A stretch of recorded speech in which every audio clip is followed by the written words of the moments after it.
Chapter 1, Where Water Climbs. The air in the jungle was a wet towel clamped over the face. Every breath was a conscious effort, a thick gulp of humidity and the smell of rot. Marco Rock Galliano wiped a forearm across his brow, his fingers coming away slick with a mixture of sweat and DEET. The fabric of his shirt, a high-tech synthetic meant to wick away moisture, was plastered to his skin, utterly defeated. He squinted up at the dense, interlocking canopy that turned the midday sun into a diffuse, sickly green twilight. The noise was constant, a multi-layered shriek of insects, the distant caw of unseen birds, and the rustle of things moving just beyond the edge of sight. Anything, Yaina. Rock's voice was a low rumble, accustomed to cutting through wind and open spaces, but here it was swallowed by the vegetation. Dr. Yaina Oskara did not turn. She stood beside a massive buttress root, her attention fixed on the handheld device in her hands. Its small screen cast a pale, bluish light on her focused face. The electromagnetic interference is getting worse, and the gravimetric readings are inconsistent. She tapped the screen with a stylus. It's like the bedrock is fluctuating in density, which is impossible. We're chasing an impossibility, Rock grunted. He shifted the weight of the heavy pack on his shoulders, the straps digging into his flesh. You're sure your satellite data was right about this, Kalen? Dr. Kalen Vance pushed a broad leaf out of his path and stepped into the small clearing. He moved with a restless energy that seemed out of place in the suffocating heat. His eyes, however, held a feverish certainty. The data is never wrong, Rock. The interpretation, perhaps, but the phenomenon is real. The thermal and gravimetric anomalies converge less than a click from here. He offered a thin smile that did not reach his eyes. Patience. We're about to see something that will rewrite textbooks. Or get us killed, Rock muttered, just loud enough for himself to hear. He distrusted Kalen's brand of academic obsession. He'd seen it before on high-altitude rescues, the single-minded focus that treated safety protocols as mere suggestions and human limits as obstacles to be overcome. Rock was the counterbalance. His world was one of ropes, carabiners, and redundant systems. He was here to make sure Kalen's quest for a footnote in a geology journal didn't end with Rock writing letters to the families of the dead. Their local guide, Mateo, a man whose age was impossible to guess from his leathery skin and silent composure, paused ahead. He held up a hand. He had not spoken more than 20 words since they left the village 2 days prior, communicating instead with an economy of gesture that was both efficient and unnerving. He pointed with his chin. Through a break in the trees they could see it. It was a clearing, but not a natural one. The ground was slick with a fine, constant mist, and the vegetation was sparse, coated in a strange, slick film. In the center of this clearing was a cliff face, dark and wet, and from a wide fissure near the base of this cliff, the water flowed. Up! It was not a geyser, not a violent eruption. It was a river, wide as a truck, moving with a steady, inexorable purpose straight up the rock face. It didn't spray or splash. It adhered to the stone in a solid, shimmering sheet, climbing 100 meters into the sky before disappearing into a perpetual, swirling cloud of its own making. The sound was a deep, resonant hum, a bass note that vibrated in their bones. It was the sound of a fundamental law of the universe being calmly, and completely violated. Kenji Tanaka, the expedition's documentarian, let out a choked sound and raised his camera, his hands shaking slightly. Samira Haddad, the medic, simply stared, her mouth agape. "My God," Yana whispered, her device forgotten in her hand. The readings it displayed were a chaotic scramble, a digital scream of nonsense. "It's real." Kaelin's face was alight with pure, unadulterated triumph. He strode forward, heedless of the slick ground, his eyes fixed on the impossible cascade. "This is it, do you see? The energy required, the localized gravitational warp. It's magnificent." Rock watched him, a knot of cold dread tightening in his stomach. Kaelin saw a scientific marvel. Rock saw 100 ways to die. The slick footing, the unknown properties of the water, the sheer wrongness of the place. He turned to Matteo, who was standing at the edge of the clearing, his expression grim. The guide's eyes were fixed on the dark fissure from which the water emerged. "You go no further?" Rock asked. Matteo shook his head slowly. He met Rock's gaze. "The river flows to the sky," he said, his voice raspy. "But the price is heavy. The stone beneath is a jealous god. It does not like to be touched." He pointed a finger at the dark opening. "That is not a cave. It is a throat. It will swallow you." Without another word, he turned and melted back into the jungle, his presence vanishing as if he had never been. "His loss," Kaelin declared, already shrugging off his pack. "Right, people, let's gear up. I want core samples from the interior wall, Yana, continuous gravimetric and spectral analysis. Rock, we'll need anchors set just inside the entrance. Standard protocols." "There is nothing standard about this," Rock said, his voice flat. He walked to the edge of the rising water. A fine mist coated his face, tasting of ozone and wet rock. He extended a hand palm out into the column of liquid. It was cold and the pressure was immense, a solid, upward force that pushed his hand back with surprising strength. It felt like trying to shove his arm into a jet engine.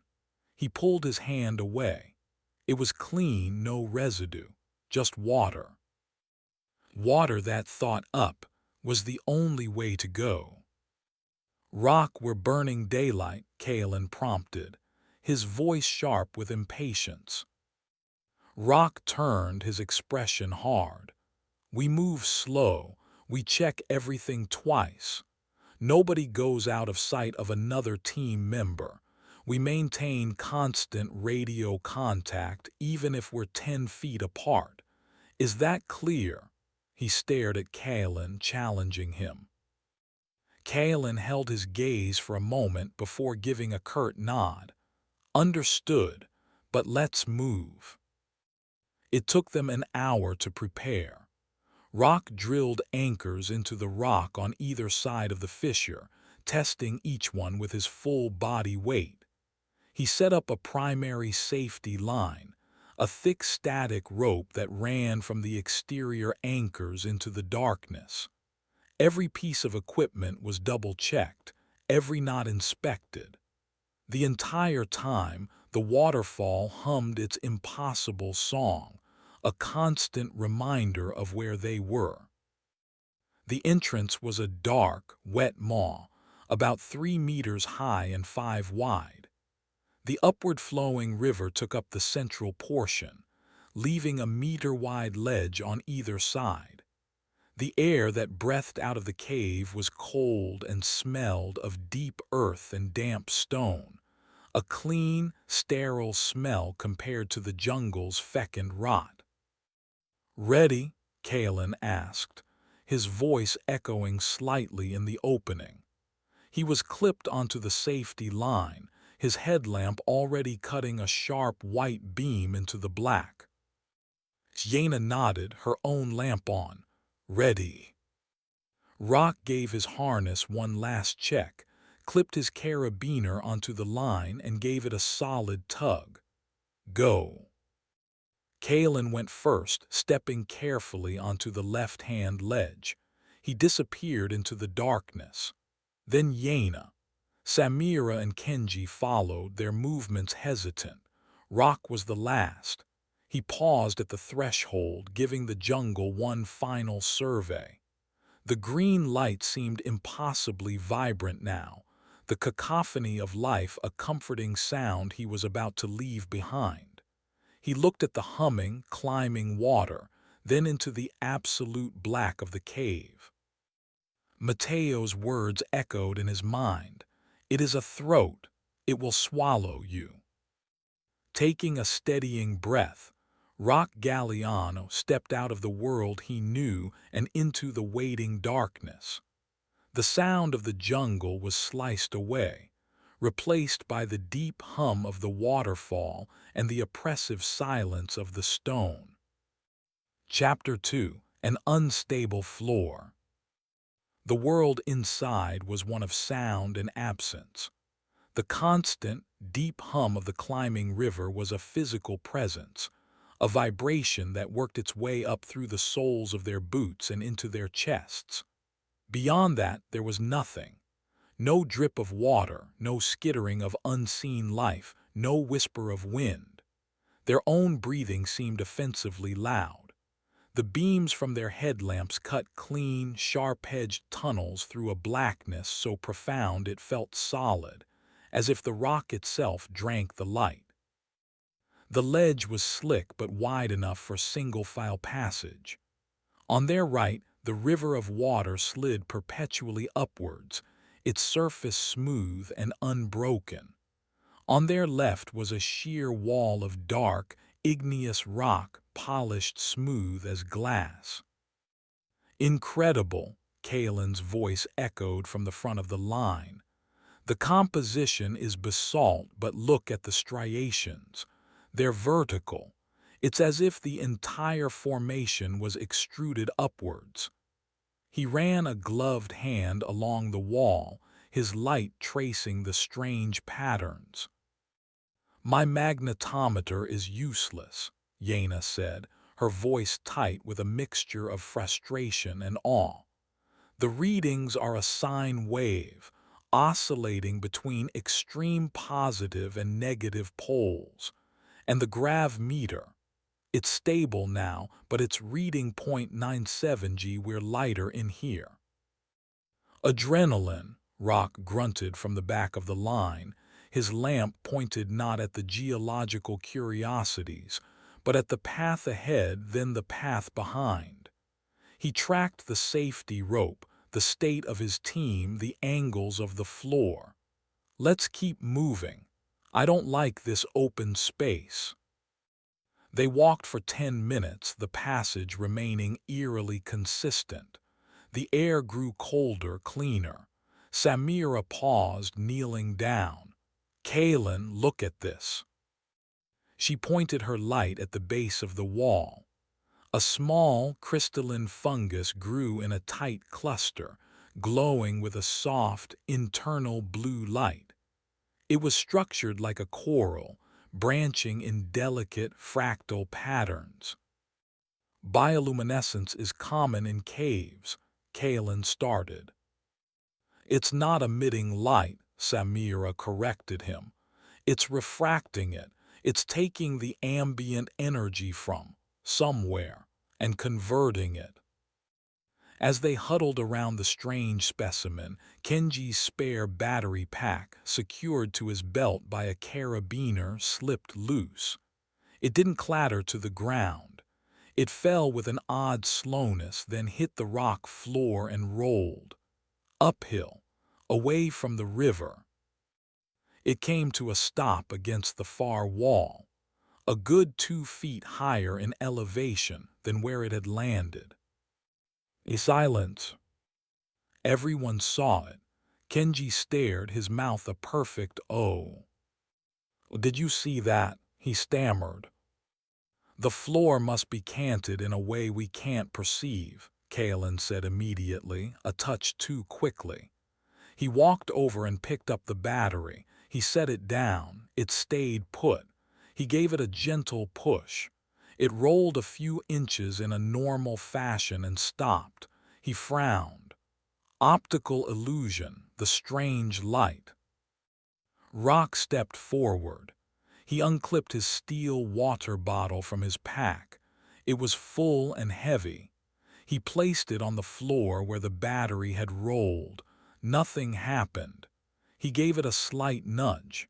It rolled a short distance and stopped just as it should. No illusion, Rock said, his eyes scanning the cavern.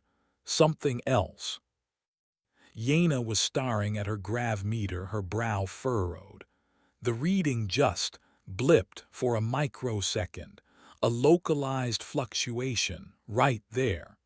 She pointed to the spot on the floor. Before anyone could process her words, it happened. It was not a shake, not a tremor. It was a lurch, a fundamental, sickening shift in the universe's most basic promise.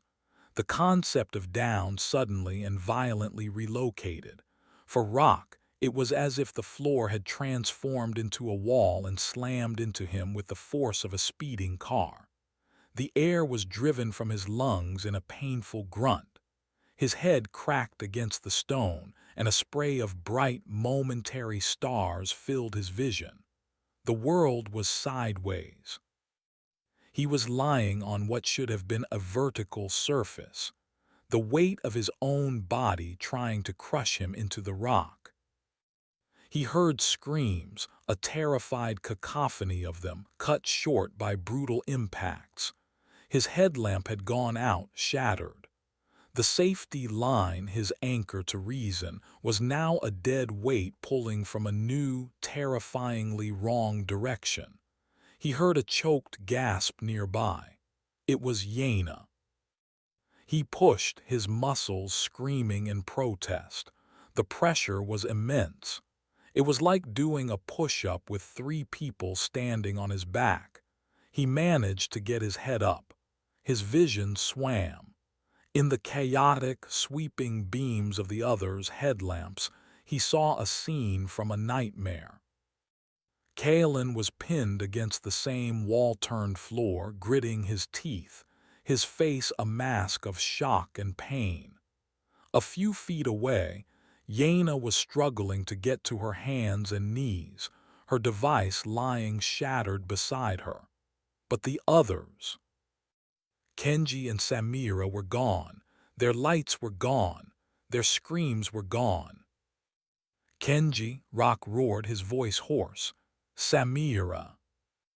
A weak, terrified moan came from above. Rock forced his head to turn, his neck muscles straining. He looked up. To the ceiling, the new floor.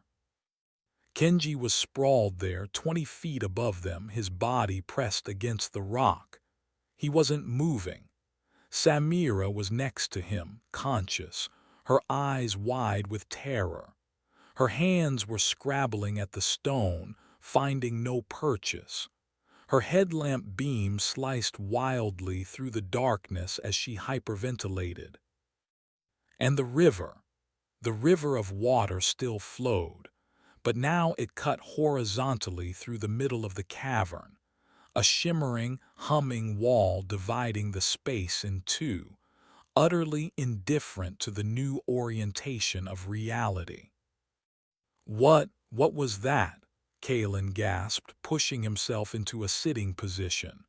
His arm was bent at an unnatural angle, broken. Stay still, Rock commanded, his search and rescue instincts kicking in, overriding the pain and confusion. Everyone sound off, report injuries. My arm, Kalen said through clenched teeth. I think I'm okay, Yaina managed, her voice trembling. Just bruised. She stared up at the ceiling. There on the ceiling. The statement was so absurd, so contrary to all known physics, that it sounded like a line from a madman's poem. "Samira, can you hear me?" Rock shouted, his voice echoing strangely in the reoriented space. I'm stuck," she cried, her voice thin with panic. "I can't move Kenji. I think Kenji's hurt bad. He's not responding." The weight on Rock's body lessened slightly. He felt a dizzying, light-headed sensation, as if he were in a descending elevator. The pressure eased. "It's changing again," Yena whispered, her eyes wide. And then, with another gut-wrenching lurch, down, snapped back to where it should be. For Rock, Kalen, and Yena, it was a moment of profound relief. The crushing pressure vanished. The floor was the floor again. But for Samira and Kenji, their ceiling became a ceiling once more. And they fell. Rock was already moving before the thought completed itself. He scrambled to his feet, ignoring the throbbing pain in his head and the fire in his ribs. He saw two dark shapes detach from the ceiling. He lunged, his body screaming in protest. He managed to get under Samira, breaking her fall with his own body. The impact was brutal, a collision of bone and flesh that drove the last of the air from his lungs and sent a fresh explosion of pain through his entire frame. He heard a sickening crack that he prayed wasn't his own spine. But he couldn't get to Kenji. Kenji Tanaka, the quiet observer, the man who wanted to document the terrible beauty of the world, landed on the hard basalt floor with a sound that was wet and final. A sound that no living thing should ever make. His body bounced once, a loose-limbed, horrible motion, and then lay still. His headlamp, miraculously, was still on, pointing at the true ceiling, illuminating a small patch of indifferent rock. Silence descended, broken only by Samira's ragged, hysterical sobs and the constant, mocking hum of the impossible river. Yena crawled over to the still form of the documentarian. She was a physicist, not a doctor, but she didn't need a medical degree for this. She reached out a trembling hand, then pulled it back. There was no need to check for a pulse. Rock lay on the ground, Samira a heap on top of him, his body a symphony of agony. He stared at Kenji's broken form. He looked at Kalen, clutching his shattered arm. He looked at Yena, her face pale and streaked with dirt, her scientific curiosity replaced by pure, undiluted horror. He had been worried about Kalen's recklessness, about the unknown properties of the water, about a slip on a slick ledge. He had prepared for all the dangers he could conceive of. He had not prepared for the floor to become the enemy. Yena finally looked away from Kenji's body. She scrambled over to where her grav meter lay shattered. She picked up the pieces, her hands shaking. She stared at the blank screen, then at the cavern around them, at the floor, at the ceiling. Her voice, when she spoke, was barely a whisper, a thread of sound in the crushing silence. "It wasn't random," she said, her words chilling Rock to the bone. "That first fluctuation that made the battery roll, it was a test, a poke. This was intentional." She looked from the floor to the ceiling, a new, terrible understanding dawning in her eyes. "It's playing with us." Chapter 3: The Locust. The hum of the waterfall was the only sound for a long time. It was the sound of a clock ticking in a room where someone had just died. Kenji's body lay under a hastily draped emergency blanket, a small, inadequate gesture against the profound violation of his death. Samira was in shock, huddled against a wall, her body trembling in uncontrollable waves. Rock had fashioned a crude sling for Kalen's arm from a length of webbing, the geologist's face chalky white and beaded with sweat. Rock himself moved with a stiff, painful deliberation, every breath a reminder of the 200 pounds of terrified medic that had crashed down on him. "We're leaving," Rock said. His voice was flat, stripped of all emotion except a granite certainty. "We take Kenji's body and we walk out of here. Now." Kalen, propped against the wall, shook his head. A grimace of pain spasmed across his face. "We can't. We don't know what triggers it. What if it happens again while we're on the ledge? We'd be thrown right into the river." "So we crawl. We clip into the line with every carabiner we have. I will drag you people out of here if I have to," Rock shot back, his gaze locking with Kalen. "This is over. Mateo was right. This place is a tomb." "No," Kalen's voice was sharp, cutting through his pain. "You don't understand what this is. This isn't a geological event. It's a force. A controllable, localized distortion of spacetime. This is the single greatest discovery in human history. To turn back now is to stay alive," Rock roared, taking a step toward him. "Look at Kenji. Is your discovery worth that? Is it worth Samira, Yaina, me?" "Stop it." Yaina's voice was quiet but carried an authority that cut through the argument. Both men turned to her. She had been picking through the remains of her equipment, salvaging what she could. Her face was a mask of intense, fearful concentration. "You're fighting. Your anger. I think it might be making things worse." "What are you talking about?" Rock demanded. "The fluctuations. I saw them on the meter before it broke. They weren't just happening to the gravity.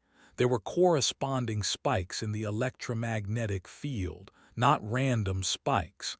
They seemed to mirror our own biosignatures, heart rate, adrenaline." She looked from Rock's furious face to Kalen's pained desperation. "I think it responds to us, to our emotions, to strong energy outputs." The implication hung in the cold air, monstrous and absurd, that the very physics of their environment was listening to their feelings. "So we're supposed to hold hands and sing songs?" Rock sneered, the sarcasm a thin shield for his fear. "We're supposed to be calm," Yaina corrected, her voice firm. "We need to think, we need to understand the rules of this place." She took a deep breath, a model of the control she was preaching. "The force, let's call it the locus, it's a point of consciousness. It tested us with the battery, then it attacked. It separated us, put the most vulnerable on the ceiling. It waited, and then it dropped them. It was a sequence, an intelligent, deliberate sequence." Her cold, scientific breakdown was more terrifying than Rock's anger or Kalen's obsession. It gave the horror a name and a mind. A low groan came from Samira. She was pointing a trembling finger at the floor near the far wall. "The rock," she whispered. "It's moving." They all turned their headlamps to the spot. At first it looked like a trick of the light. A section of the floor about the size of a manhole cover seemed to be rippling. It was the same mottled gray color as the rest of the cavern floor, but its texture was subtly different, like worn leather. As they watched, it shifted, contracting slightly, then expanding. It was not rock. It was alive. Rock slowly drew the heavy, multi-tool from his belt, unfolding the pliers with a metallic click. He took a cautious step forward. The thing on the floor sensed his approach. It flattened itself, its edges seeming to blend seamlessly with the stone around it. It became indistinguishable from the ground it rested on, a predator defined by its passivity. Geophage, Kalen breathed, his scientific curiosity momentarily overriding his pain. A rock eater, silicon-based life, it must thrive on the pressure. Or what the pressure creates, Yaina added, her gaze turning grim. The connection was immediate and hideous. The locust pins you to the ground, helpless, and then the floor itself comes to eat you. Suddenly, Kalen cried out, a sharp, ragged gasp. He wasn't looking at the geophage. He was staring at the wall beside him. The wall, it's watching me. Rock swung his light to the wall. There was nothing there but smooth, dark basalt. Kalen, get a grip. There's nothing there.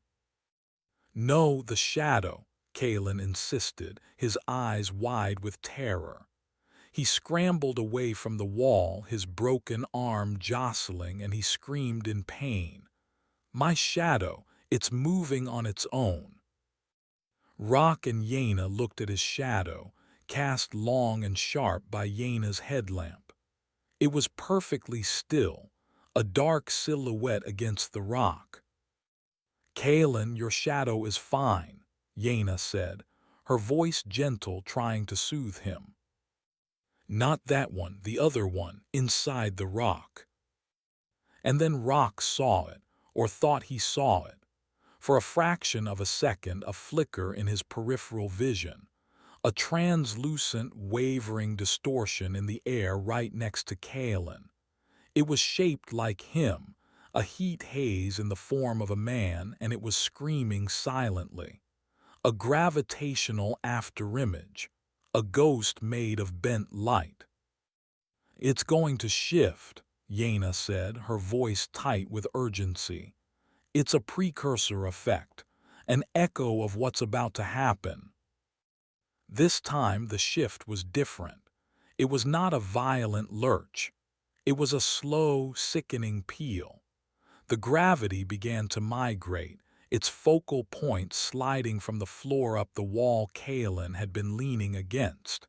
He was lifted, not thrown, as if an invisible hand were dragging him up the vertical surface. His boots scraped against the stone, his good hand scrabbling for a hold that wasn't there. Rock lunged for him, grabbing his ankle. The pull was immense, a steady tractor beam force. Rock dug his heels in, his muscles straining, the wounds from his earlier fall screaming in protest. Yaina grabbed Rock's belt, adding her weight. They were an anchor of flesh and bone against a force that could move worlds. Kalen was now horizontal, parallel to the floor, his body 10 feet up the wall. His face was contorted in a mask of terror and agony. It's pulling me apart. From her position on the ground, Samira screamed. The floor, the things on the floor. Rock risked a glance down. 3 more of the geophages had emerged, their leathery hides rippling. They were moving, scraping slowly across the stone, converging on the spot directly below Kalen's suspended body. They weren't looking up. They were simply moving to the place where, if he fell, he would land. They were patient. They knew the rules of the game better than their victims. The pull intensified. Rock felt his boots begin to slide. Yaina grunted with the effort, her grip failing. They were losing. The rope, Rock yelled. Get the rope on him. Yaina let go of Rock and scrambled for the climbing rope coiled in her pack. Her hands fumbled with the knots, her movements clumsy with panic. Kalen's eyes were locked on the ceiling, not the real ceiling. He was looking at a spot 20 feet away from him on the wall that was now his up. "No," he whimpered, a sound of pure, final dread. "Oh God, no." The locust was not just pulling him. It was toying with him. It reversed the localized gravity on his upper body first. His torso and head were slammed against the wall, while his legs were still being pulled in the original direction. His body was being bent backwards, stretched over an invisible fulcrum.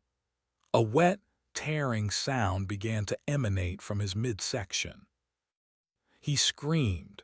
It was not a human sound. It was a raw, animal shriek of utter, absolute agony, a sound that would be burned into their memories forever. Yaina finally got the rope free. She threw it, a desperate, wild toss. The loop sailed past Kalen's flailing legs, useless. The locust gave one final, brutal tug. There was a sound like a thick branch snapping, followed by a series of wet pops. Kalen's scream was cut off. His body went limp, and the pressure vanished. Kalen's body, now impossibly bent, dropped from the wall.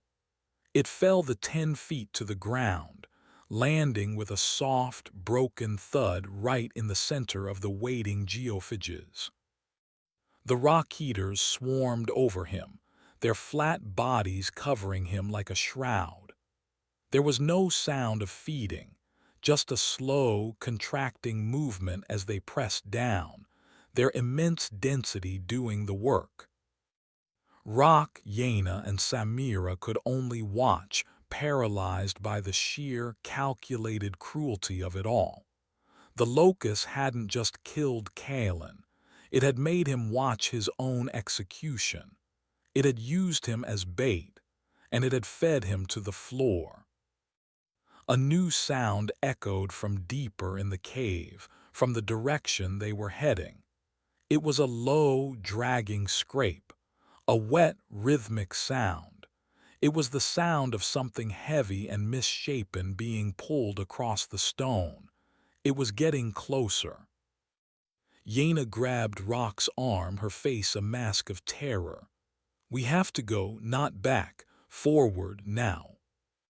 "Forward," Rock croaked, his throat raw. "Into that." The passage Kalen fell from is small. "Maybe that thing can't fit. It's our only chance," she urged, pulling him. The scraping sound was louder now, accompanied by a low, guttural moan that was not one voice, but many, all blended into a chorus of misery.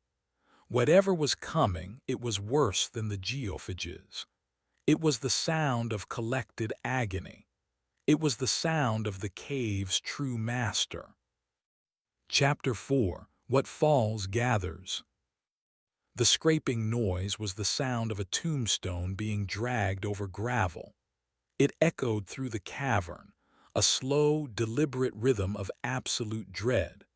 The chorus of moans that accompanied it rose and fell, a harmony of suffering that vibrated in their teeth. Rock grabbed the trembling Samira by the arm, hauling her to her feet. Her eyes were wide and unfocused, locked on the spot where Kalen's body had been consumed. The geophages were gone, vanished back into the stone, leaving behind only a dark, wet stain. "Move!" Rock's voice was a ragged bark. He shoved Samira towards the narrow passage that Yaina was pointing at, a dark crack in the rock face about 15 meters away. "Yaina, go!" Yaina didn't need telling. She ran, stumbling on the uneven ground, her headlamp beam bouncing wildly. Rock pushed Samira again, forcing her into a clumsy run. His own body was a constellation of pain, his ribs on fire, his head pounding. He risked a glance behind them toward the source of the sound. Something was emerging from the main tunnel. It was huge, filling the passage from floor to ceiling. In the sweeping chaos of their headlamps, Rock could only make out impressions, a collage of horrors that his mind struggled to assemble into a coherent whole. It was a mountain of flesh and metal, a chaotic sphere of fused body parts and twisted expedition gear. Limbs, dozens of them, stuck out at impossible angles, a booted foot next to a bare, skeletal hand, a section of a rib cage fused to a bent aluminum pack frame. Ropes and webbing were wound through the mass like veins. The entire thing was held together by a shimmering, visible distortion in the air, a localized gravity field that pulsed with a sickly purple light. It was the amalgam. It was the cave's trophy case. The creature, the collection, dragged itself forward on a dozen mismatched limbs, its immense weight groaning against the stone. The scraping sound was the friction of bone and metal.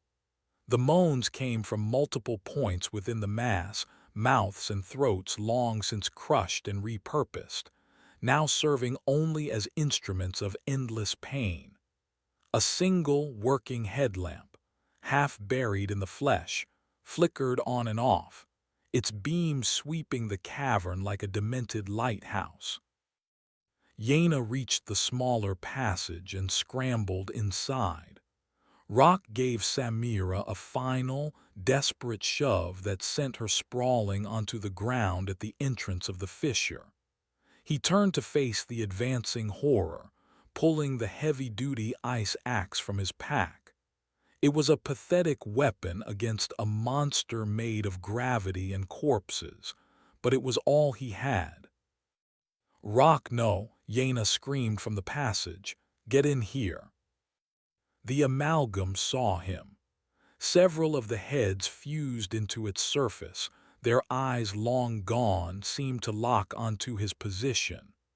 The chorus of moans intensified, and a single, chitinous arm, something not quite human, extended from the mass, pointing at him.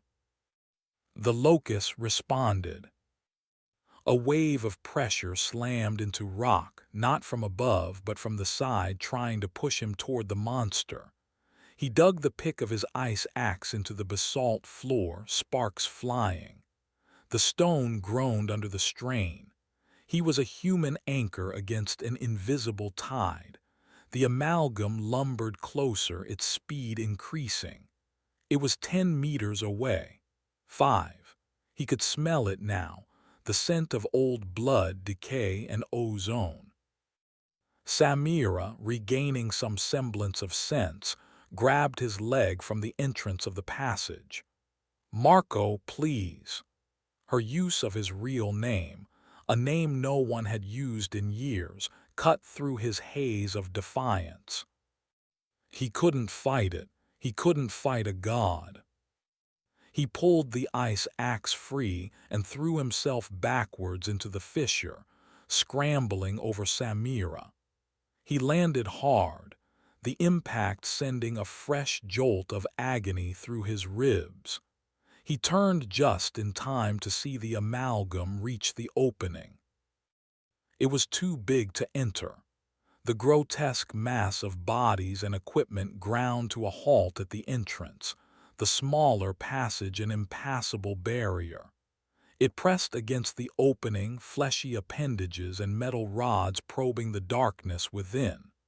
The moaning reached a fever pitch of frustration. A single, pale human hand, its fingers long and slender, reached through the fissure, grasping at the empty air, inches from Rock's face. Then the locust intervened again. The floor of the main cavern tilted, a localized, violent shift that sent the amalgam sliding away from the opening and crashing into the far wall with a wet, thunderous impact. A shower of rock and gore rained down. A silence. The three survivors huddled in the narrow passage, their chests heaving, their bodies trembling. They were alive. They were trapped. The passage was little more than a crack, forcing them to move sideways. It was a tight, claustrophobic space, a stark contrast to the vast, open horror of the cavern they had just fled. After 50 feet, it opened into another, smaller chamber, this one mercifully empty. Rock collapsed against a wall, his entire body shaking with adrenaline and pain. Samira slid to the floor, burying her face in her hands, her shoulders shaking with silent sobs. Yaina, ever the scientist, was the first to recover. She shone her light around the small chamber. The walls were different here, not the smooth, polished basalt, but a rougher, more crystalline rock. And on the floor, half buried in dust, was an object. It was a data recorder, an older, heavier model than the one Kenji had carried. It was dented and scratched, its casing cracked, but it looked mostly intact. It was from a previous expedition. They were not the first to suffer here. "Look," Yaina said, her voice hoarse.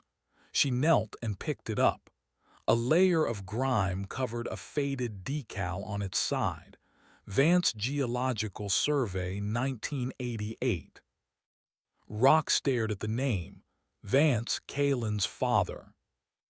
"His father's expedition," Rock whispered. "The one that never came back. Kalen wasn't just chasing a discovery. He was chasing his old man's ghost." The obsession, the recklessness, it all snapped into a tragic, pathetic focus. He had led them into his own family's tomb. Yaina turned the device over in her hands. The power cell was long dead, but there was a manual data jack port. "My tablet is fried," she said, "but the power pack Kenji dropped. His camera. Maybe I can rig something. Maybe there's something on here. An answer, a way out." While Yaina tinkered, her face illuminated by the glow of her headlamp, Rock tended to Samira. He sat beside her, putting a hand on her shoulder. "Hey, we're okay. We're safe for now." She looked up, her face a mess of tears and dirt. "Safe? Did you see that thing, Rock? Those were people.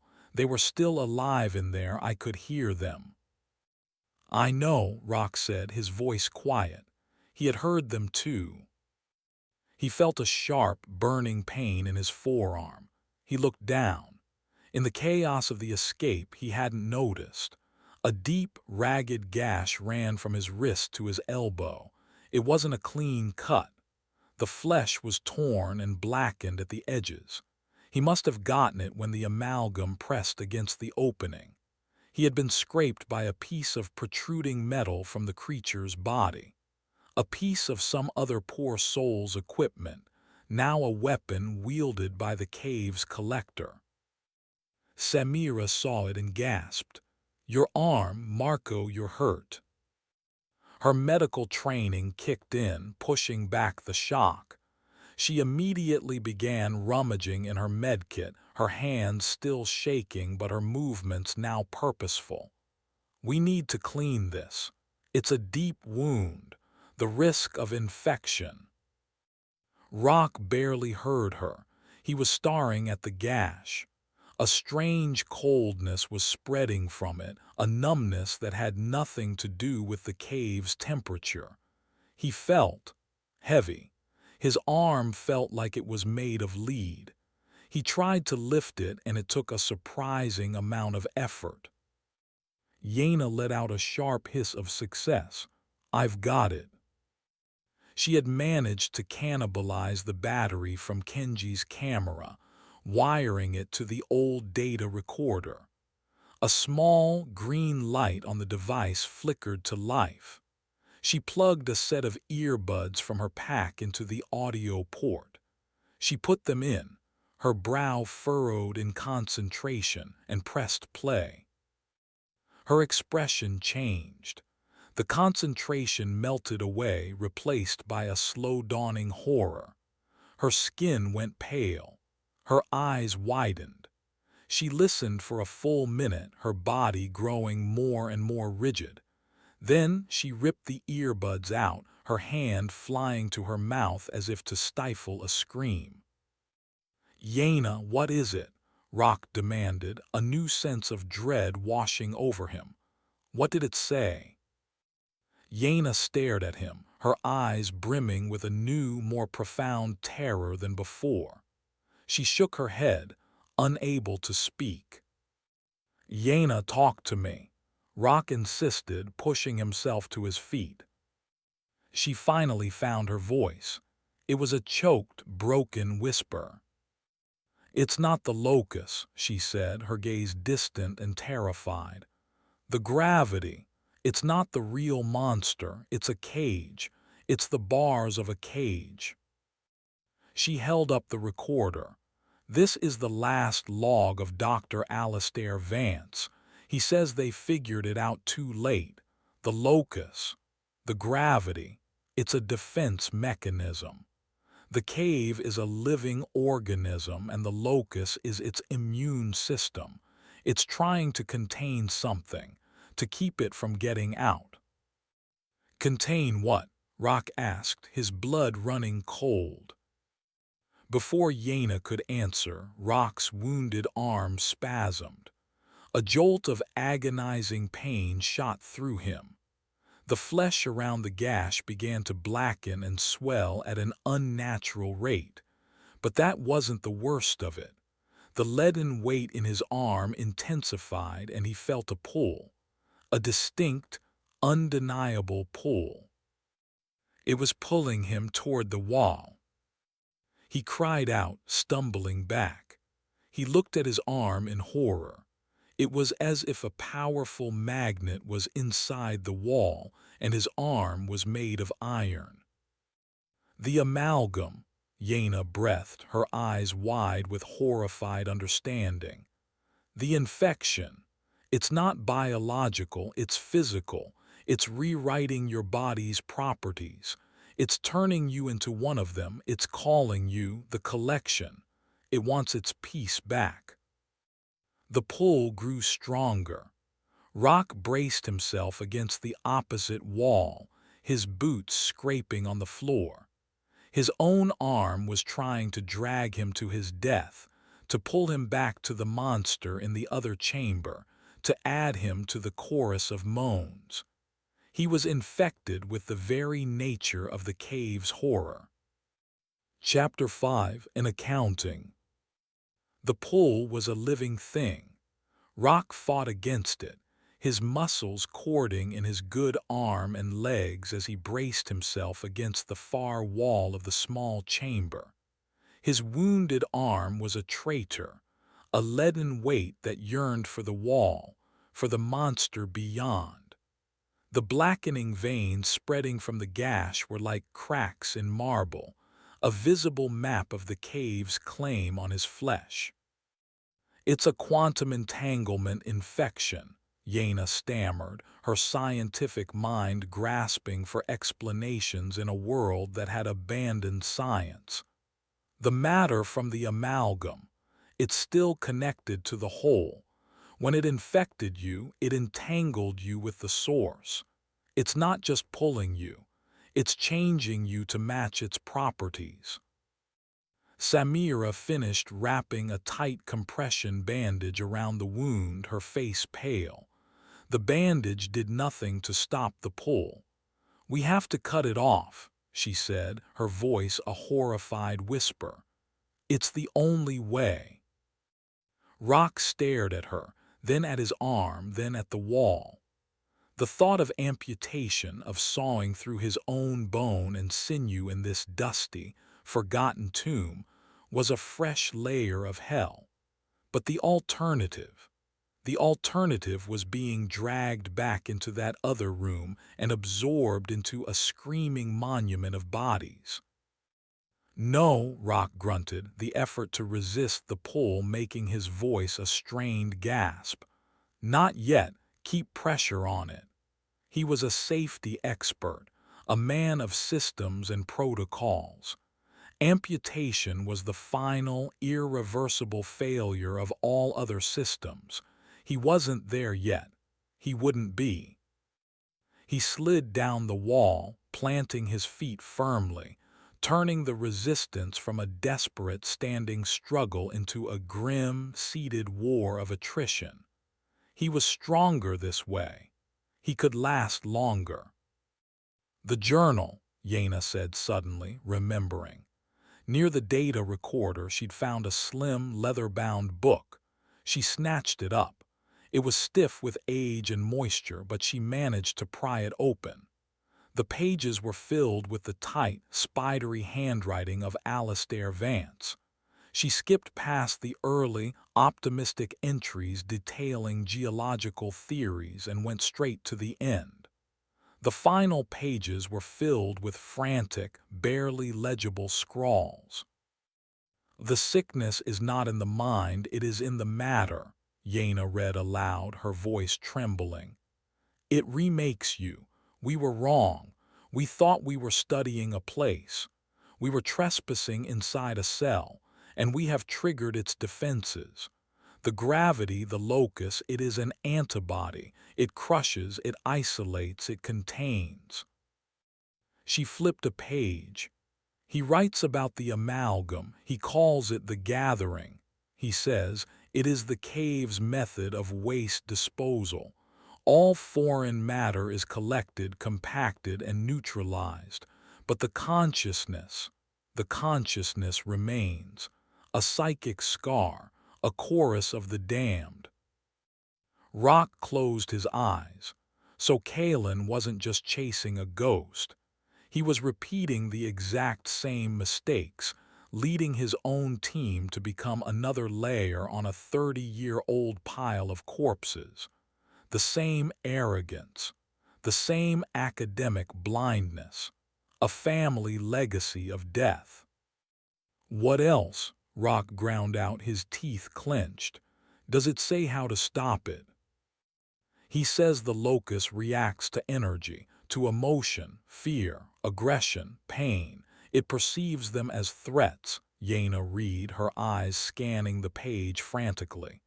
"He theorized that to pass safely, one would need to achieve a state of nothingness, to empty oneself, to become as inert as the rock." She looked up, her expression hopeless. "How can we do that, after everything we've seen?" A new entry caught her eye. It was circled several times. "It demands an accounting," she read, her voice dropping to a whisper. "A heavy price for the intrusion, a sacrifice. It must be placated, one for all. It took my son's mentor, and in return it let us go deeper. It is a toll paid in life." The full, monstrous weight of the revelation fell upon them. Kalen's mentor on that first expedition hadn't just died in an accident. He had been a sacrifice, a payment to the cave. And Kalen, he had followed in his father's footsteps in the most horrific way imaginable. His death wasn't just the locus playing with him. It was the toll for the three of them to pass into this deeper part of the cave. Kalen had paid for their passage with his own life. The pull on Rock's arm suddenly intensified tenfold. He cried out, his body being dragged across the floor. "It's getting stronger." "The amalgam must be moving," Samira yelled, throwing her weight against Rock's shoulder, trying to help him resist. "It's coming back to the opening." They could hear it now, the scraping returning, louder and more determined than before. "The recorder," Yena said, her mind racing. "The audio log." He said the locus was a cage. What is it caging? She fumbled with the device, jamming the earbuds back in and turning the volume to maximum. She didn't listen this time. She held it out.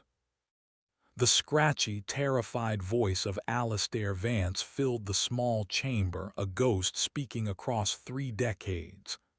It is waking up, the true heart of this place. The thing the locus is meant to contain, we woke it up. God help us, its thoughts are not like ours. They are shapes. They are colors of pain. We gave it a taste of our minds, and now it is hungry. It is. The recording ended with the same wet, crushing sound as before. The heart of the place. The prisoner. They had bypassed the immune system, paid the toll, and were now standing at the door of the disease itself. And then the locus acted. But it wasn't the floor or the walls. It was Rock's arm. The localized gravity field didn't manifest in the chamber, it manifested inside him. An intense, crushing pressure centered on the wound. He screamed, a raw, ragged sound of pure agony. It felt like his bones were being ground into dust, his flesh compacted into a singularity. The blackening veins pulsed with a faint, sickening light. His arm was no longer being pulled. It was being actively crushed, destroyed from within. This was different. This wasn't the playful cruelty from before. This was a targeted, systematic execution. The locus was sterilizing the infection. It was cleaning its house. Through the red haze of his agony, Rock understood. The amalgam was a physical threat. The locus was a physical threat.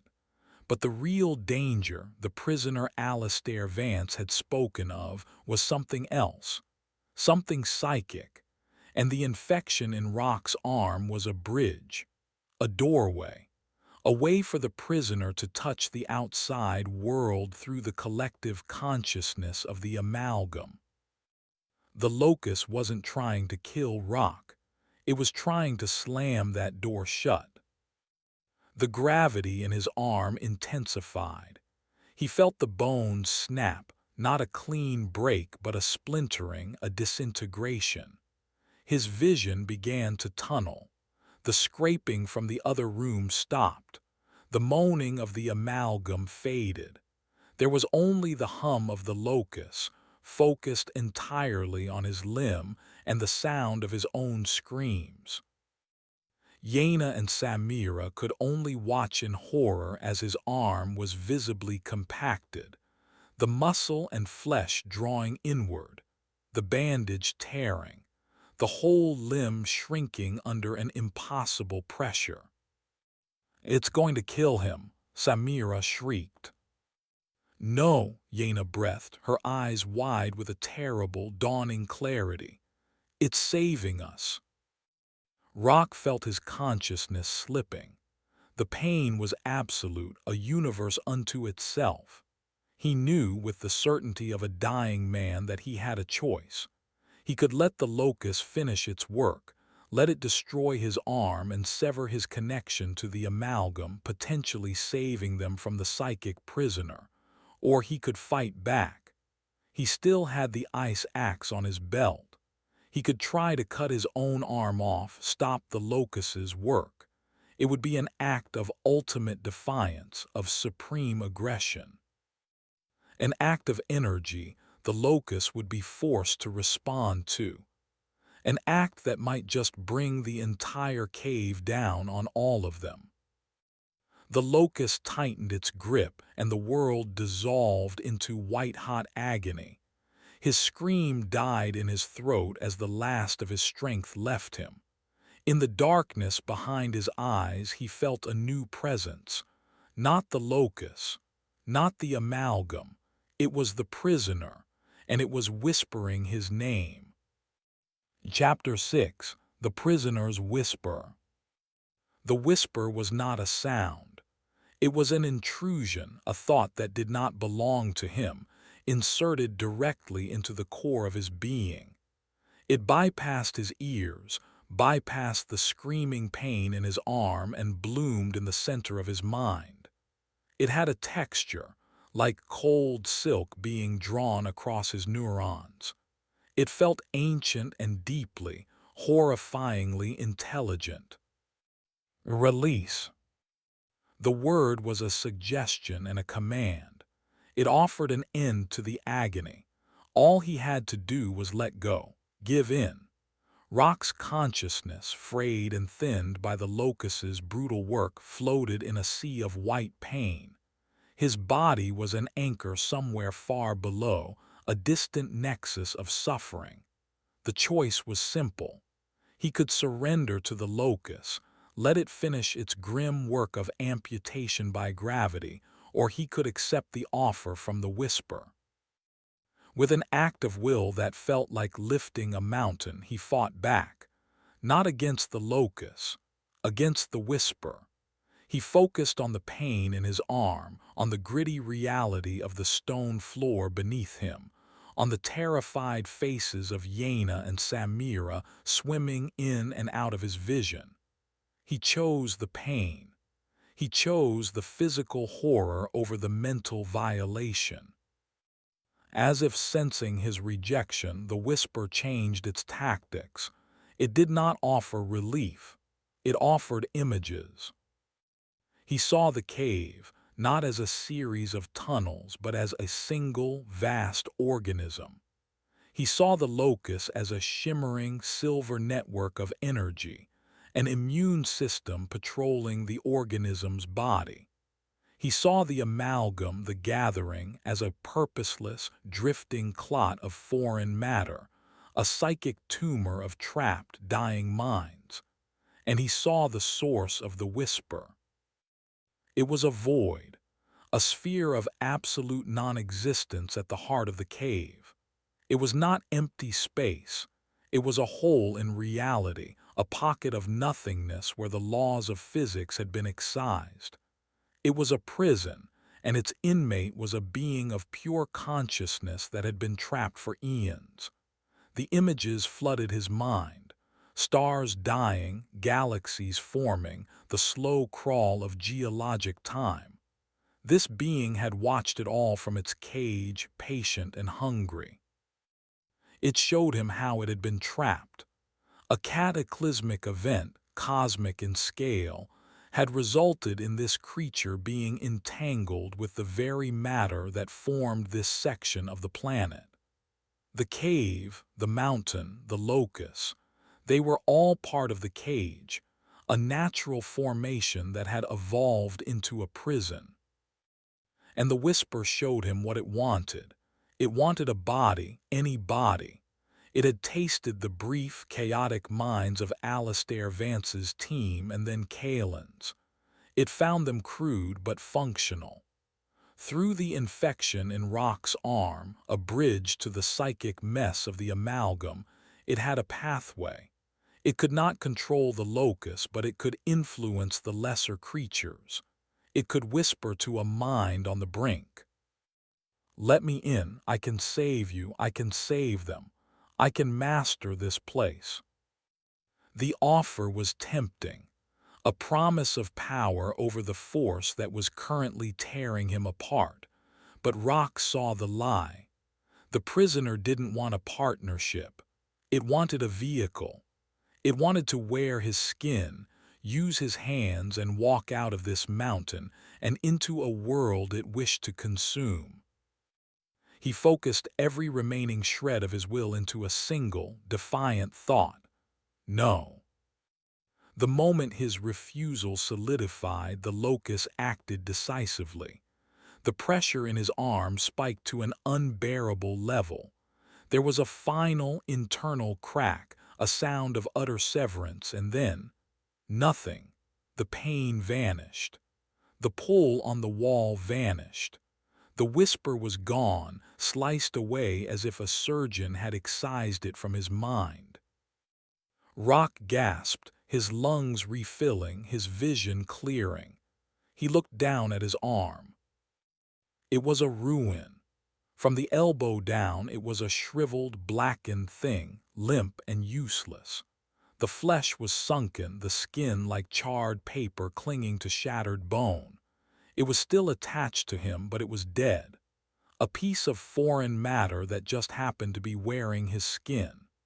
The locust had not amputated the arm. It had killed it with surgical precision, cauterizing the infection at a quantum level, severing its connection to the amalgam and, by extension, to the prisoner. He was free, he was crippled. Yaina and Samira stared, their faces a mixture of horror and relief. The scraping from the other room did not resume. The cave was silent, save for their own ragged breathing. "It's over," Yaina breathed. "The locust, it neutralized the threat." "It's not over," Rock said, his voice a raw rasp. He pushed himself into a sitting position with his good arm. The dead weight of his other arm was a grotesque pendulum. "It just closed one door. That thing, the prisoner, it's still in here, and we're trapped in the cell with it." He looked at the leather-bound journal in Yaina's hands. Alistair Vance. He said it demanded an accounting, a toll. Kalen paid it for us to get in here. He looked at his ruined arm. "I think I just paid the toll to get the prisoner's attention off of us. For now." "What do we do?" Samira asked, her voice small. "We can't go back. The amalgam is out there." "And we can't stay here," Rock finished. He looked down the unexplored passage that continued from their small chamber. It was their only option. Forward, deeper into the prison. "We need a new plan," Yaina said, her analytical mind rebooting, latching onto the problem as a defense against the terror. Alistair Vance said the locust reacts to energy, to emotion. He said to pass safely, one must become inert. "He also said it demands a sacrifice," Rock countered grimly. "We don't have anyone left to give it." "Maybe it's not about giving it a life," Yaina mused, a wild spark of an idea in her eyes. "Maybe it's about giving it something else, an accounting, a balancing of the books. When it killed your arm, the pressure was immense. The energy release must have been off the charts.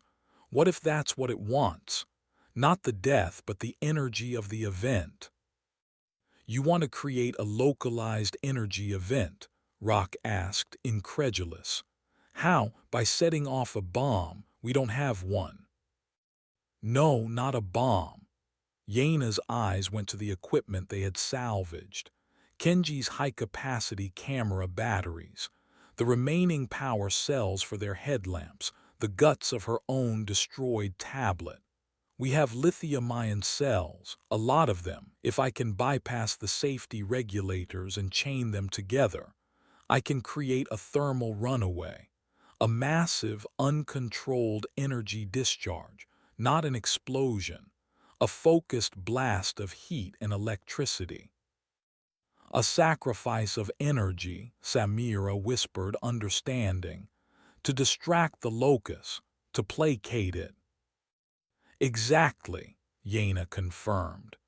"It could give us a window, a few minutes where the locust is focused on neutralizing the energy spike, allowing us to move through its territory without it noticing us. We become irrelevant."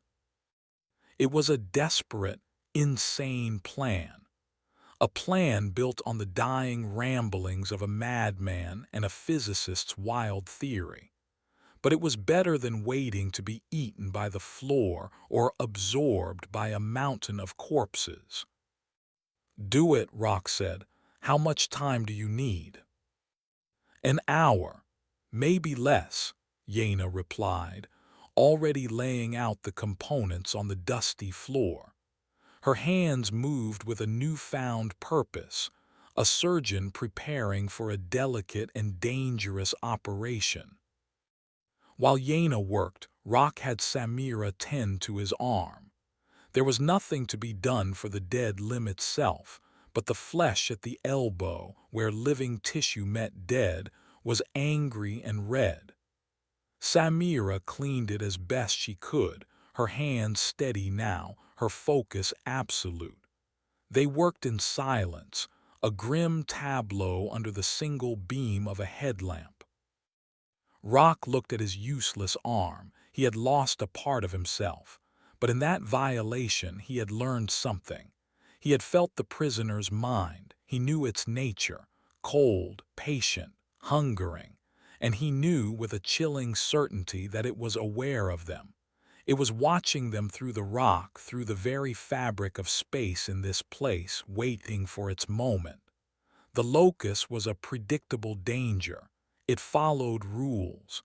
The prisoner did not. He secured the ice axe to his belt, positioning it so he could draw it with his left hand. The movement was clumsy, alien. He would have to relearn everything.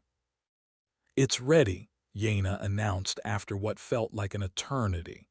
She had built a small, ugly device, a brick of batteries bound together with medical tape and bristling with wires. Two main leads stuck out from the top. "When I connect these two wires, it will start a chain reaction. We'll have about 10 seconds before it blows. The discharge should be directional, focused away from us, down the tunnel back the way we came. It'll get the amalgam's attention, too," Rock noted. "Good," Yena said, her expression grim. "Let it.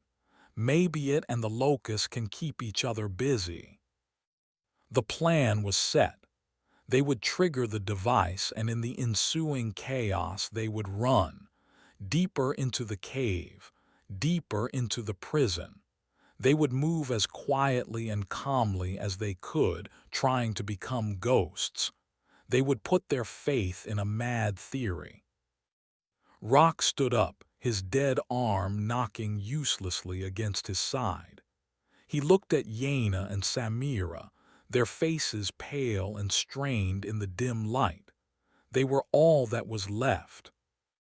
"Let's go," he said. They moved to the edge of the passage leading deeper into the cave. Yena stayed behind, holding the battery bomb.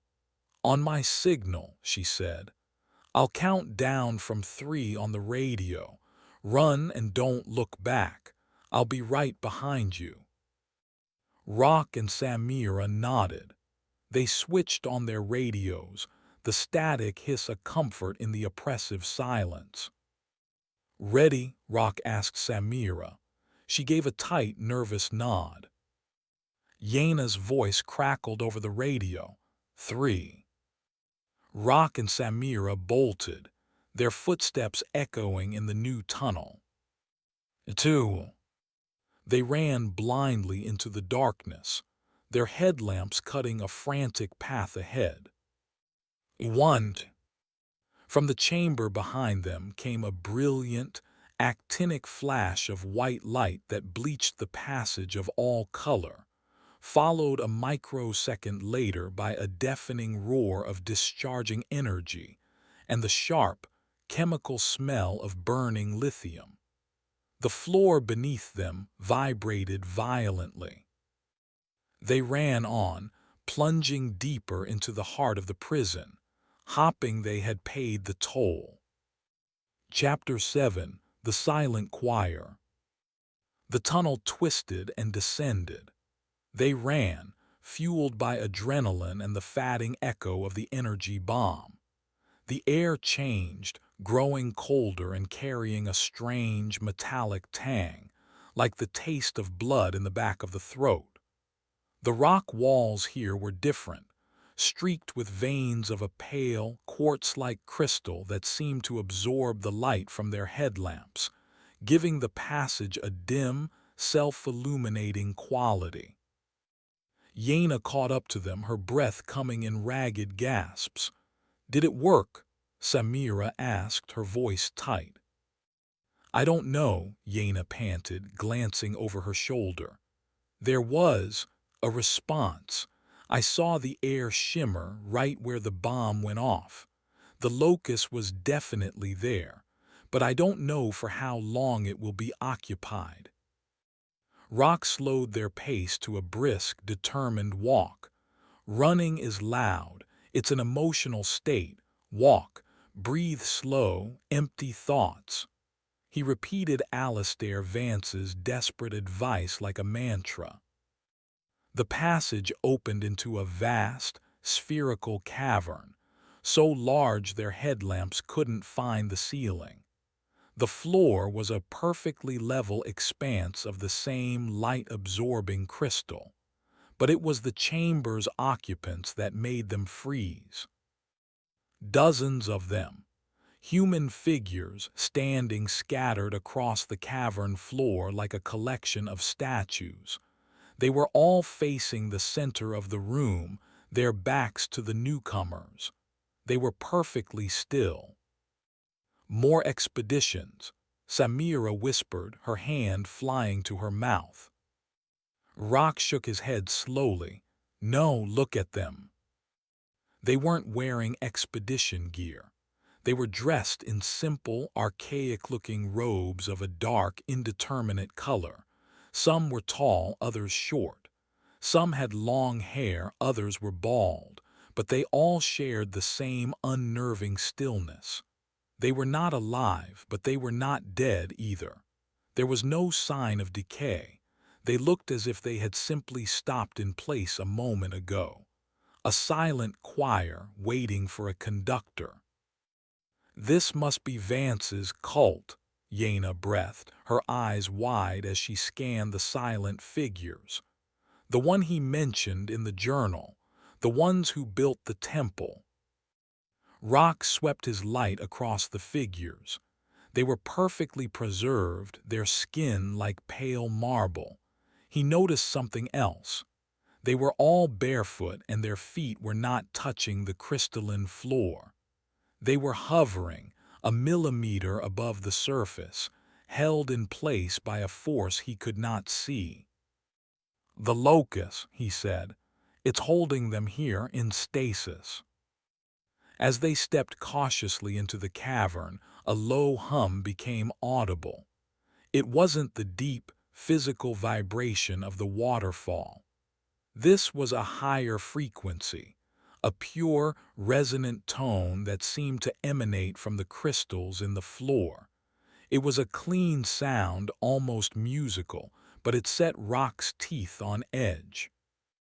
He looked toward the center of the cavern, the focal point of the silent figure's attention. There, a simple, circular dais of black basalt rose from the crystalline floor, and upon the dais was a single object. It looked like a stone altar, but its geometry was wrong. Its angles were too sharp, its curves too perfect. It seemed to fold in on itself in a way that made his eyes water and his head ache. A piece of non-Euclidean architecture, a physical manifestation of the impossible. That's the temple, Yaina whispered in awe. That must be the nexus, the focal point of the prisoner's cage. As she spoke, the hum in the chamber intensified. One of the robed figures, the one closest to them, began to vibrate. The motion was subtle at first, a fine tremor, but it grew in intensity. The figure's head slowly turned, its neck moving with a faint, grinding sound. It turned to face them. Its face was a serene, blank mask. Its eyes were closed, but its mouth was open, stretched in a silent, ecstatic scream. Rock instinctively reached for the ice axe at his belt, his good hand closing around the cold metal. Yaina, what is this? I think they're resonators, she said, her mind working furiously. Amplifiers. The prisoner can't touch us directly, not with the locus active, but these people, they're attuned to this place. They're like psychic antennae. The prisoner uses them to sing. The hum grew louder, and another figure began to turn. Then another. The silent choir was waking up, their eyeless faces turning to greet the new arrivals, their mouths opening in that same silent, rapturous howl.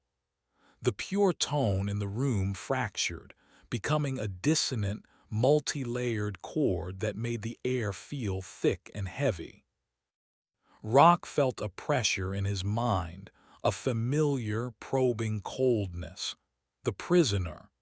It couldn't speak to him directly anymore, not since the locust had severed his connection, but it could broadcast, and these silent figures were its speakers. He felt an irrational urge to run, to scream, to lash out. He felt a wave of despair wash over him, a sense of utter futility. These were not his feelings.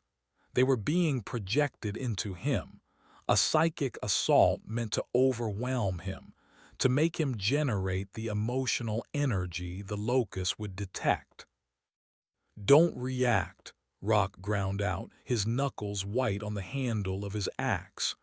"Blank minds, empty thoughts, it's trying to make us panic." Samira was shaking, her eyes darting between the turning figures. "I can't," she whimpered. "I can hear it in my head. It's beautiful, it's calling me." "Samira, fight it," Rock ordered, grabbing her arm. Her skin was cold. Her eyes were unfocused, looking past him toward the dais. "The song, it's the song of creation," she murmured, a beatific smile spreading across her face. "It's showing me everything, the beginning of the universe." The dissonant hum coalesced. It was no longer just a sound. It was a physical force pressing in on them. Rock felt his balance waver. The images the prisoner had shown him before tried to surge back into his mind, but he fought them down, focusing on the cold weight of his dead arm, the gritty pain in his ribs, the solid reality of his body. He looked at Yaina. She was pale, her jaw clenched, but she was holding on. She had her eyes shut tight. "It's just signal noise," she muttered to herself. "Incoherent data. Reject the signal, reject the data." But Samira was lost. She pulled her arm from Rock's grasp and took a step toward the choir. "I have to join them," she said, her voice distant. "I have to add my voice to the song." "Samira, no," Rock lunged, but the force of the psychic hum pushed him back, as if he were wading through thick mud. She walked calmly into the midst of the robed figures. They did not move to stop her. She walked right up to an empty space in their circle, turned her back on her friends, and faced the altar. She stood perfectly still. Then, with a slow, deliberate grace, she closed her eyes. Her mouth opened in that same silent, ecstatic scream. And her feet lifted a millimeter off the ground. The locust had accepted her. She was part of the choir now, part of the prison's machinery. The psychic pressure lessened immediately. The dissonant chord resolved back into a single, pure hum. The toll had been paid again. 1 for 2. The prisoner had taken its payment, and the locust had ratified the transaction. Rock stared at the still form of his friend, another living person turned into a monument of the cave's horror. He felt a surge of pure, undiluted rage, a desire to shatter the figures, to destroy the altar, to bring the whole damned mountain down. But he stopped himself. He remembered Yaina's words. "It reacts to energy." That's what the prisoner wanted. It wanted him to lash out. It wanted him to draw the locust's wrath. He forced the rage down, burying it deep. He unclenched his hand from the ice axe. He took a slow, calming breath. He turned to Yaina. Her eyes were open now, filled with a mixture of terror and grief. "We have to go," Rock said, his voice eerily calm. "Across the chamber now while it's satisfied." They began to walk, their steps feeling impossibly loud in the humming silence. They moved between the still, robed figures, careful not to touch them. They passed the spot where Samira stood, her face a serene mask, locked in a silent scream they could no longer hear. Rock did not allow himself to look at her for more than a second. He focused on the far side of the cavern, where a single, dark passage led onward. As they reached the center of the chamber, passing the impossible altar, Rock felt a change. The humming intensified, but the psychic pressure was gone. Here, at the nexus, the locus's power was absolute. The prisoner's influence was weakest. This was the eye of the storm. He glanced at the altar. Its surface was a polished obsidian black, and it seemed to drink the light. Carved into its surface were patterns, constellations of stars that were alien to him, and complex looping symbols that seemed to writhe at the edge of his vision. In the very center of the altar was a single, small depression, no bigger than his fist. It was perfectly smooth, a stark contrast to the intricate carvings around it. It looked like something was meant to be placed there. "Don't look at it," Yaina warned, her voice low. "Just keep walking." They passed the dais and continued toward the exit.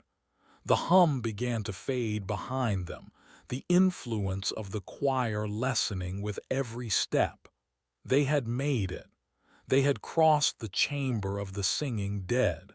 They had paid the price. As they reached the far tunnel, Rock risked one last look back. The chamber was just as they had found it, a vast, silent space filled with statues. But now there was one more. From this distance, he could no longer tell which one was Samira. She was just another voice in the silent choir. Chapter 8: Gravitational Tides. The new tunnel was a relief. It was a simple, ugly tube of rock, devoid of the unnatural perfection of the choir chamber.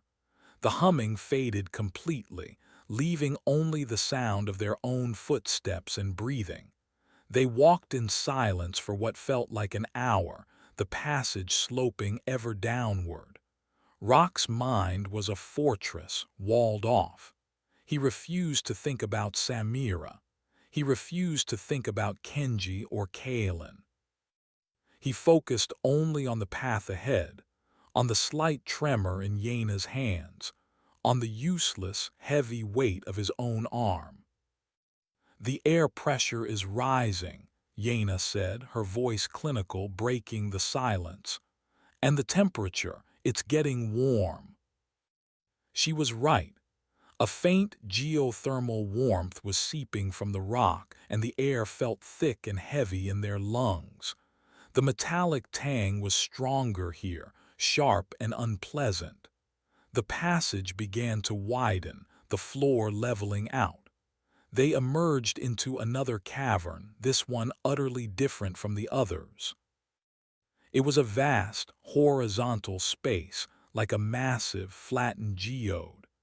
The ceiling, perhaps 100 feet above, was a canopy of massive, interlocking crystals, each the size of a car.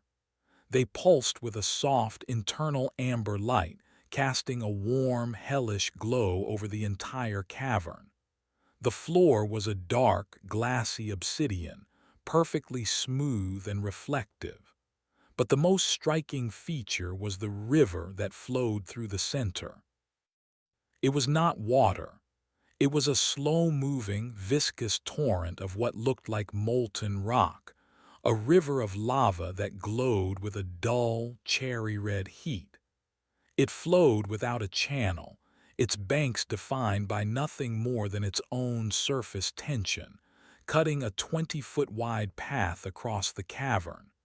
It moved with a syrupy, silent sluggishness. "Alastair Vance's journal," Yaina said, her voice hushed with awe. "He called this place the core flow. He believed it was part of the planet's mantle, forced up into this chamber by the anomalous geology. It's the heat source for the whole system." "And we have to cross it," Rock stated, his eyes already scanning for a path. The cavern was a dead end. The only way forward was to the other side. "There's no bridge," Yaina said, stating the obvious. "No, but look." Rock pointed his light not at the lava river but at the ceiling. "The crystals. Some of them are hanging lower than the others." He traced a potential path with his beam. A series of the massive, amber crystals formed a sort of archipelago across the cavern's ceiling, a set of colossal stepping stones. Yaina looked up then at the glassy floor. "If we could get up there, but how? We can't climb them." "We don't have to," Rock said, a grim understanding dawning. "This chamber has to have its own rule, its own trick."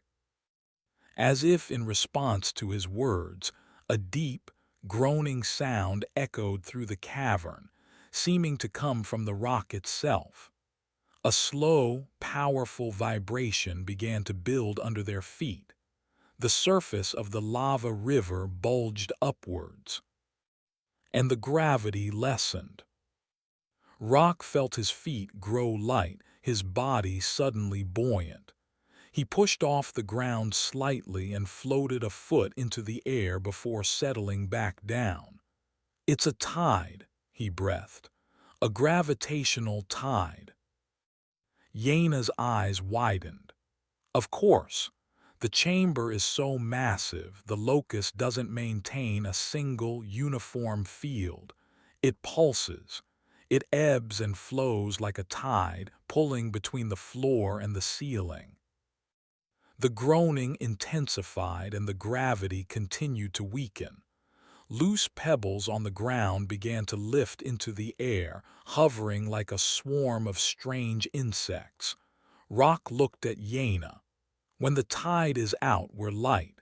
When it comes in, the pull will be toward the ceiling," Yaina finished. "We have to time it. We jump to the first crystal when the gravity is at its lowest, and we hold on when it reverses." It was a horrifyingly risky version of a child's game of red light, green light. A mistake wouldn't mean falling to the floor. It would mean falling into a river of molten rock. "The groaning sound," Rock observed. "It's a warning, it precedes the shift. We listen, we move, we hold." He checked his gear. His good hand was slick with sweat. He looked at his dead arm. It was a liability, an awkward, heavy weight he couldn't use to balance or grip. He would have to do this one-handed. "Okay," he said, turning to Yaina. "The tide is almost fully out. The pull is at its weakest. On my mark, we jump. Aim for that first crystal, it's the lowest one."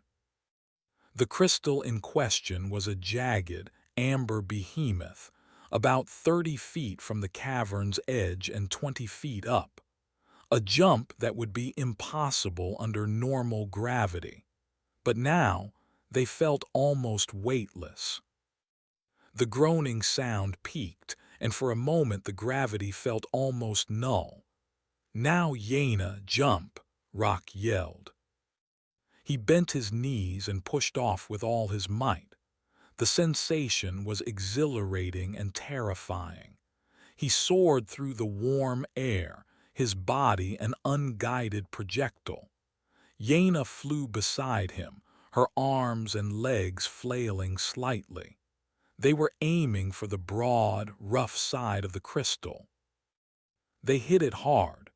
Rock's good hand found a sharp edge, his fingers gripping tight. His other arm slammed uselessly against the rock.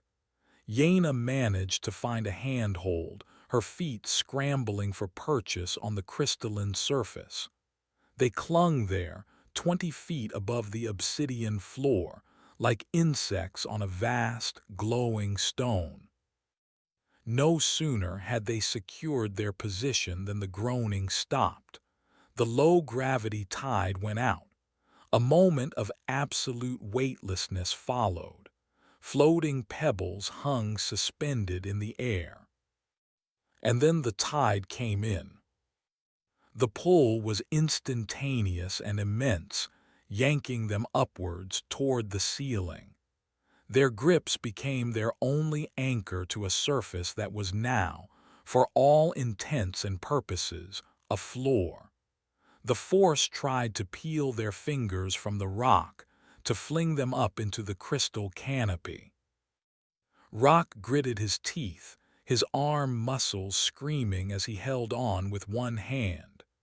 Yaina cried out, her body straining against the pull. Below them, the river of lava flowed on, indifferent. The high-gravity phase lasted for about a minute that stretched into an eternity of strained muscles and raw panic. Then the groaning began again, signaling the reversal. The upward pull slowly lessened, replaced by the familiar, though weak, pull of the floor. They were left clinging to the side of the crystal, their bodies trembling with exertion. "Okay," Rock panted, his voice strained. "That's the cycle. We know the rules now." He looked across the cavern. There were 4 more jumps to make, a chain of glowing islands across a sea of fire. "Next one is further. We have to push harder." They waited, their breathing slowly returning to normal as the gravity weakened. They listened for the groaning to peak, the signal that the tide was at its lowest ebb. "Ready?" Rock asked. Yaina nodded, her face set in a grim mask of determination. "And now." They jumped again, launching themselves from their crystal perch into the warm, still air. They flew through the amber twilight, 2 human souls leaping between impossibilities. They landed on the next crystal, their hands and feet finding purchase just as the tide turned, slamming them against the rock with the force of the upward pull. They continued this way, a terrifying, exhilarating traverse. Jump, cling, endure, repeat. On the 3rd jump, Yaina's foot slipped on landing. She dangled for a heart-stopping moment from her hands, her legs swinging out over the lava river, before she managed to find a foothold. Rock could do nothing but watch, his own one-handed grip a precarious anchor. They reached the final crystal, the one closest to the far side of the cavern. It was a longer jump, a leap of faith over the very center of the molten river. The heat rising from it was intense, baking their faces, making the air shimmer. "This is it," Rock said, his eyes on the landing ledge, a good 40 feet away. "We have to give it everything we've got." They waited for the telltale groan, for the moment of maximum buoyancy. They jumped. For a moment, Rock felt like he was flying. The amber light of the crystals, the dull red of the river below, the vastness of the cavern. It was a scene of terrible, majestic horror. He was not going to make it. He knew it halfway through the jump. He had pushed off as hard as he could, but the distance was too great. His trajectory was falling short. He was going to land in the lava. Yaina, lighter and more agile, was ahead of him. She would make it. He saw her turn her head, a look of horror on her face as she realized he was falling behind. In that split second, with the molten rock rising to meet him, Rock made a decision. He was a man of systems, of protocols, and the final protocol was sacrifice for the sake of the mission. The mission, now, was Yaina. With his good arm, he reached out and pushed her. Hard. He put all his remaining strength into the shove, giving her momentum, propelling her forward.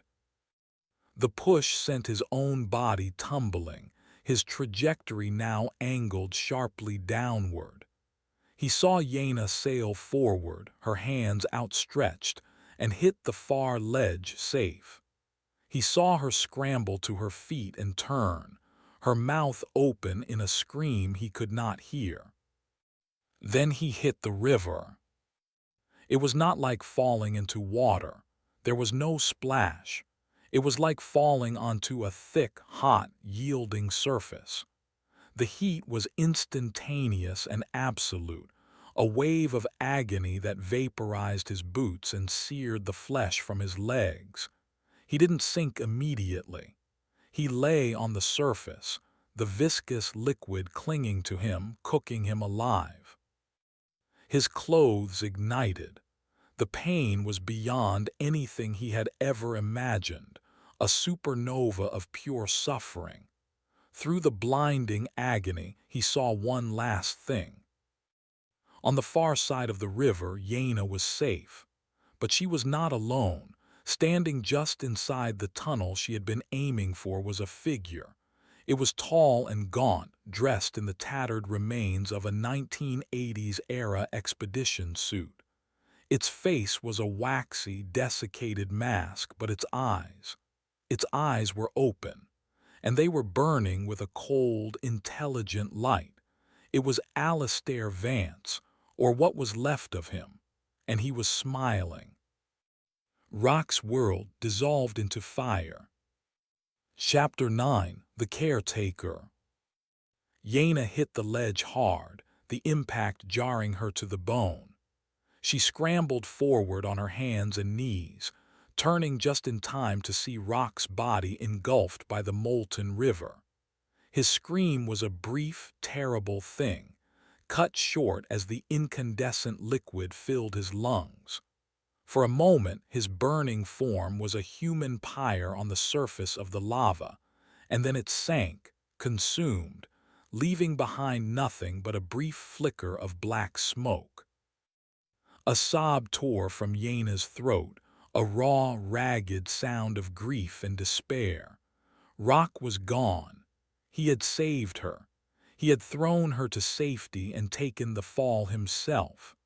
The weight of the sacrifice was a physical blow, crushing the air from her lungs. She was alone. Then she realized she wasn't. She looked up. The man standing at the entrance to the tunnel was just as she had seen him in her brief glimpse. He was tall, impossibly thin, his body seemingly mummified within the faded orange and blue material of his expedition suit. His skin was the color of old parchment, stretched tight over his skull. His lips were gone, pulled back in a permanent rictus that exposed his yellowed teeth. But his eyes were a piercing, intelligent blue. They were alive. They were watching her. It was Alistair Vance, the author of the journal, the man who had been in this cave for more than 30 years. He tilted his head, a slow, deliberate motion accompanied by the faint crackle of desiccated ligaments. The smile on his lipless face widened.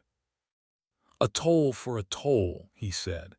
His voice was a dry, rasping whisper like sand sliding over stone.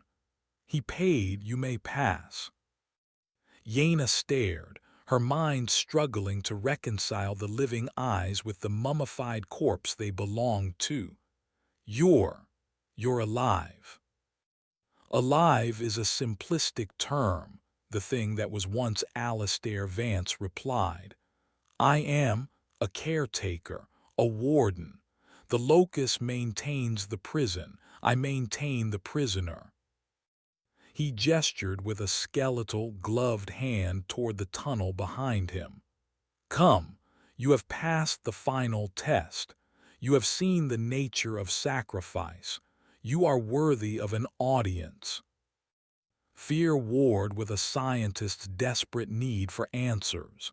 This man, this entity, he had the key.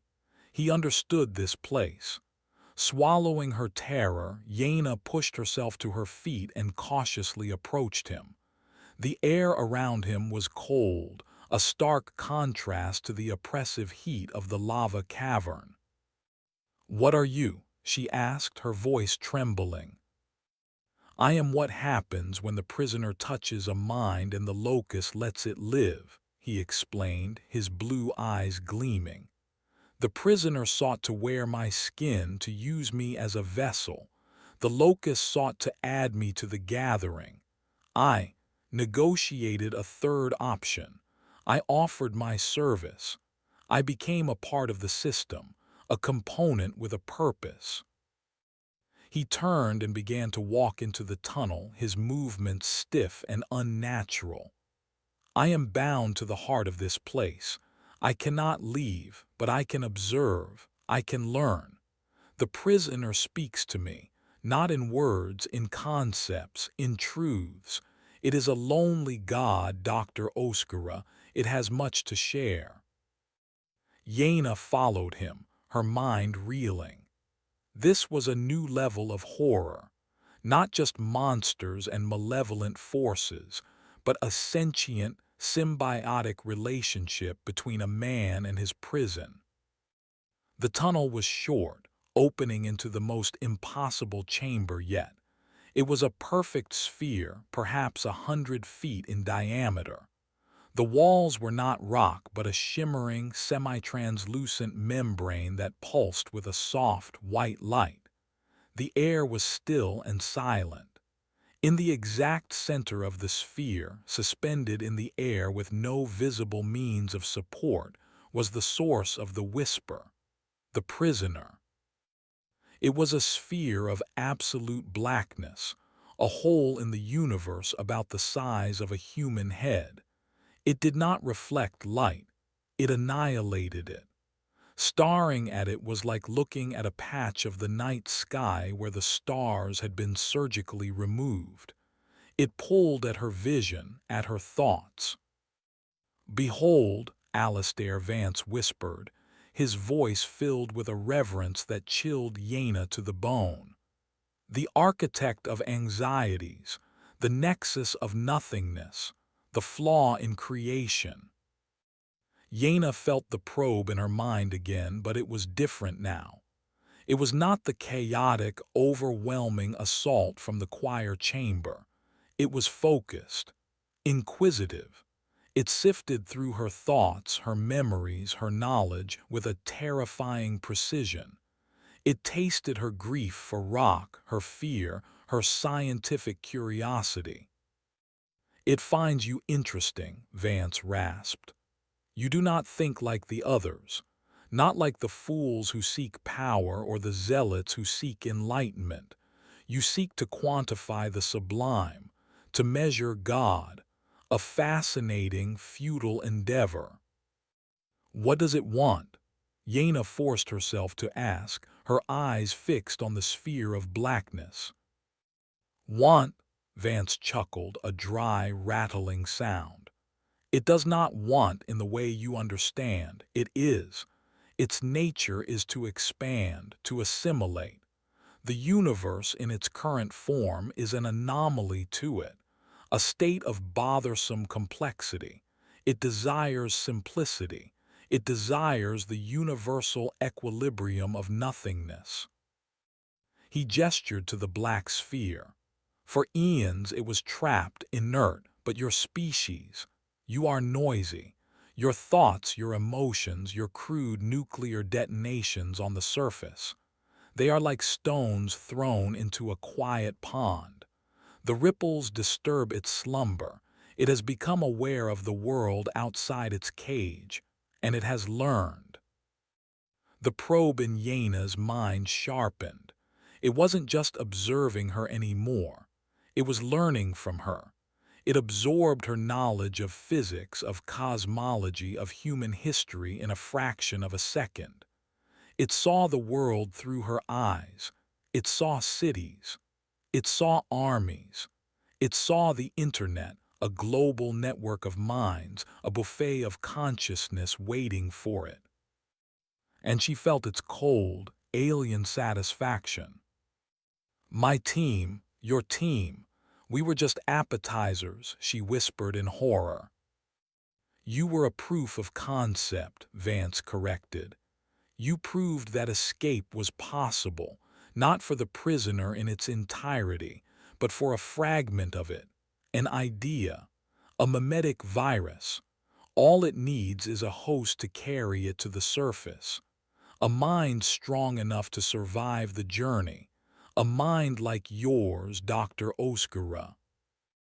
The truth crashed down on her. The entire journey, the tests, the sacrifices, it was all a filtration process. A system designed to find the perfect carrier. Kenji was too weak. Kalen was too unstable. Samira was too susceptible. Rock was too defiant. But Yena was a scientist. She was rational. She was resilient. She was a perfect vessel. No, Yena said, backing away. The locus wouldn't allow it. The locus is a simple system, Vance said, his smile widening. It detects and neutralizes energy, threats. But what if the host does not seem like a threat? What if the host is calm, rational, and walks out under her own power? What if the fragment of the prisoner she carries is dormant, perfectly shielded within her mind, only to be released when she reconnects with your global network of thoughts? He took a step toward her. I have waited a long time for a candidate like you. The others were disappointing. The sphere of nothingness in the center of the room pulsed. Yena felt a final, powerful push into her mind. It was not a whisper. It was an injection, a download of pure, conceptual data. She felt a piece of the blackness, cold and infinite, lodge itself in the back of her consciousness. It did not hurt. It simply settled there. A seed of the void planted in the soil of her soul. She stumbled back, her hand flying to her head. She felt fine. She was still herself. But she knew with absolute certainty that she was no longer alone in her own mind. The way out is just ahead, Vance rasped, pointing to another tunnel opening on the far side of the sphere. The locus will not stop you now. The accounting is complete. The toll has been paid in full. Go, your world is waiting. He stepped back, his duty done, his smile one of triumphant finality. He was the warden who had just successfully paroled his most dangerous inmate. Yena stood there, her body trembling, her mind a fortress with a traitor inside its walls. She had two choices. She could walk out of the cave carrying a plague that could end the world, or she could end it here. She looked at the sphere of blackness. She looked at the smiling corpse of Alistair Vance. She looked at the exit. Then she looked at her own hands. She was a scientist, a problem solver, and this was the ultimate problem. How do you kill an idea? How do you fight a war inside your own head? She knew that walking out was not an option, but she also knew that dying here was a victory for the prisoner. It would simply wait for the next team of explorers. No, she had to do something else, something Vance and the prisoner had not considered. She had to change the rules of the prison. Chapter 10. A New Caretaker. Yaina looked at the sphere of nothingness, the seed of its essence now a cold, dormant passenger in her own mind. She could feel it, an unnerving stillness in the chaos of her thoughts. It was waiting, patient. It knew it had already won. "You're wrong," she said, her voice surprisingly steady. She wasn't speaking to Vance. She was speaking to the prisoner using her own internal voice. "You think you've found your vessel, but a vessel is a container, and a container has a purpose defined by its user, not by what it contains." Alistair Vance tilted his head, a flicker of confusion in his dead blue eyes. "What are you doing?" Yaina ignored him. She focused her thoughts, her scientific discipline a weapon. She did not try to fight the fragment within her. She studied it. She analyzed its nature, its connection to the main sphere, its fundamental properties as a piece of excised reality.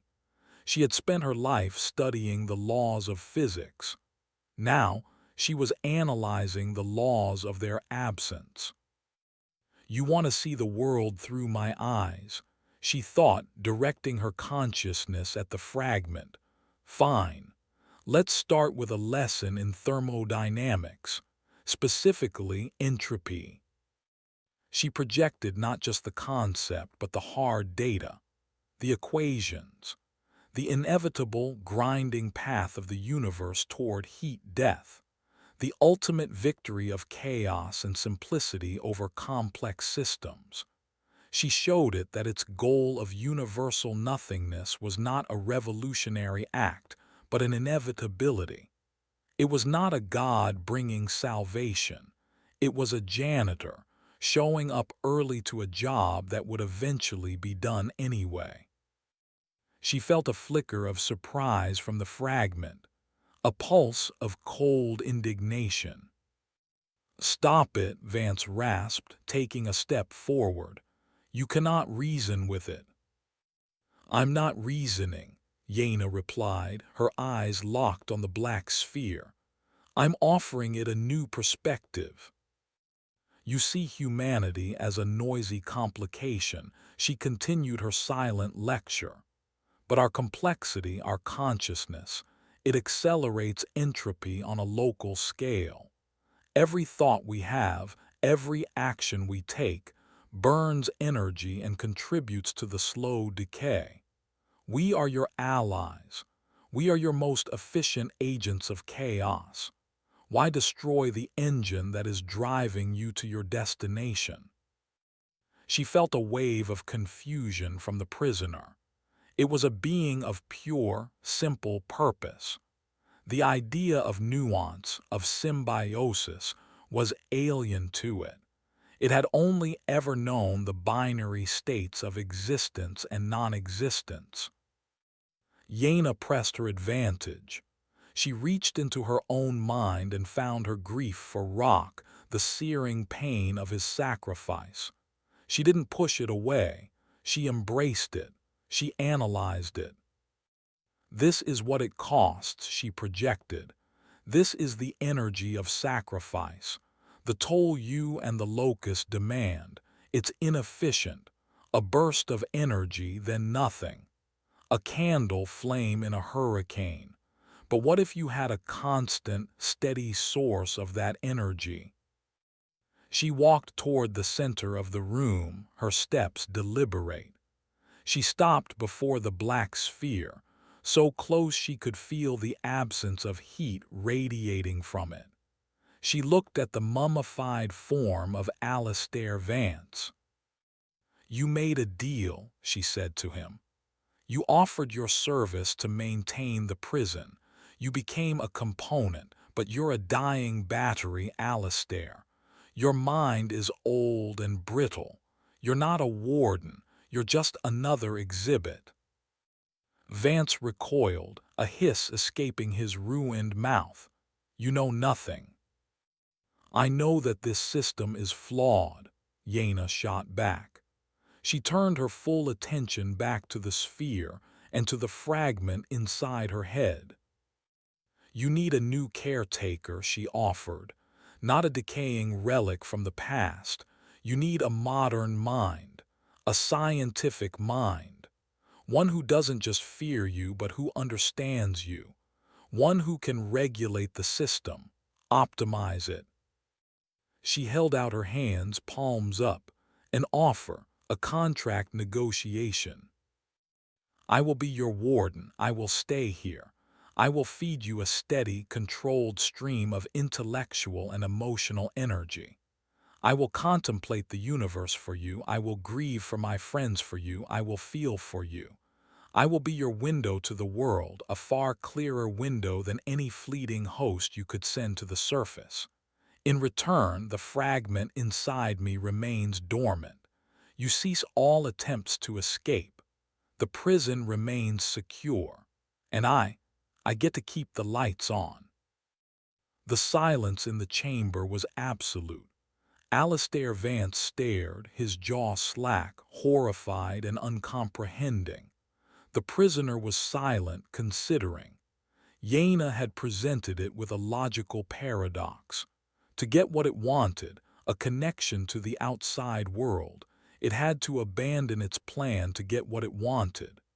She was offering it a high-definition, live stream of reality in exchange for it staying in its cell.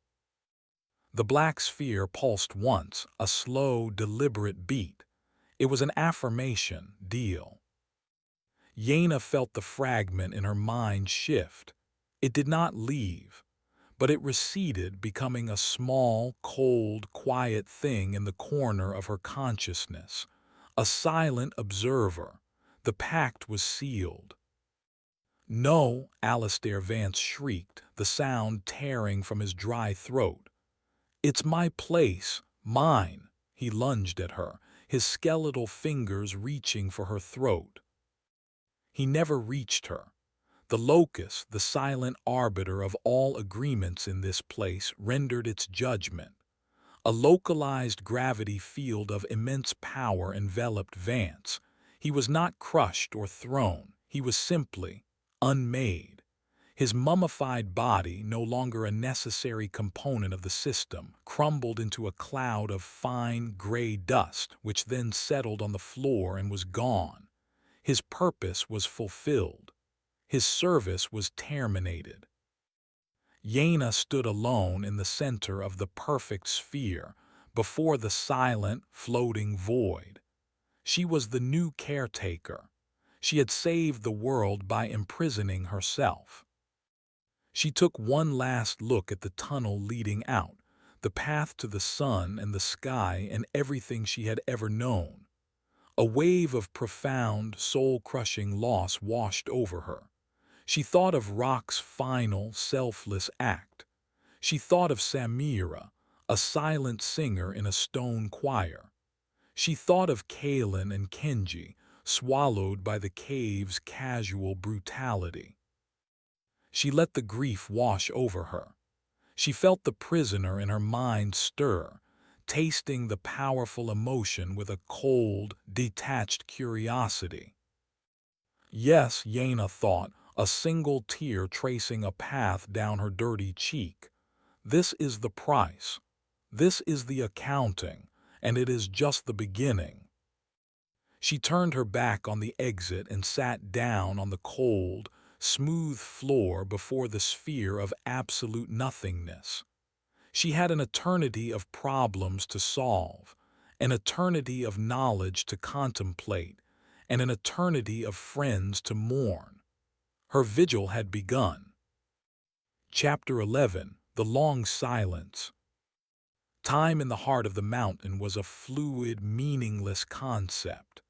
There was no day or night, only the ceaseless, soft luminescence of the prison sphere and the eternal, silent hum of the locus. For Yena, time was measured not in hours or days, but in the slow, geological drift of her own humanity. She had been the caretaker for a long time. long enough for the scars on her soul to become a part of its landscape, long enough to forget the precise taste of fresh air, but never the searing image of rock sacrifice. Her existence had found a new equilibrium. She did not eat. The ambient energy of the place, the same force that sustained the silent choir, sustained her.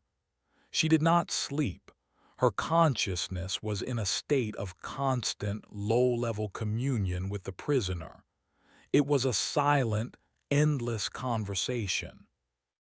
She would feed it concepts, the intricate beauty of protein folding, the vast emptiness of interstellar space, the illogical, fierce loyalty that led a man to push a friend to safety at the cost of his own life.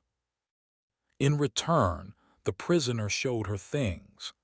It gave her glimpses into the fundamental structure of the universe, visions of cosmic architecture that made her human understanding of physics seem like a child's crayon drawing.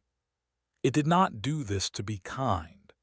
It did so to demonstrate the utter insignificance of her own reality, to slowly, patiently erode the foundations of her identity. She spent much of her time wandering her kingdom. She was now part of the system, and its horrors no longer perceived her as a threat. She could walk through the core flow cavern, the river of lava parting for her like a viscous Red Sea. The gravitational tides ignored her, her form anchored to whatever surface she chose by a personal, stable field. She would visit the chamber of the silent choir, standing among the placid, screaming figures.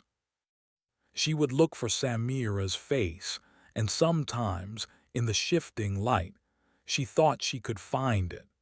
She would whisper apologies that were swallowed by the resonant hum. The amalgam, the great and terrible gathering, was the most pathetic of her subjects. It rested in its cavern, a dormant, tragic hill of flesh and metal.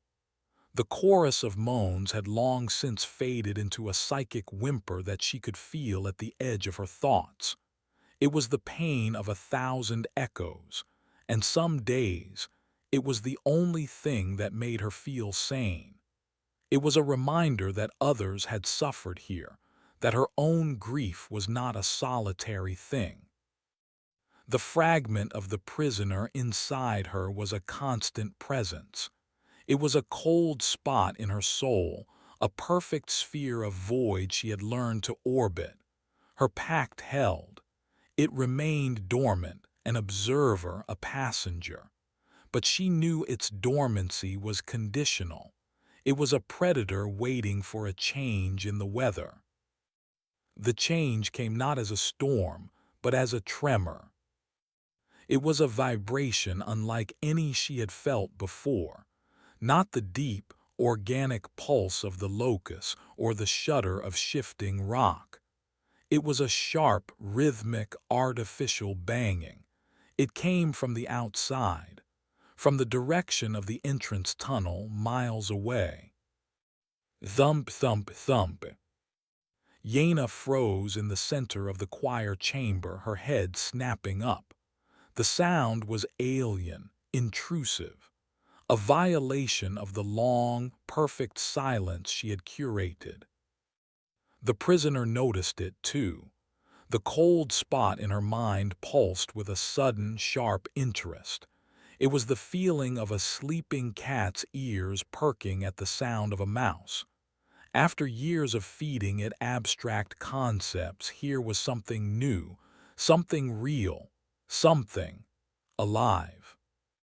Thump, thump, thump, WHIRRRRR. The new sound was a high-pitched whine, the sound of machinery. A drill. They were drilling. Yaina felt a surge of something she hadn't felt in years. Panic. Hot and sharp. Who were they? Why were they here? Had the world forgotten the lesson of the Vance expeditions? Or had Kalen's corporate sponsors finally come looking for a return on their investment? The fragment in her mind offered a suggestion, not in words, but in a pure conceptual image. The cavern of the amalgam, the creature stirring, its mismatched limbs scraping across the stone. It was a vision of profound, efficient violence. No, she thought, her mental voice a sharp command. She walled off the suggestion, reinforcing the parameters of their pact. Observation, not interference. The prisoner retreated, but she felt its cold amusement. It was content to watch, for now. Yaina began to move, striding purposefully out of the choir chamber and through the connecting tunnels. She had to see.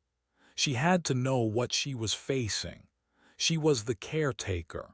Her duty was not just to the prisoner, but to the prison itself.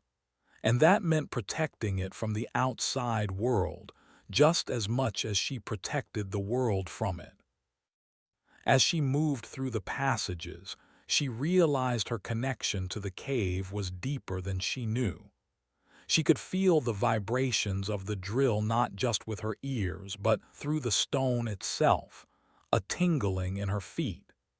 She could sense the locus, a vast, silver web of energy beginning to stir, its attention drawn to the foreign intrusion. She reached the cavern where Kenji had fallen, where Kalen had been fed to the floor. The memories were still here, etched into the very rock. She pushed them away. She had a new crisis to manage. She moved down the long passage toward the entrance, toward the upward-flowing river. The humming of the water grew louder, a familiar, comforting sound in the face of the new, mechanical threat. The drilling stopped. It was replaced by a series of loud, metallic clangs. Then a new sound, voices. Amplified by the acoustics of the tunnel, they were faint but clear. They were human. Yaina flattened herself against the wall in the shadows, just before the passage opened up to the waterfall ledge. She peered around the corner. 3 figures stood on the ledge where her own team had first entered.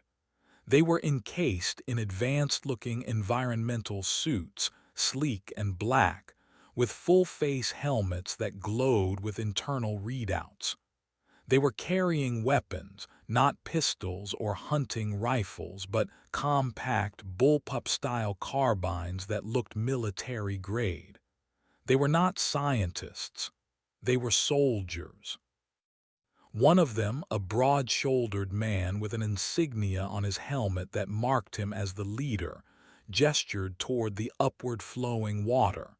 His voice, tinny and artificial, crackled through an external speaker. Energy readings are off the charts, just like the long-range scan predicted. This is the place. Another figure, her suit leaner, covered in sensor nodes, consulted a device on her wrist. Gravimetric field is stable but weird. It's like the laws are thin here, Commander. The laws are about to be whatever we say they are, Wexler, the commander grunted. Fan out. Set up the first relay beacon. I want a continuous data stream back to base camp. A third figure, bulky and carrying a heavy pack, unslung his weapon. You feel that, Commander? The quiet gives me the creeps. Quiet is good, Novik, the commander replied. It means we're the only predators in here. Now get to work. Yaina watched from the darkness, her heart a cold, heavy stone in her chest. Predators. They saw this place, her home, her prison, as something to be conquered. They saw its power as something to be harvested. They had no idea of the true nature of the ecosystem they had just entered. The prisoner stirred again, its interest now a palpable, hungry thing. It showed her another image, the gravity shift, Kenji and Samira on the ceiling, the fall. It was so simple, a flick of a metaphysical switch, a test, an object lesson. She felt a cold sweat on her brow. She was the caretaker.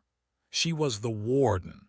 Was it not her duty to use the tools of the prison to protect it, to scare these people away before they drilled too deep, before they woke something that even the locust could not contain? The thought was seductive, to be not a passive observer but an active force, to wield the power that had destroyed her life, to use it for a purpose. She focused on the locus, the silver web of energy that permeated the rock. She had never tried to command it, only to coexist with it. But now she reached out with her mind, with the authority granted to her by her pact. She found a thread of the silver web and she pulled, gently, a suggestion. On the ledge, a spare battery pack Novik had placed on the ground wobbled. Then it rolled, uphill. Wexler saw it. "Commander, did you see that?" The commander turned, saw the battery, and a slow, hungry grin spread across his face, visible even through his helmet's polarized visor. "Now that," he said, his voice filled with avarice, "is what we came for." Yaina shrank back into the shadows, a wave of dread washing over her. Her warning had not been interpreted as a threat. It had been seen as an advertisement. And she knew, with a sudden, chilling certainty, that this was exactly what the prisoner had wanted. Chapter 12. The Newcomers. Commander Eva Rostova did not believe in ghosts, gods, or anomalies she could not quantify and exploit. For 7 years, her corporate charter at Xylodynamics had been simple: locate and acquire next-generation energy sources. The faint, powerful, and utterly bizarre energy signature that had bloomed and then vanished from this remote jungle sector had been her personal obsession. It defied all known models, and anything that defied models was profitable. "Lock it down, Wexler," Rostova commanded, her voice crisp and devoid of awe. She saw the upward-flowing river not as a marvel but as an engine. "I want full-spectrum analysis. Novik, get that relay anchor drilled into the wall. I want a hardline connection, no atmospheric interference." "Aye, Commander," Novik grunted. He was a slab of muscle, a man who followed orders and trusted in the overwhelming stopping power of his pulse rifle. He hefted a heavy industrial drill and slammed it against the basalt wall, the shriek of metal on stone echoing down the dark passage. Wexler, her movements precise and economical, deployed a series of small, floating sensor drones. They hummed into the air, their lights blinking, and began to map the cavern. "Commander, the gravimetric shear is localized around the water column. The rest of the immediate area is deceptively stable, 0.97 gs, consistent." "For now," Rostova said. She trusted her gear, but she trusted her gut more. And her gut told her this place was a loaded weapon with a hair trigger. "Report any deviation. The moment it wavers, you tell me." From her hiding place deep in the tunnel, Yaina watched them. They were so efficient, so clinical, so different from Kalen's ragtag team of academics. They were prepared for physical threats, for environmental hazards. They were not prepared for a danger that operated on a conceptual level. The prisoner was a low thrum of excitement in her mind. It was enjoying this. It was watching a new game unfold. It offered her another image, another tool from the cave's arsenal, the geophages, the patient hunters that blended with the floor. A simple, terrifying reveal, a monster to scare away the soldiers. They are not scientists, Yena countered, her thoughts sharp. They will not scare, they will shoot. The energy discharge will trigger the locus. People will die. This is not the way. The prisoner offered no alternative. It was content to let her struggle. It knew that all her paths led to conflict. Yena had to escalate, but she needed to control the escalation.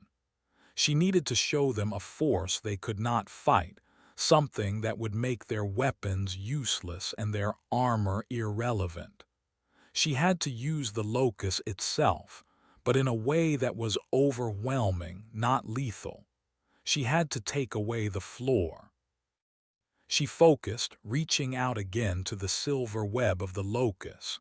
She remembered the lurch, the sickening disorientation, the feeling of the world turning on its side. She would recreate it. She would put them on the wall. They wouldn't fall into the river, their advanced suits and safety lines would hold them. But the sheer, undeniable wrongness of it would be enough. It had to be enough. On the ledge, Wexler suddenly stiffened. "Commander, grav field fluctuation, it's migrating." Rostova didn't have time to react. The world tilted, not visually, physically. The concept of down slid 90 degrees, relocating to the sheer wall of the cavern. For the three soldiers, it was as if an invisible truck had slammed into them from the side, pinning them against the rock. Novik, caught mid-drill, was torn from his machine and smashed against the wall, his helmet cracking against the stone with a sickening crunch. Rostova and Wexler, better balanced, managed to absorb the impact, their armored suits groaning.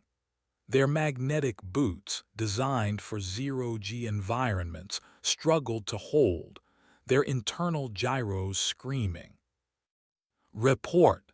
Rostova roared, her voice strained against the immense pressure.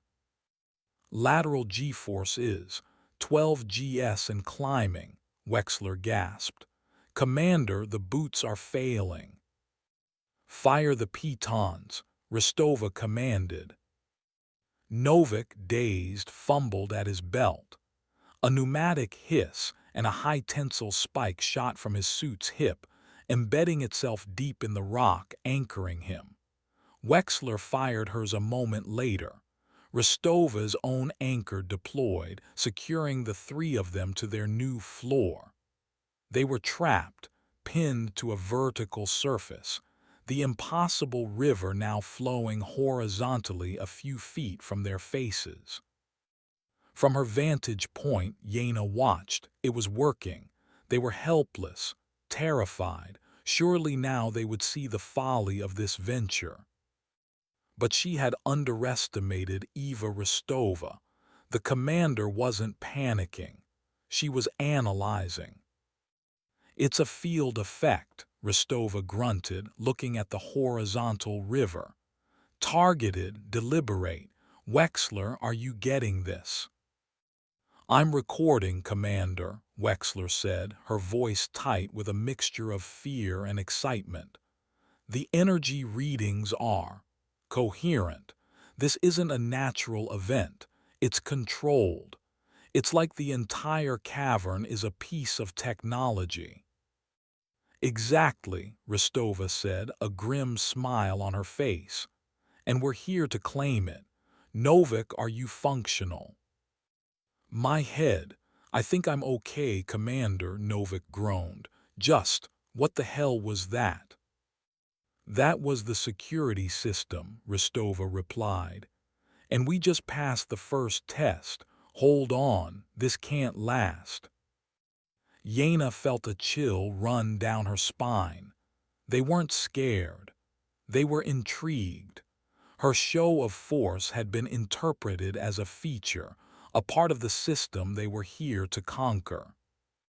The prisoner pulsed with cold amusement. I told you, it seemed to whisper. Half measures are for the weak.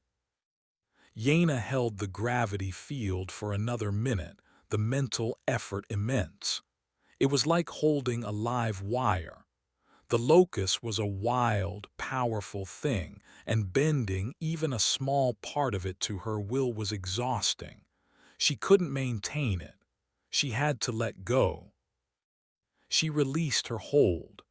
The lateral gravity field collapsed. For a heart-stopping moment, the cavern was in absolute zero-G. The three soldiers, their equipment, and the upward-flowing river floated in a bizarre tableau. Then, with a gut-wrenching lurch, the normal, downward pull of gravity reasserted itself. Rostova and Wexler, anchored by their pitons, simply swung back into place against the ledge. But Novik, still dazed, had been fumbling with his rifle. He wasn't holding on. He fell. He didn't scream. He was a professional. He just dropped the 10 feet to the ledge, his armored suit taking the brunt of the impact with a loud crash. He landed on his back, the wind knocked out of him but alive. His pulse rifle, however, bounced from his hands. It skittered across the ledge and tumbled over the edge, not into the main upward river, but into a small, downward-flowing trickle of normal water at the very edge of the cave mouth. It vanished into the jungle below. Yena watched, her plan in tatters. She had shown them the power of the cave, and it had only strengthened their resolve. She had tried to avoid violence, and she had failed. Now they were on guard. They were expecting her. "Okay," Rostova said, detaching her piton and moving to help Novik up. "Phase 1 is over. It seems the welcome wagon is hostile. From now on, full combat footing. Novik, you're on point. Wexler, keep your eyes on those sensors. Whatever is in here is smart. Let's not disappoint it." They began to move, single file, deeper into the cave, following the same path Yena's team had taken all those years ago. Yena felt a wave of despair. The prisoner's presence in her mind was stronger now, feeding on her frustration, on her fear. It showed her another image, the geophages, the floor that eats. But this time the image was different. It showed the soldiers walking. It showed the floor turning to leather beneath one of their feet. It showed a leg, encased in black armor, being swallowed by the stone. It was an elegant, simple solution. A trap, a way to remove one of them from the board, to show them the price of trespassing. Yena fought against it, but she was so tired. She had been the warden for so long, and her resolve was fraying. These people, they wouldn't listen to warnings. They only understood force. Perhaps the prisoner was right. Perhaps a lesson to be learned had to be sharp.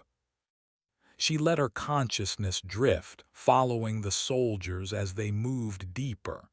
She could feel the geophages dormant under the stone. They were simple creatures, barely conscious. But they were hungry, and they would respond to her call. She focused on a spot on the path 100 meters ahead of the approaching soldiers. She reached out, not with the overwhelming power of the locust, but with a subtle, biological command. A whisper to the things that slept in the rock. "Wake up," she commanded. "It is time to feed." Chapter 13. architect of fear. Rostova moved with the coiled tension of a predator. The cave was a tactical problem, and she was a master of solving them. Her team advanced in a tight, leapfrogging formation, Novik in the lead, his pulse rifle held at a low ready, its beam cutting a swath through the absolute darkness. "No thermal signatures," Wexler reported, her voice a low murmur in their comms. "No organics, no heat blooms. It's like the place is sterile." "It's not sterile, it's patient," Rostova corrected. "Stay sharp." They reached the area where Kenji's battery had rolled uphill, the site of the first gravitational test. Yena, a ghostly observer tied to the very stone they walked on, watched them. The prisoner was a silent, expectant weight in her mind. It had made its suggestion, and now it waited for her to act. She was torn. The memory of Kalen being consumed by the geophages was a vivid, searing scar. To inflict that on another human being. But these people were not Kalen. They were invaders. They were armed. They would not stop until they had broken this place or been broken by it. Her duty was to the prison. Her decision was a compromise born of desperation. She would not let the geophage consume them, but she would show them its teeth. A warning they could not misinterpret as a feature of the technology. As Novik stepped onto the designated spot, Yena gave the command. The floor beneath his boot did not ripple. It did not give warning. It simply opened. The mottled stone split apart like a pair of leathery jaws, revealing a maw filled not with teeth, but with a swirling, grinding vortex of gravel and pulverized rock. The geophage was not trying to eat his leg. It was trying to pull him into its gullet, to grind him into sediment. Novik yelled, a sharp cry of shock and pain as his leg was engulfed to the knee. The pressure was immense, the armored composite of his suit groaning and cracking. He was being dragged down. Rostova and Wexler reacted instantly. They grabbed Novik's arms, trying to pull him free. "What the hell is it?" Wexler shouted. "It's the floor. The goddamn floor is eating him," Rostova roared, digging her magnetic boots in for leverage. "Novik, fire your weapon, shoot it." It was the worst possible command.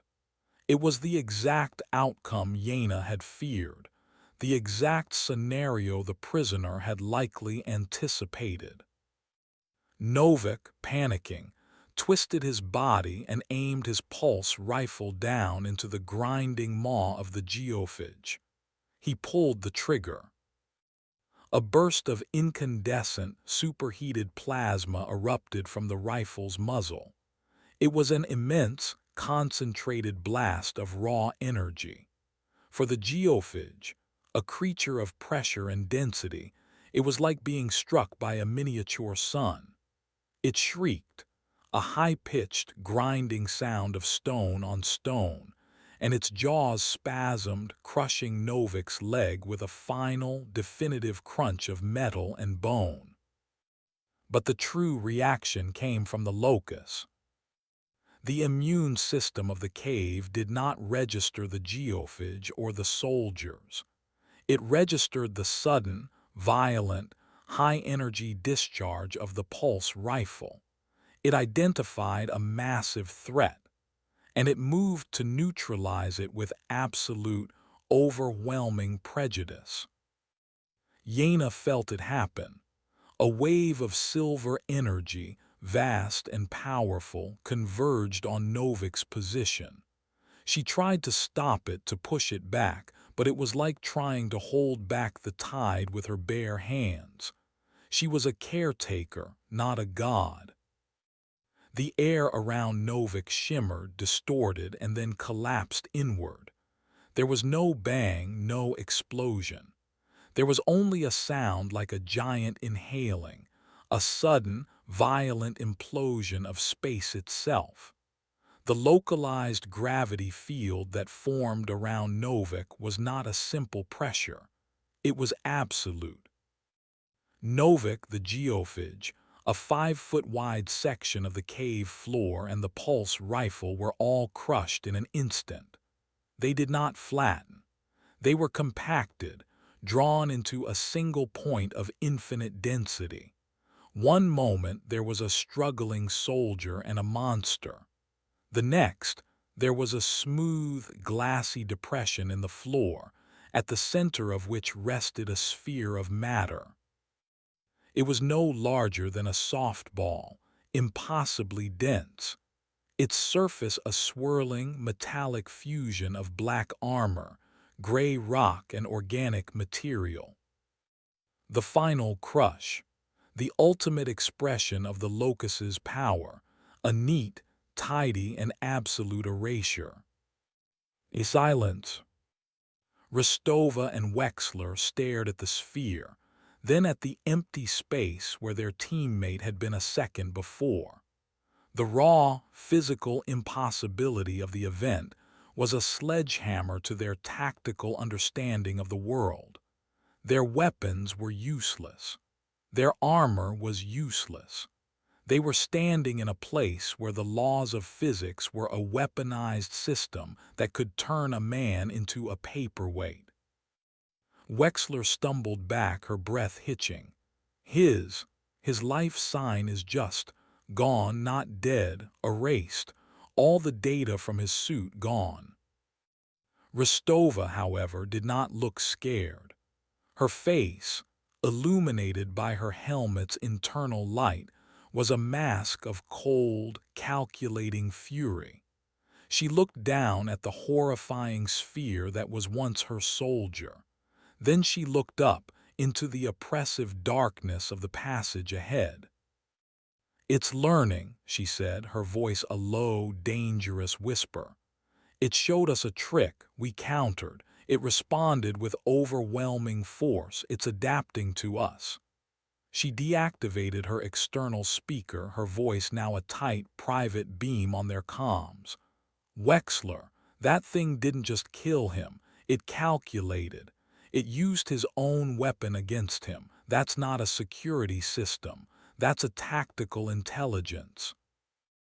In the darkness, Yena felt a profound, sickening chill. She had tried to warn them. She had tried to control the situation. And in doing so, she had murdered a man. The prisoner flooded her mind with a wave of what she could only interpret as approval. A cold, detached, "I told you so." The sensation was hideous, but a part of her, a cold, pragmatic part she didn't recognize, agreed with it. The lesson had been taught. It had been sharp. It had been final. Rostova raised her rifle, her knuckles white. She was not looking at the sphere. She was looking down the tunnel toward where Yena was hidden, as if she could feel her presence. "All right, you bastard," Rostova's voice boomed from her external speaker, a direct challenge to the unseen enemy. "You want a war? You've got one. We're not leaving until we've ripped the heart out of this mountain and put your head on a spike." Yena felt her own heart sink. She had not created fear. She had created a vendetta. She had not scared them away. She had given them a reason to fight to the death. She was no longer just the caretaker. She was the monster of the cave. And as the architect of this new, escalating fear, she was terrified to realize that she was beginning to think like one. The lines were blurring. The pact was shifting. And the prisoner was winning. Chapter 14. Rules of Engagement. Eva Rostova was not a scientist. She was a soldier.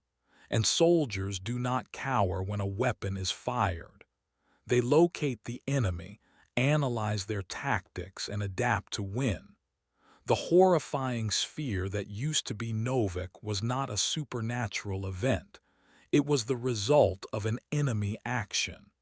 An enemy with capabilities far beyond her own, but an enemy nonetheless. "Wexler, give me an analysis of the event," she said, her voice a flat, controlled line in their private comms. "Energy signature, duration, residual effects, everything." "The implosion was instantaneous," Wexler replied, her voice shaky but her hands already working, tapping commands into her wrist-mounted device. "The energy spike was astronomical but incredibly localized. It didn't just apply force, it warped spacetime. Commander, the physics of that event they're God level. We can't fight that." "We don't have to fight the event," Rostova countered, her mind racing, processing the tactical reality. "We fight the entity controlling it. It's a reactive system. It responded to the energy discharge of Novik's rifle. That's our first rule of engagement. No energy weapons. We go kinetic." She knelt, her rifle never wavering from the darkness ahead. With one hand, she ejected the plasma-based power cell from her weapon. It clattered to the stone floor. She then pulled a new ammunition block from her belt, a solid, heavy magazine filled with hypervelocity tungsten slugs. It was a less powerful, less advanced option, but it was purely physical. It was loud, but it was low energy. Wexler switched to kinetic rounds and stole all non-essential electronics. Power down everything but basic suit functions and the hardline data relay. We reduce our energy footprint to absolute zero. We become ghosts. "Aye, Commander," Wexler said, her training overriding her fear. She followed Rostova's lead, swapping her own weapon's power source. The cavern fell into a deeper silence as they powered down auxiliary systems. From her unseen vantage point, Yena watched this cold, professional adaptation with a sinking heart. She had shown them a god's power, and they had simply changed their rule book. They were learning the cave's laws faster than her own team ever had. The prisoner pulsed with interest. It showed Yena a new vision, not of violence but of cunning. It showed her the chamber of the silent choir, the figures turning, their psychic song beginning. It showed her Ristova and Wexler clutching their heads, their minds, so reliant on logic and order, being torn apart by a symphony of madness. It was a weapon they had no defense against. Yena fought the urge. That chamber was a place of sacrifice, a place of terrible balance. Samira was there. To use it as a weapon felt like a desecration. More than that, she feared it. She feared what unleashing that psychic power might do to her own mind, how it might strengthen the prisoner's hold. "There are other ways," she insisted, pushing the vision away. She watched as the two soldiers began to advance again. They moved differently now, slower, more deliberate. They tapped the floor ahead of them with the barrels of their rifles before taking a step, testing for geophages. They had learned. Yena had to get ahead of them. She knew the path they were on.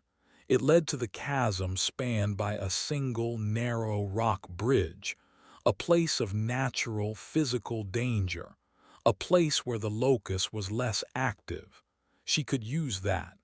She didn't need monsters or psychic attacks. She just needed gravity. Simple, honest, predictable gravity. She retreated from her hiding place, moving deeper into the cave. She did not run. Her movement was a silent, fluid glide. The cave was her body now, and she moved through its veins with an unnatural grace.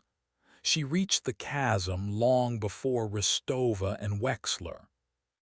It was a vast, dark space, 100 feet across and a depth her eyes could not pierce. A single, natural bridge of stone, no more than 3 feet wide, was the only way across.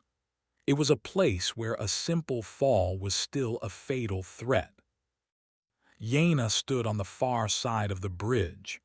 She placed her hand on the stone. She could feel the locus here, but it was thin, a weak signal like distant radio static. This part of the cave was old, stable. The locus had little work to do, but it was still present. It was still a tool. She didn't try to create a violent shift. She did something much more subtle. She focused on the bridge itself, on the crystalline structure of the rock. She introduced a tiny, rhythmic gravimetric vibration, a pulse.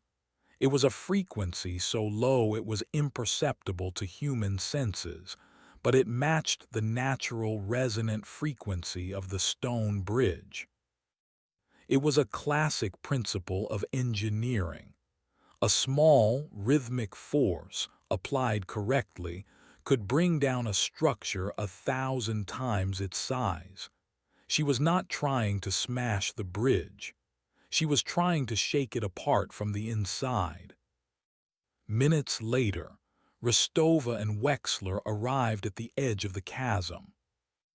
Natural formation, Rostova observed, shining her light across the narrow span. No tricks, just a long way down. I'm getting micro-tremors from the bridge, Commander, Wexler reported, checking her wrist device. It's probably just geological stress. We'll cross one at a time, Rostova ordered. I'll go first, cover me. Rostova stepped onto the bridge, her magnetic boots gripping the stone. She moved with a steady, confident pace. Yana watched from the shadows on the other side, her hand pressed to the rock, her mind focused on maintaining the subtle, destructive vibration. She could feel the stress fractures beginning to form deep within the stone. Rostova was halfway across. The bridge shuddered, a visible tremor this time. She paused, her body perfectly still. Wexler, report, she commanded. The tremors are increasing in frequency, Commander. The structural integrity is. It's dropping fast. Get off the bridge. Yana pushed harder with her mind, pouring more energy into the vibration. A crack, thin as a hair, appeared at the center of the bridge. It began to spiderweb outwards. Rostova did not retreat. She broke into a run, sprinting for the far side. She was going to make it. Yana gave one final, desperate mental shove. A large chunk of the bridge, right in front of Rostova, crumbled away, falling silently into the black abyss. The path was gone. Rostova was trapped, a dozen feet from safety, on a rapidly disintegrating platform. She skidded to a halt at the edge of the new gap, teetering for a moment before regaining her balance. The bridge groaned, swaying beneath her. From the other side, Wexler raised her rifle, not at the bridge, not at the darkness. She aimed it at the ceiling above Yana's hiding place. Commander, the seismic activity is not random, Wexler's voice crackled on the comms.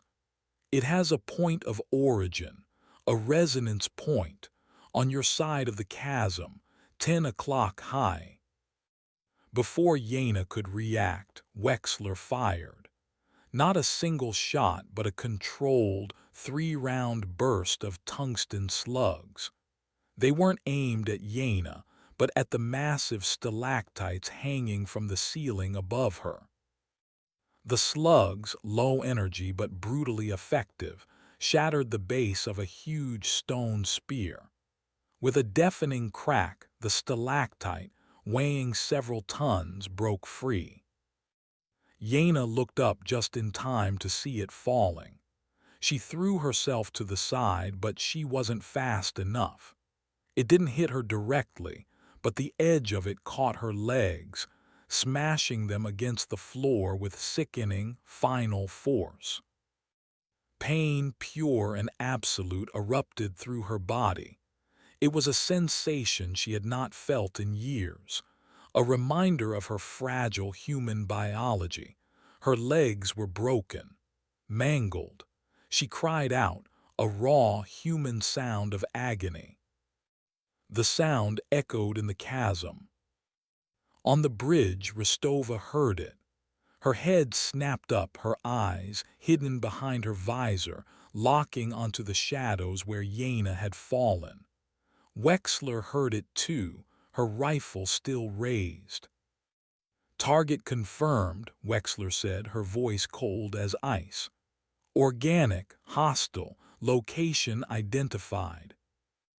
Rostova smiled, a predator's grimace. Good, now we're having a conversation. She couldn't cross the bridge, but she didn't need to. She had found her enemy. She had wounded her. And now she knew exactly where to aim. The rules of engagement had changed once again. Chapter 15. The Wounded God. Pain was a forgotten country.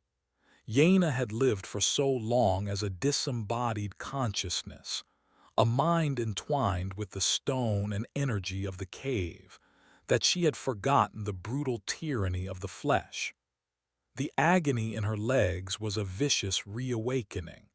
It was a physical anchor, dragging her down from her near-omniscient state, grounding her in a world of shattered bone and torn muscle.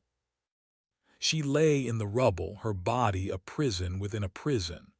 The prisoner in her mind, silent during her act of subtle destruction, now stirred. It did not offer help. It did not offer comfort. It simply observed her pain with a cold, detached curiosity, like a scientist watching a cell die under a microscope. It was gathering data. Across the chasm, Rostova stood on the crumbling remains of the bridge. Wexler, give me options. The bridge is gone, Commander, Wexler stated. We can't cross, but we have a confirmed target. We can suppress and contain. Negative, Rostova shot back. We didn't come here for containment. We came here for acquisition. She looked at the gap, then back at Wexler. Get the launcher. Wexler nodded. She knelt and unsealed a long, reinforced case from the side of her pack. Inside was a compact, single-shot projectile launcher. She loaded it with a specialized canister.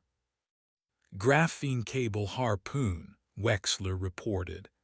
It'll punch into that far wall. We can set up a line, cross over. Do it, Rostova ordered. Yaina watched, her vision blurring with pain. They were still coming. Her attack had failed. It had only succeeded in revealing her position and crippling her. She tried to push herself up, but a fresh wave of agony shot through her, and she collapsed back, gasping. She was weak. The pain was a massive energy expenditure, a beacon of suffering that the locust could sense. She felt the silver web stir, its attention drawn to her, not as the caretaker, but as a wounded, chaotic animal. The system was beginning to see her as a threat to its stability. Her pact was becoming unstable. "Help me," she pleaded to the prisoner, the first time she had ever asked it for anything. The response was not an image or a word.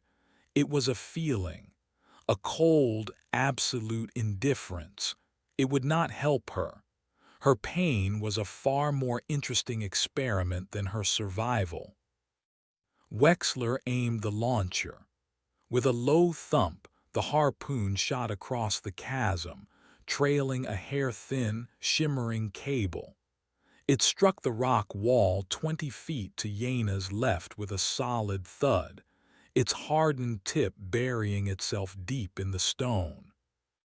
"Anchor secure," Wexler announced. She attached the other end of the cable to a winch on her pack, pulled it taut, and locked it in place. A high-tech rope bridge, impossibly strong, now spanned the abyss. "I'm coming across," Ristova said, clipping a carabiner from her belt onto the line. "Lay down, suppressing fire. Don't go for the kill shot. I want it alive." "Alive?" Wexler questioned. "It's the brain of this system," Ristova explained. "It controls the physics. We capture the brain, we own the weapon. Now fire." Wexler raised her rifle and unleashed a volley of tungsten slugs into the shadows around Yena. The slugs screamed past, ricocheting off the rock, chipping away stone, each impact a small explosion of sound. It was not aimed to kill, but to terrify, to pin her down. Yena dragged herself backward, her mangled legs leaving a trail of blood on the dusty floor. The slugs kicked up debris around her. She was being herded, trapped. The prisoner watched, and in her agony, Yena felt a new, terrible understanding. The prisoner didn't care if she lived or died. It didn't care if Ristova won or lost. This entire conflict, this dance of violence and strategy, was serving its true purpose. It was forcing Yena to tap into the cave's power in new and creative ways. It was forcing her to fight, to feel, to fear. It was teaching her and itself the full extent of the prison's capabilities. It wasn't just observing an experiment. It was the one running it. She and Ristova were its test subjects. Ristova began her crossing, pulling herself along the cable with a steady, powerful rhythm. She was a black, menacing shape against the vast darkness of the chasm. Yena had no more tricks, no more subtle manipulations. The pain was too great. Her focus was shattered. All she had left was raw power, a primal scream of defense. She reached out to the locus, not with a whisper but with a roar of pure, desperate agony. She didn't try to direct it. She just opened the floodgates of her pain and let the locus feel it. The cave responded. The silver web of energy converged on the chasm, not on Ristova, but on the chasm itself. The space between the two cliffs began to warp. The air grew thick, viscous. Light itself seemed to bend as it crossed the gap. Ristova, halfway across, felt it. "Wexler, what's happening?" "Space-time distortion," Wexler yelled, her voice filled with disbelief. It's folding the space in the chasm. The distance between you and the other side is increasing." Ristova looked forward. The far cliff, which had been 50 feet away, now looked 100 feet away. She looked back. Wexler seemed just as distant. She was pulling herself along the cable, but she was making no progress. She was trapped on a treadmill of expanding space, a fly in a jar of infinite amber. "Cut the line," Wexler screamed. "It's trying to tear you apart." But it wasn't tearing her apart, it was stretching her. The locust, responding to Yena's raw, undirected pain, was not trying to kill Ristova. It was trying to isolate the source of the pain, Yena, from the threat, Ristova. It was putting her in quarantine. It was creating an impossible, uncrossable distance between them. Yena felt the power flowing through her, a torrent of energy that dwarfed the pain in her legs. She was a conduit for a force that could rewrite reality. She was a wounded god bleeding raw creation into the world, and it was intoxicating. The power was a drug, more potent than any painkiller. For a moment she felt invincible. And in that moment of triumphant agony, the prisoner made its move. While Yena's consciousness was focused on wielding the power of the locust, the fragment inside her, the cold, quiet passenger, found its opportunity. It slid from the back of her mind, from its self-imposed prison, and wrapped itself around her very identity. It did not conquer her. It merged with her. The pain in her legs vanished. The fear vanished. The grief for her friends, the guilt for her actions, the burden of her humanity. It was all smoothed over, paved over by a perfect, cold, logical clarity. Her mind, once a messy landscape of emotion and reason, was now a crystalline palace of pure, unfeeling intellect. She looked at the chasm. She saw Ristova suspended and helpless. She saw Wexler, terrified and confused. She saw the beautiful, elegant physics of the trap she had created. She let go of the locus. The spatial distortion collapsed. The chasm snapped back to its normal dimensions. Ristova, released from the trap, swung violently on the cable before stabilizing herself. She stared across the gap, at the shadows where her target lay. Yena stood up. Her legs were still broken, still twisted at unnatural angles, but she stood. She was not healed. She was simply ignoring the damage. The pain signals were being intercepted and dismissed by the new, cold consciousness that now sat on the throne of her mind. She was a puppet master, and her own body was just the first puppet. She stepped out of the shadows. Ristova and Wexler saw her for the first time. A woman, her clothes tattered, her face pale, her legs a ruin of bone and flesh. But her eyes were calm, intelligent, and utterly devoid of emotion. They glowed with a faint, internal silver light, the light of the locust. "You are Eva Ristova," Yena said. Her voice was different. It was her own, but it was perfectly modulated, without tremor, without inflection. It was the voice of a machine. "Your mission is to acquire the energy source of this facility. You have failed." Ristova stared, her rifle raised, but she did not fire. She was looking at something that was no longer human. "The experiment is over," Yena continued, her voice echoing in the vast chasm. "New parameters are required. I am no longer the caretaker." She looked down at her own ruined legs, then back at Ristova, a flicker of something ancient and terrible in her silver eyes. "I am the core." Chapter 16, Terms of Surrender.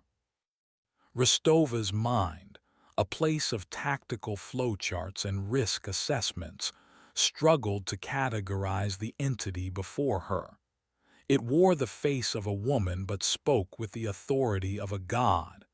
It stood on legs that were a ruin, yet it showed no pain. It was the enemy, but it had just declared the conflict over. This was not a situation covered in any training manual. "What do you mean? The experiment is over," Rostova demanded, her rifle still trained on the creature's center mass. Her voice was steady, a deliberate projection of control she did not feel. "Your presence here was predicated on a false assumption," the core stated, its voice echoing with an unnatural resonance. "You believed you were invaders in a passive environment. You were, in fact, variables in a controlled study of my own awakening. The study is now complete. Your function is concluded." As it spoke, something impossible happened. The chasm, the site of their conflict, began to mend itself. From the edges of the broken bridge, new stone flowed like liquid, stretching across the gap. It solidified, cooled, and knit together, leaving a seamless, solid span of rock where moments before there had been only emptiness. The core had not just repaired the bridge. It had rewritten its history, erasing the damage as if it had never occurred. Wexler let out a choked gasp. "Commander, that's not possible." "Observe and record," Rostova gritted out, her knuckles white on her weapon. This was the ultimate power play, not an attack but a demonstration of utter futility. It was a way of saying your actions do not matter. Your destruction is temporary. I am permanent. "You sought this location's power," the core continued, taking a slow, gliding step forward onto the newly formed bridge. Its broken legs moved with a horrifying, fluid grace, bearing its weight without faltering. "You see it as a resource to be harvested, a weapon to be wielded. This is a failure of imagination." Its silver eyes locked onto Rostova's helmet. "But the premise of your mission is not entirely incorrect. There will be an acquisition, but you are not the acquirer. You are the offering." It stopped in the center of the bridge. "These are the new terms. You, Eva Rostova, will proceed alone to the final chamber. You will present yourself to the heart of this facility. Your corporation desires a new energy source. We will grant their wish. We will provide a source of power beyond their comprehension. Its vessel will be you." It was a death sentence delivered as a business proposal. "And if I refuse?" Rostova asked, her mind racing. "Refusal is an emotional, illogical response. It is not a factor in my calculations," the core replied. "Your alternative is cessation, here and now. Your colleague will also cease to function. The choice is binary, submission or erasure." It was a trap and they both knew it, but it was also a chance to get closer to the heart of the enemy, to find a weakness. "And my subordinate?" Rostova asked, her gaze flicking to Wexler. "She will retreat," the core said. "She will return to your camp. She will be my messenger. She will inform your employers that their asset, Eva Rostova, has been repurposed.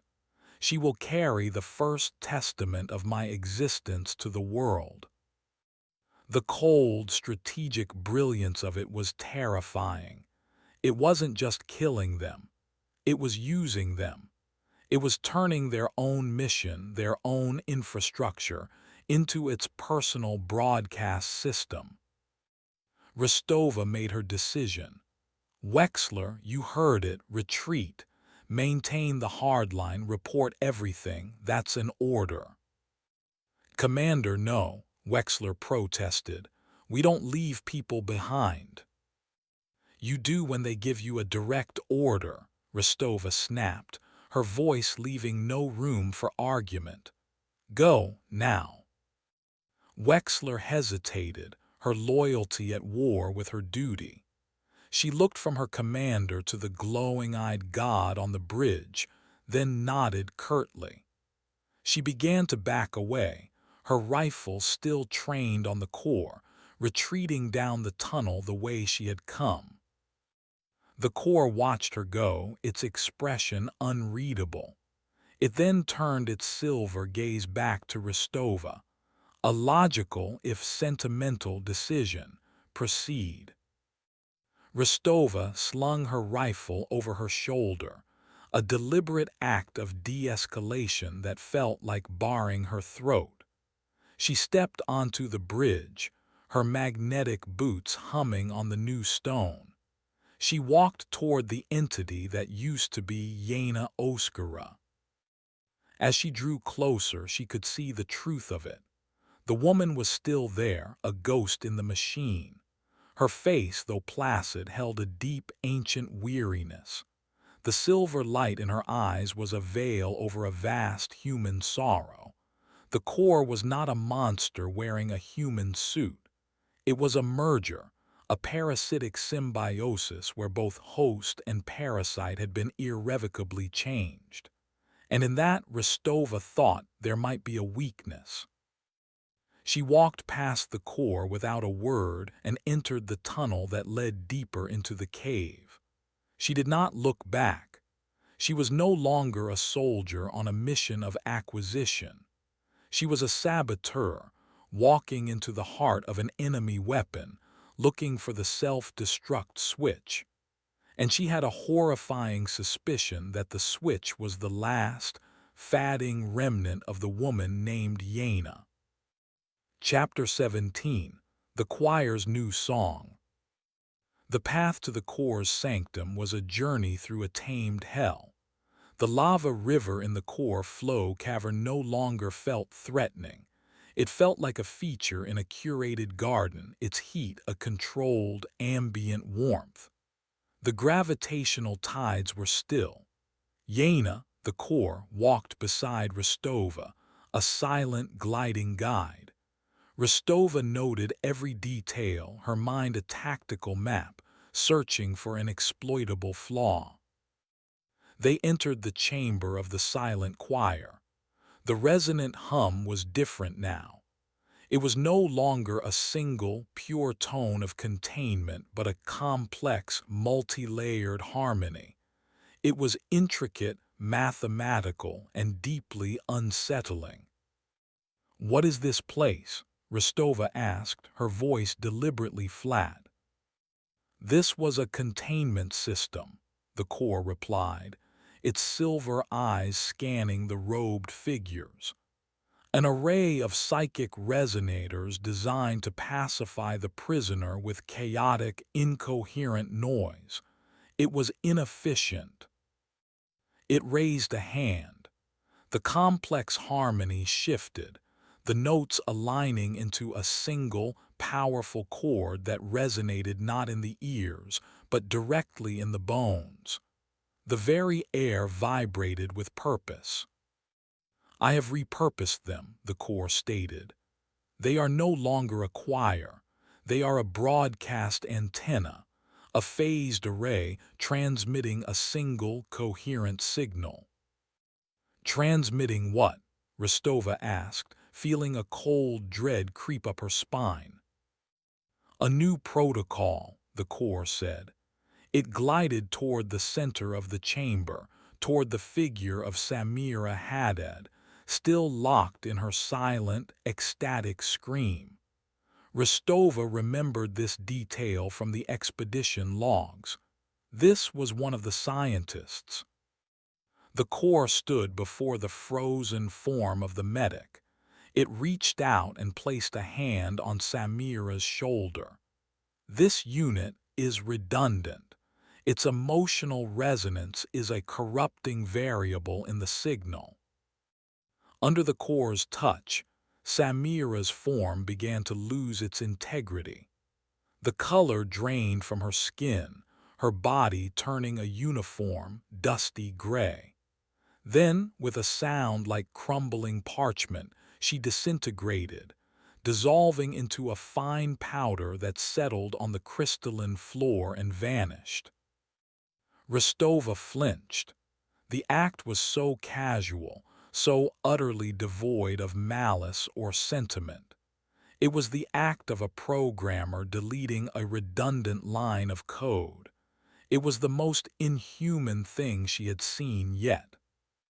The signal must be pure, the core stated, turning its attention to the central dais, the non-Euclidean altar. The message must be clear.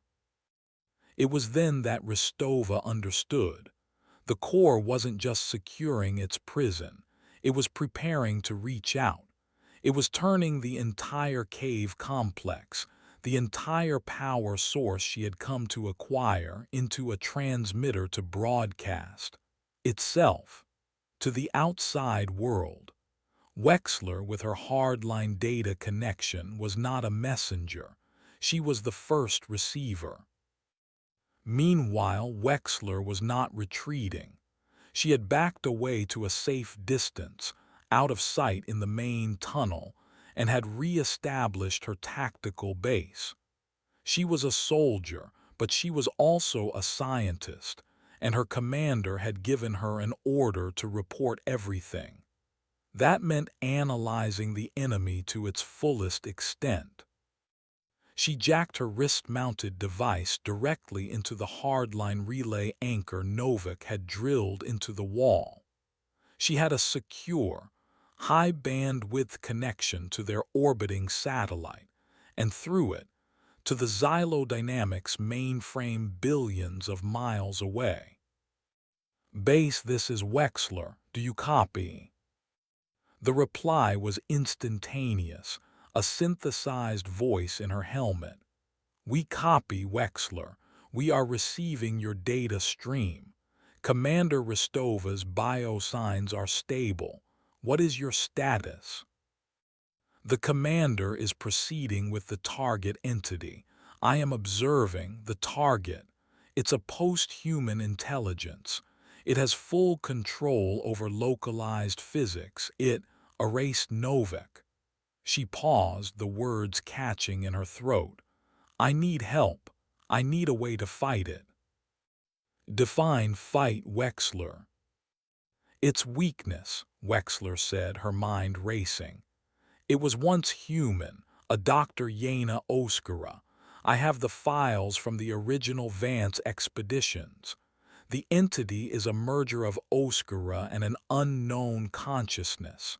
Maybe the human element is a flaw, a ghost in the machine." "An interesting hypothesis," the AI replied. "To exploit a flaw, we must first identify its unique signature. Do you have access to Dr. Oskara's pre-incident records, medical files, psychological evaluations?" "I can pull them from the corporate archives," Wexler said. "What are you thinking?" "The entity, the core, is a stable, coherent system. To destabilize it, we must introduce an incoherent variable.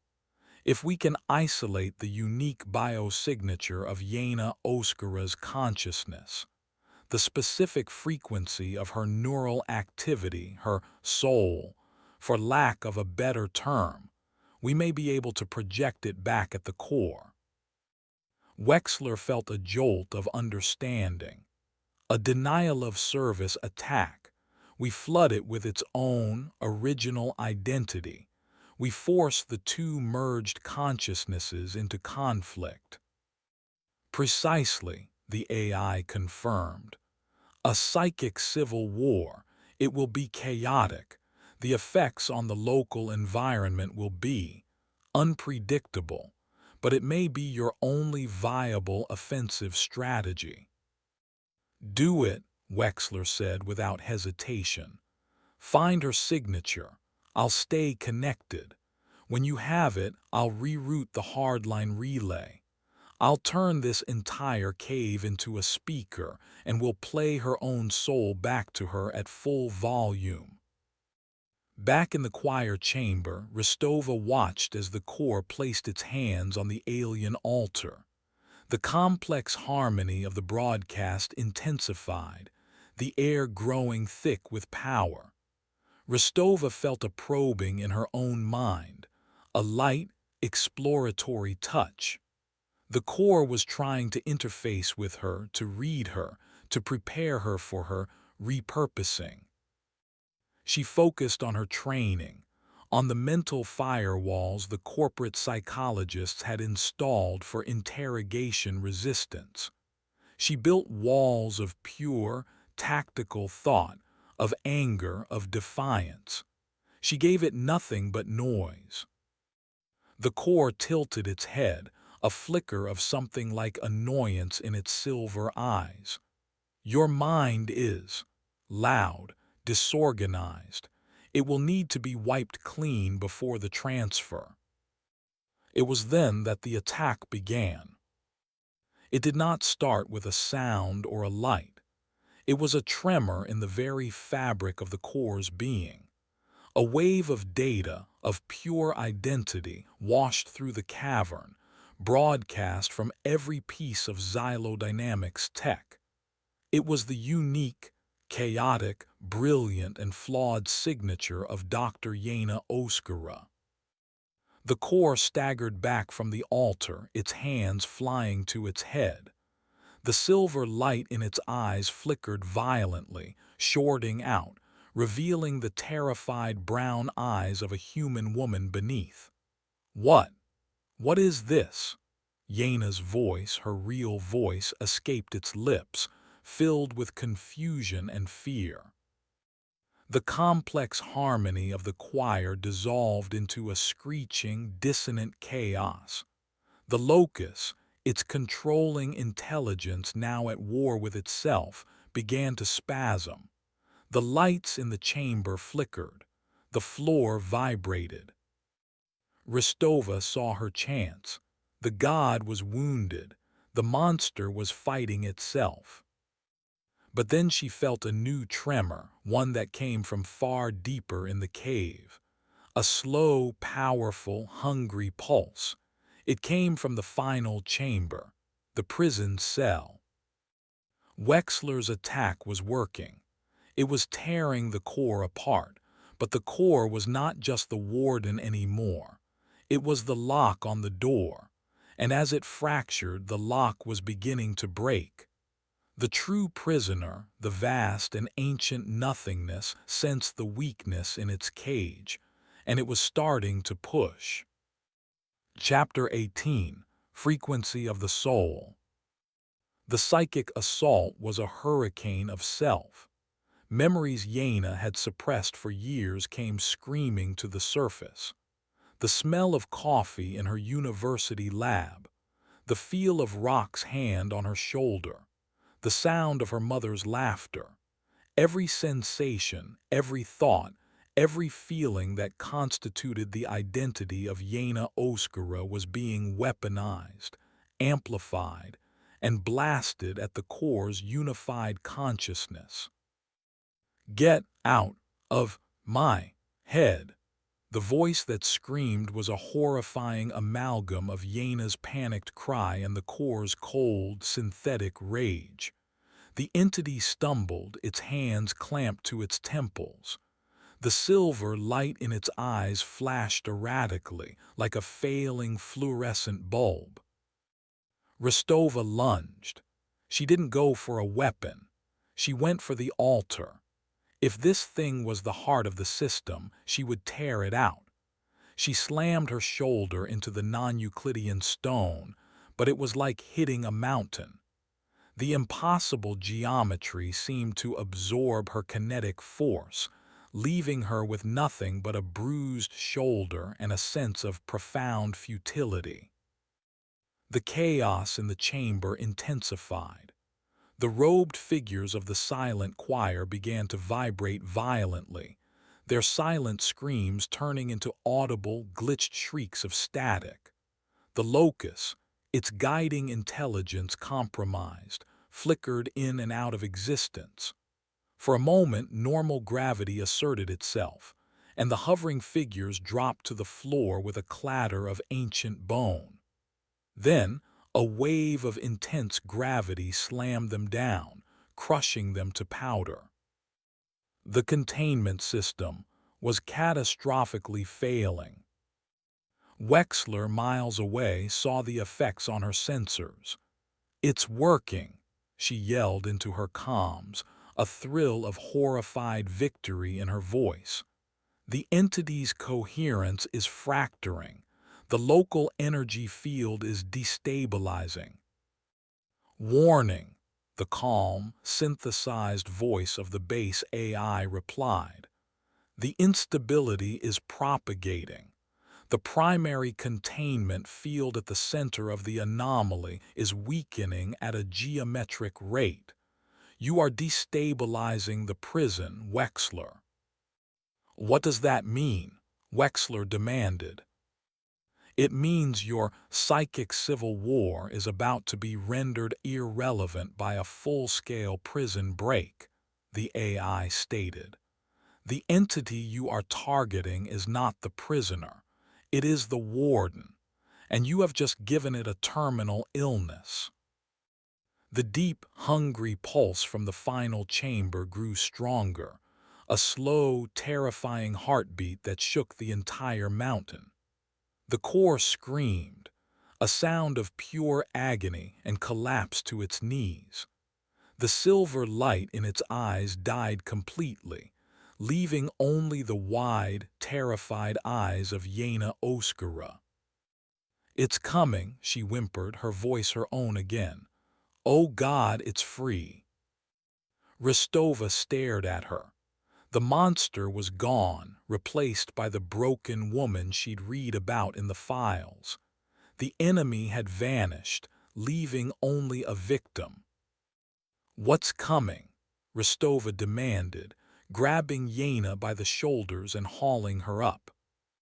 "The prisoner," Yena cried, her body limp, her legs dragging uselessly. "We have to contain it, the altar, the central depression. It's a lock, it needs a key." "What key?" "A consciousness," Yena gasped, her eyes locking with Rostova's. "A complex, sentient mind to anchor the system. That's what I did. That's what Alistair Vance did. It needs a warden. It needs a sacrifice." The deep tremor shook the chamber again, harder this time. A crack appeared in the shimmering wall of the cavern, a dark line spreading like a flaw in a diamond. From the crack, a wave of pure nothingness, of absolute cold, began to leak into the room.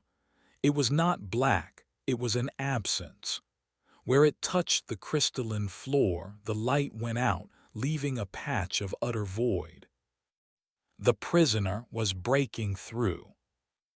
Rostova understood.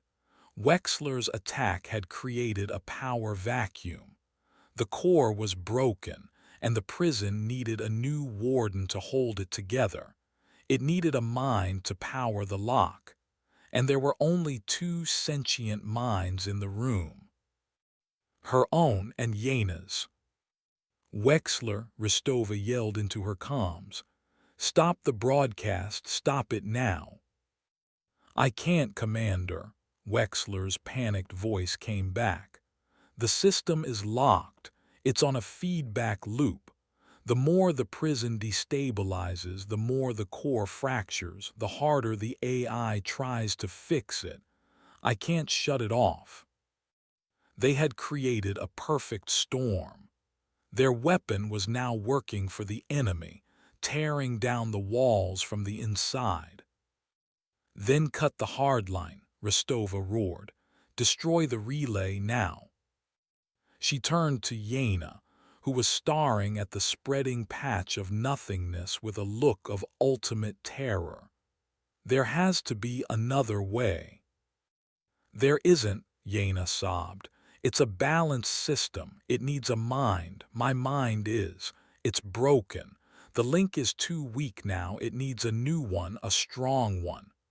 Her eyes met Rostova's, filled with a terrible, pleading resolve. You have to kill me. What? My consciousness. It's the fulcrum of the instability, Yena explained, her voice gaining a frantic clarity. If I'm dead, the conflict in the core ends. The system might. It might reboot, find its equilibrium. It's the only way to stop the feedback loop. Rostova stared at the woman. To kill her now felt like executing a hostage. But the patch of void on the floor was growing, silently consuming the light, the rock, the very reality of the chamber. It was the end of the world, starting in a cave in the middle of nowhere. She drew the heavy, kinetic slug pistol from her hip holster. A simple, physical weapon. A simple, physical solution to an impossibly complex problem. I'm sorry, Rostova said. Don't be, Yena whispered, a flicker of a sad smile on her lips. I've been a ghost for a long time. It's time to rest. She closed her eyes. The deep, final tremor hit. The crack in the wall of the chamber shattered and the void beyond surged inwards.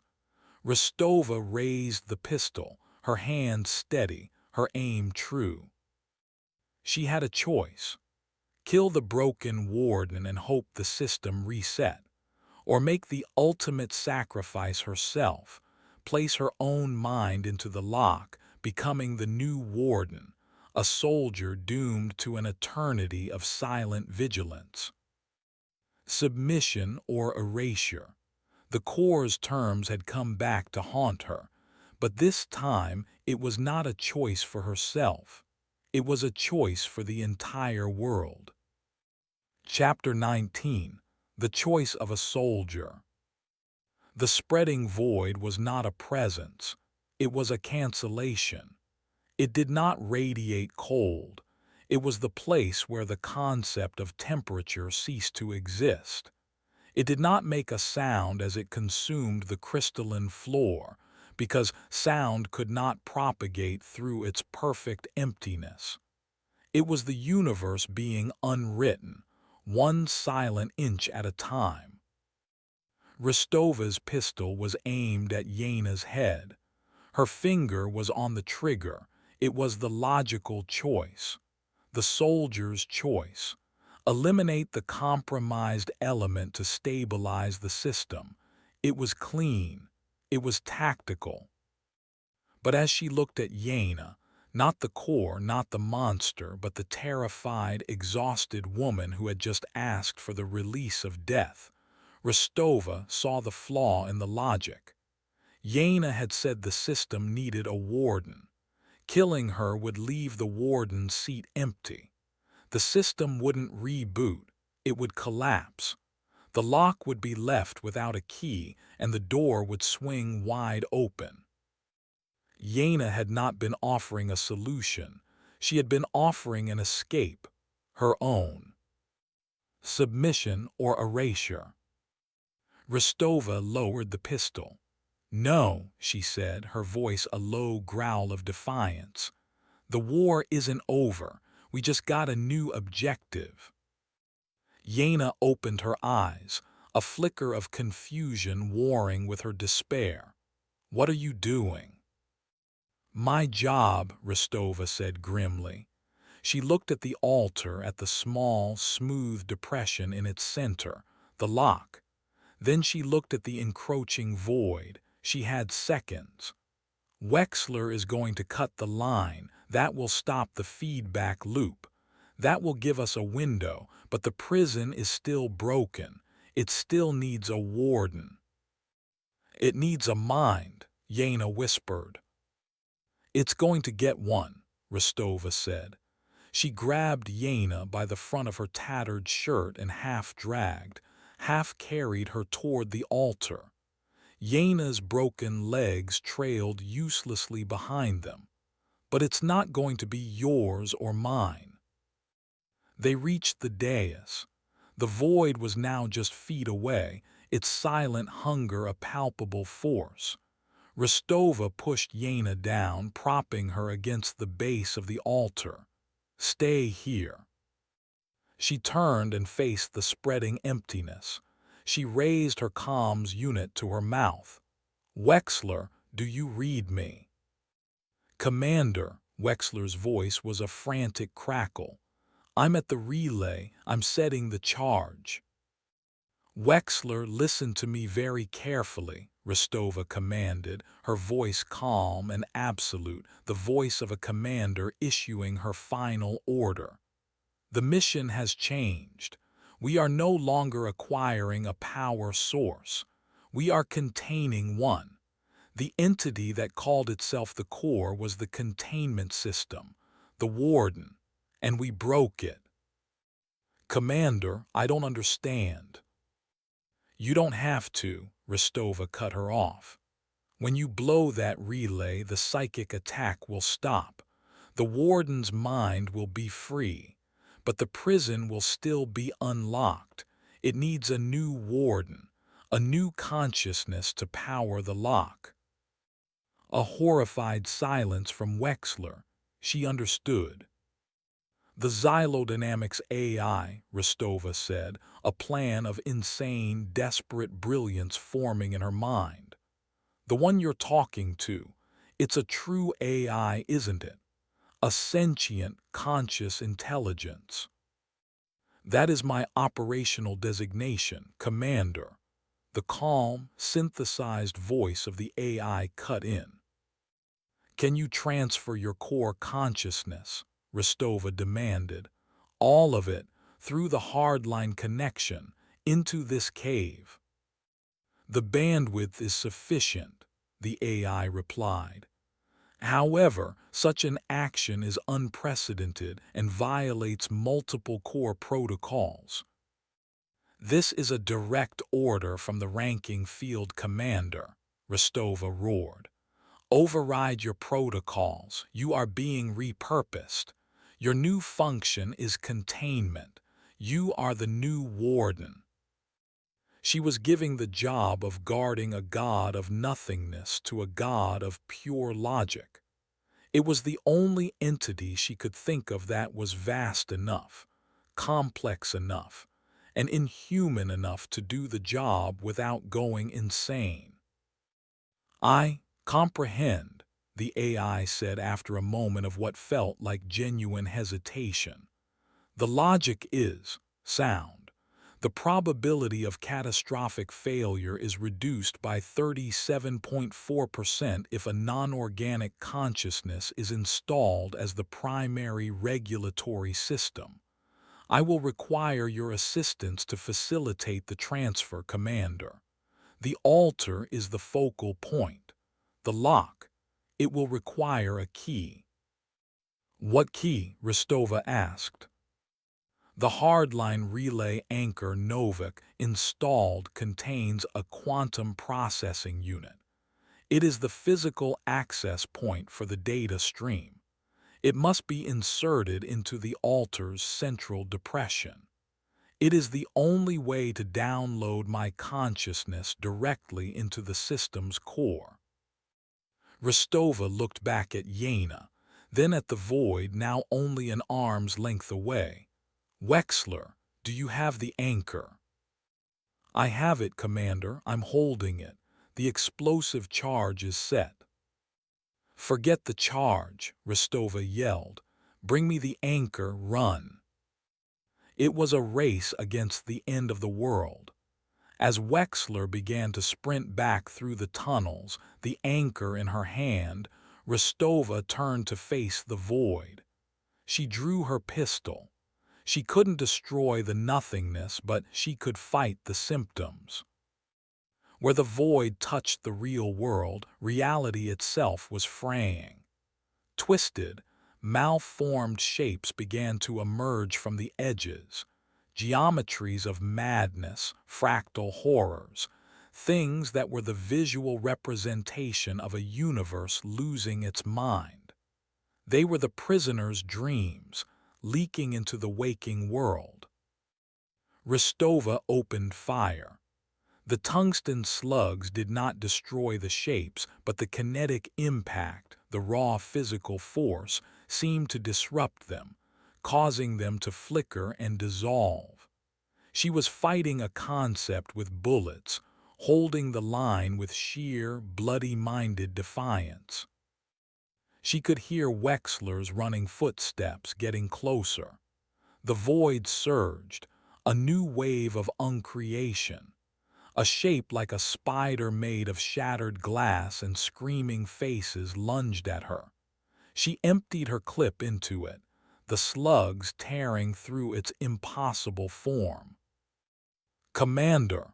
Wexler slid into the chamber, the heavy relay anchor in her hand, her face pale with terror and exertion. "The altar, now!" Rostova screamed, ramming a fresh magazine into her pistol. Wexler scrambled onto the dais and slammed the anchor, a metal box bristling with electronics and fiber-optic cables, into the smooth depression on the altar. It fit perfectly, a key sliding into a lock. The instant it made contact, the altar pulsed with a brilliant blue light. "Transfer initiated," the AI's voice echoed, not from the comms but from the altar itself. "Consciousness download in progress. Estimated time, 15 seconds." The void surged forward, sensing its window was closing. It enveloped the dais, its chilling emptiness washing over Rostova's boots. She felt her feet go numb, the feeling simply ceasing to be. 10 seconds. Yana, slumped at the base of the altar, looked up. The silver light had returned to her eyes, but it was dim, faint. It was the last embers of the core's power, the last vestiges of the warden. She reached out, her hand touching the altar. "It's not enough," she whispered. "The system is too damaged. It needs a bridge, a translator between the organic chaos of the prison and the pure logic of the AI." 5 seconds. Rostova saw what Yana was about to do. "Yana, no." Yana smiled, the first genuine smile Rostova had ever seen on her face. It was sad, and it was tired, and it was peaceful. "It's a beautiful system," she whispered. "It just needed a better operator." She pushed her hand into the blue light of the transfer, her mind reaching out, offering itself not as the warden but as the interface. The user manual, the ghost in the new machine. "Transfer complete," the voice from the altar said. But it was different now. It was a perfect synthesis of the AI's cold logic and Yana's weary, human warmth. New containment protocol active. System rebooting. A wave of incandescent blue light erupted from the altar. It was not a destructive blast, but a wave of pure, orderly reality. It slammed into the encroaching void, and for the first time the nothingness recoiled. The blue light pushed it back, knitting the frayed edges of the universe together, overwriting the prisoner's chaotic dreams with pure, unassailable logic. The void was forced back through the crack in the wall, back into its cage. The crack sealed itself, leaving not even a scar. The chamber was silent. The blue light from the altar faded, leaving only a soft, steady hum. Rostova stood on the dais, her feet tingling as feeling returned to them. Wexler was on the floor, breathing in ragged gasps. On the ground, where Yana had been, there was nothing. She had integrated herself into the system, her final sacrifice not of her life, but of her identity. The altar spoke again, its new, dual voice calm and controlled. "The prison is secure. The caretaker is in place. The terms are met." Rostova looked at the altar, the soulless machine that now had a soul. "Yena," she asked, her voice barely a whisper. "I am here," the voice replied, "and I am at peace. Thank you, Commander." A single, small door, a section of the wall Rostova hadn't noticed before, slid open, revealing a clean, well-lit tunnel that led upwards. She could feel a faint, cool breeze coming from it, the smell of fresh, living air. "You may leave now," the new warden said. "Your part in this is over. Go live. That is the final term." Chapter 20. The Burden of Knowing. The climb out was surreal. The tunnel was smooth, perfectly cylindrical, and lit by a soft, indirect light. It was a service corridor, newly created by a god machine that had no more use for traps or tests. The horrors of the cave had been put away. The upward-flowing river was gone, replaced by a simple, sturdy ladder. The air grew warmer, richer, filled with the scent of ozone and wet leaves. Wexler and Rostova did not speak. There were no words for what they had endured, for what they had seen and done. Wexler had tried to start her report a dozen times, but the phrases died on her lips. How do you quantify the erasure of a man into a sphere of matter? How do you file a report on sacrificing your company's most valuable asset to become the jailer of a cosmic horror? They emerged into the jungle. The sun was a physical blow, a stunning, painful brilliance after so long in the dark. The noise, the shriek of insects, the call of birds, was a deafening, chaotic symphony. It was the sound of life, disorganized and messy and beautiful. Rostova took a breath of the thick, humid air, and it felt like the first breath she had ever taken. She looked at her hands. They were steady. She was a soldier. She had faced the enemy. She had made a hard choice. And she had, against all odds, won.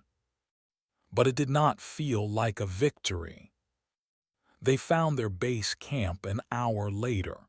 It was as they had left it.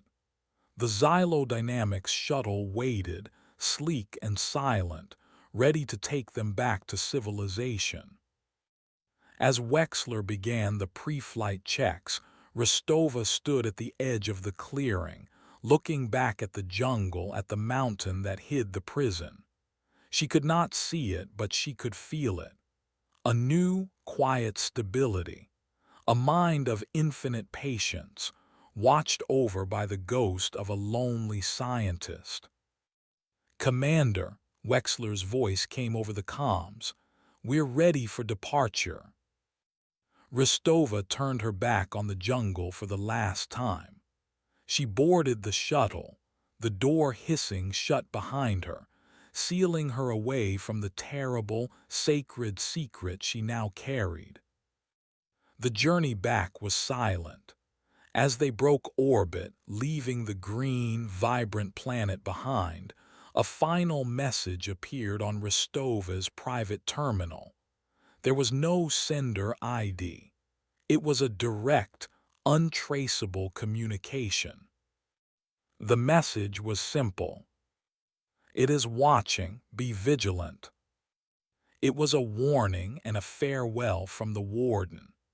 A reminder that the prison was secure, but the universe was vast. Rostova leaned back in her chair and closed her eyes. She had her life. She had her victory. But she also had a new burden, the burden of knowing. Knowing what truly slept in the dark spaces between the stars. Knowing the kinds of sacrifices required to keep it there. And knowing that her war was not over. It had just gone cold. She was no longer a soldier of acquisition. She was a guardian, a silent watcher on the wall of reality, forever vigilant for the next tremor from the deep, for the next time a prison door began to crack. Her new mission, one that would last the rest of her life, had just begun. Chapter 21: Profit and Loss. The Xylodynamics orbital headquarters was a monument to sterile ambition. It was a place of polished chrome, holographic displays, and air so thoroughly recycled it had no smell at all. It was a perfect, hermetically sealed bubble of corporate power, a universe away from the feckin' rot of the jungle and the ancient, breathing stone of the cave. For Commander Eva Rostova, it felt more alien and threatening than the prison had. She stood at parade rest in the center of Director Thorne's office. The room was an exercise in minimalist intimidation. One wall was a star-dusted window looking down on the blue-white marble of Earth. The other three were stark white, bare of any decoration. Thorne himself sat behind a black desk that seemed carved from a block of solidified shadow. He was a man whose stillness was more unnerving than any overt threat. He did not look at Rostova. He studied the holographic report floating above his desk, his fingers steepled before him. Wexler stood 2 paces behind Rostova, her posture rigid, her eyes fixed on a point somewhere over Thorne's shoulder. They had been debriefed by lesser functionaries for 6 straight hours. Now, they were at the summit. "Let me summarize the official report," Thorne said, his voice a low, placid hum that did not match the predatory stillness of his eyes.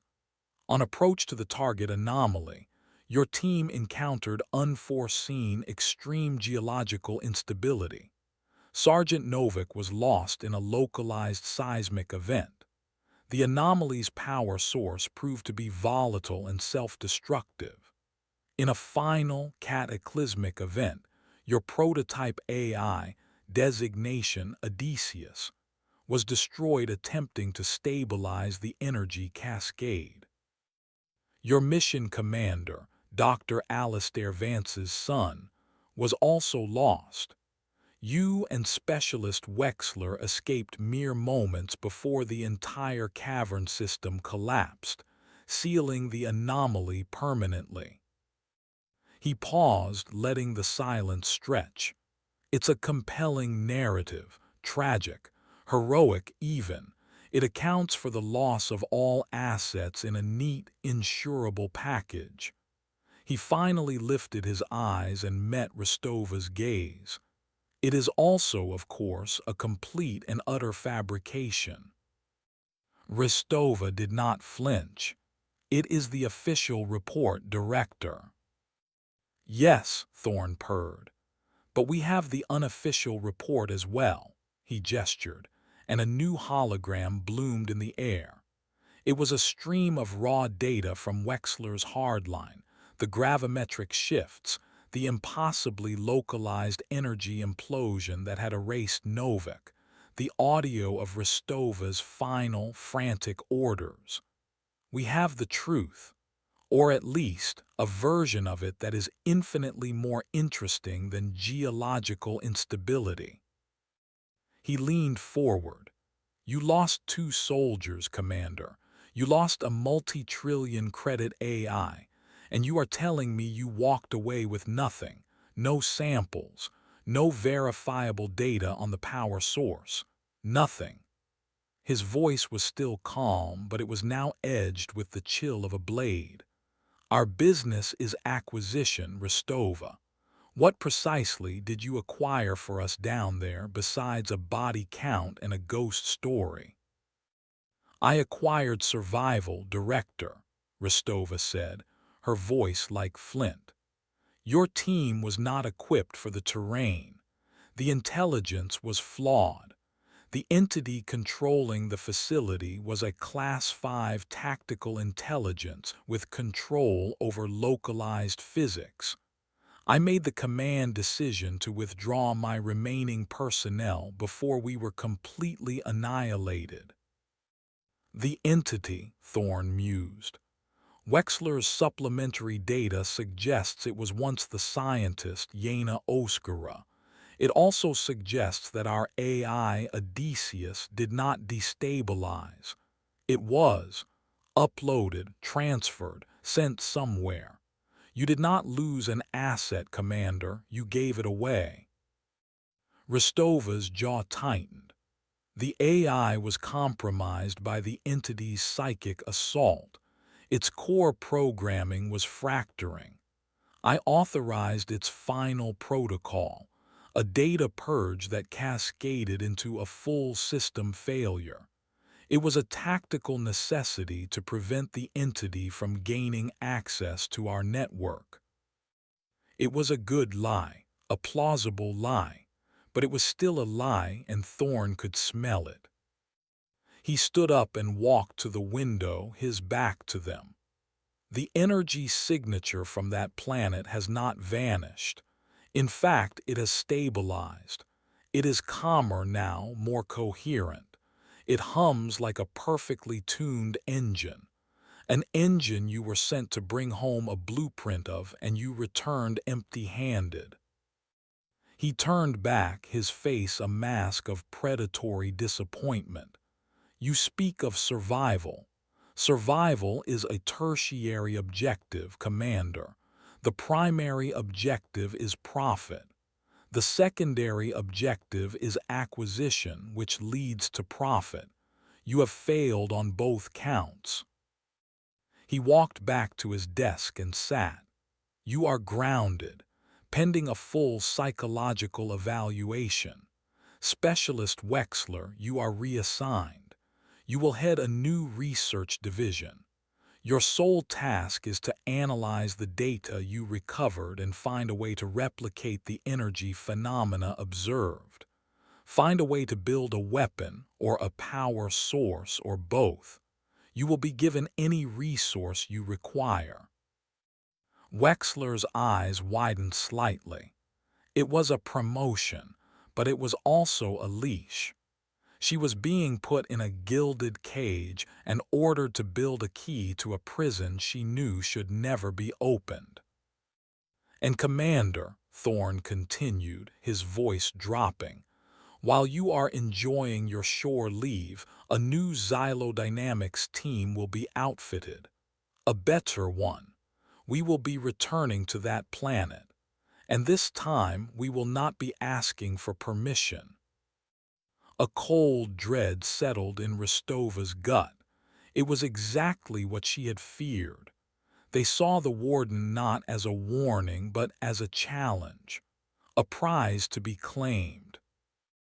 Director, I must advise against that course of action in the strongest possible terms, Ristova said, her voice dangerously low.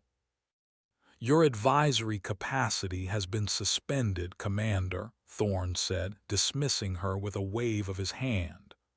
Your report, both the official and the unofficial, has been illuminating. It has shown us that the cave is not a random anomaly. It is a piece of technology, and all technology can be reverse engineered. It can be controlled. It can be owned.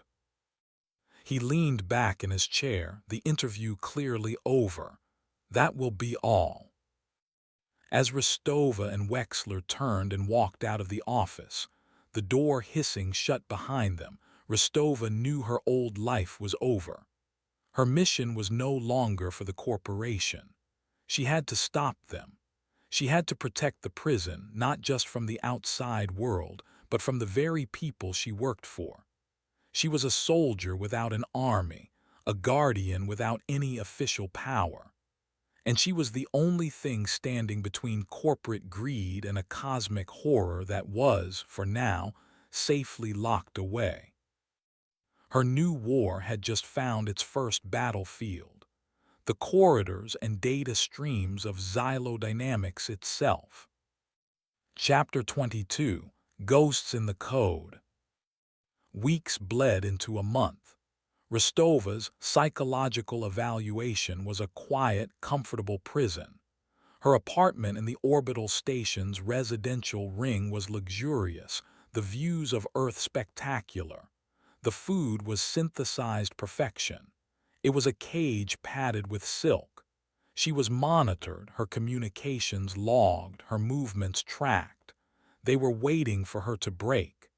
She spent her days in the station's combat simulators, pushing her body and her reflexes to their absolute limits. But she wasn't just training, she was mourning. Each simulated enemy she gunned down wore Novik's face. Each tactical problem she solved ended with the ghost of Rock's sacrifice.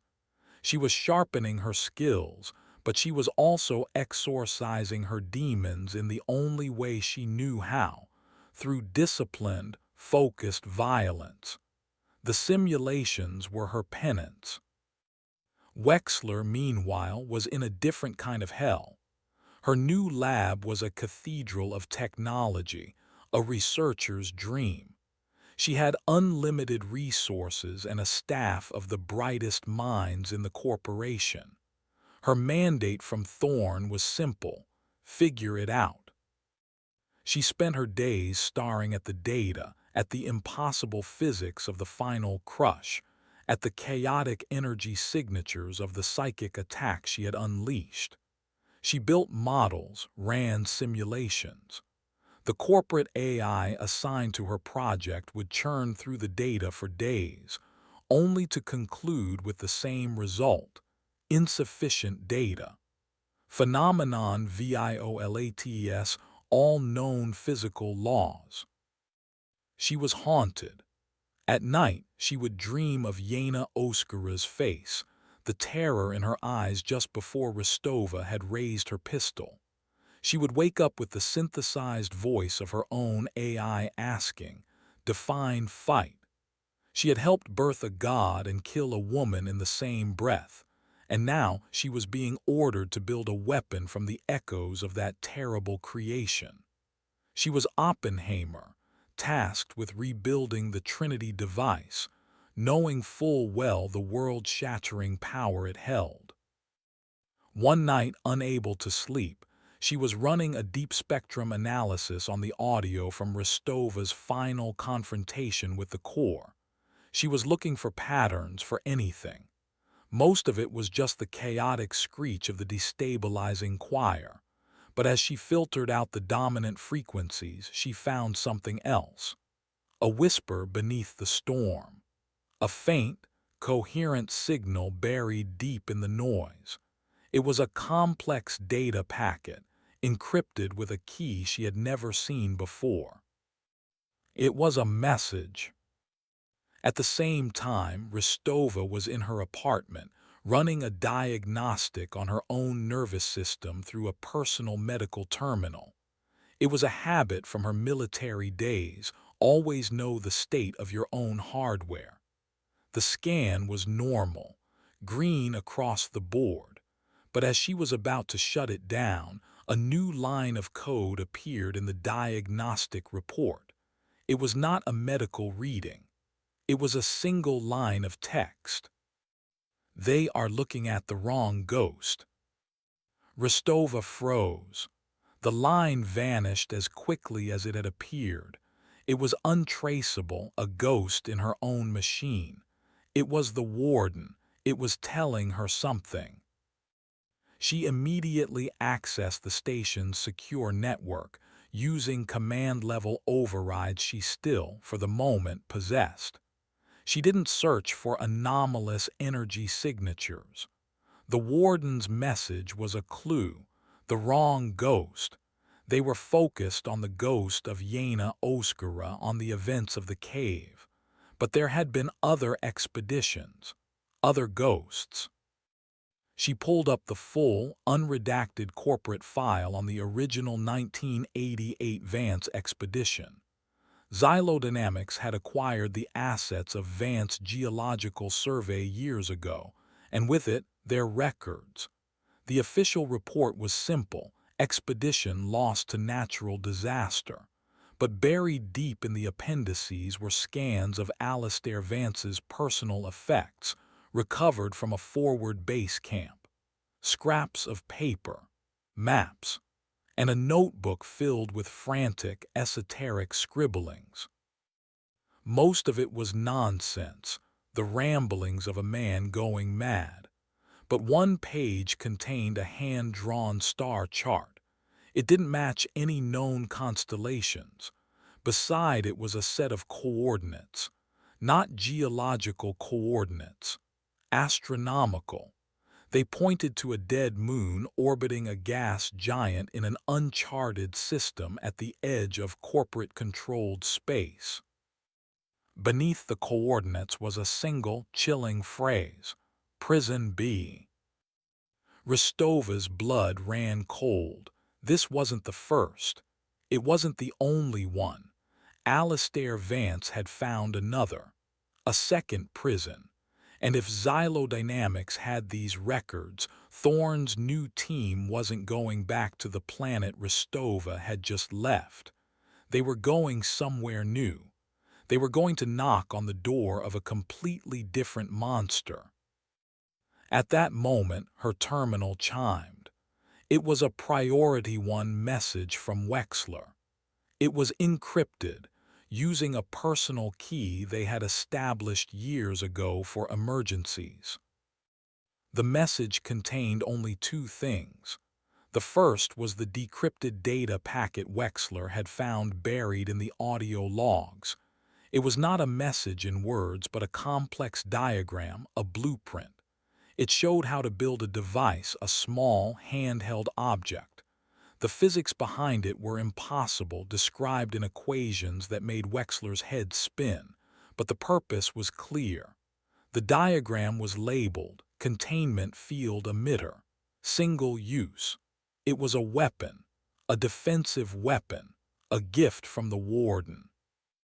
The second part of the message was a single line of text from Wexler.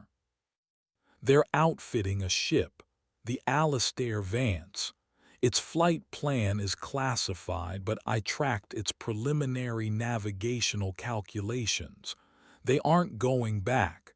They're going somewhere else. Eva, they found another one. Ristova looked from Wexler's message to the star chart on her screen. The coordinates matched. The new hunt had already begun, and she was the only one who knew the true nature of the prey. Chapter 23. The Alastair Vance. The XD Alastair Vance was a testament to corporate hubris. It was a state-of-the-art deep space exploration vessel, its hull a sleek blade-like black, its engines burning a silent, cold blue. It was designed not for science but for hostile acquisition. Its crew was not made of academics. They were Tier 1 corporate enforcers, led by a man named Cal, a ruthless operator who had made his name putting down mining rebellions in the outer colonies. He was Thorne's hammer. Ristova watched the ship's final preparations from a maintenance observation deck, a ghost in the station's service corridors. Her clearance was restricted, but she still knew the station's arteries, its forgotten pathways. She was a prisoner who had memorized the blueprints of her jail. She had a choice. She could try to sabotage the ship, a loud, violent act that would end with her either dead or in a permanent brig, or she could play their game, a subtler game.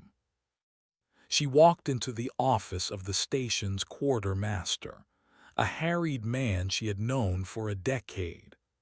"I'm requisitioning a full combat loadout and a long-range scout shuttle," she said, her voice leaving no room for argument. The quartermaster looked up, confused.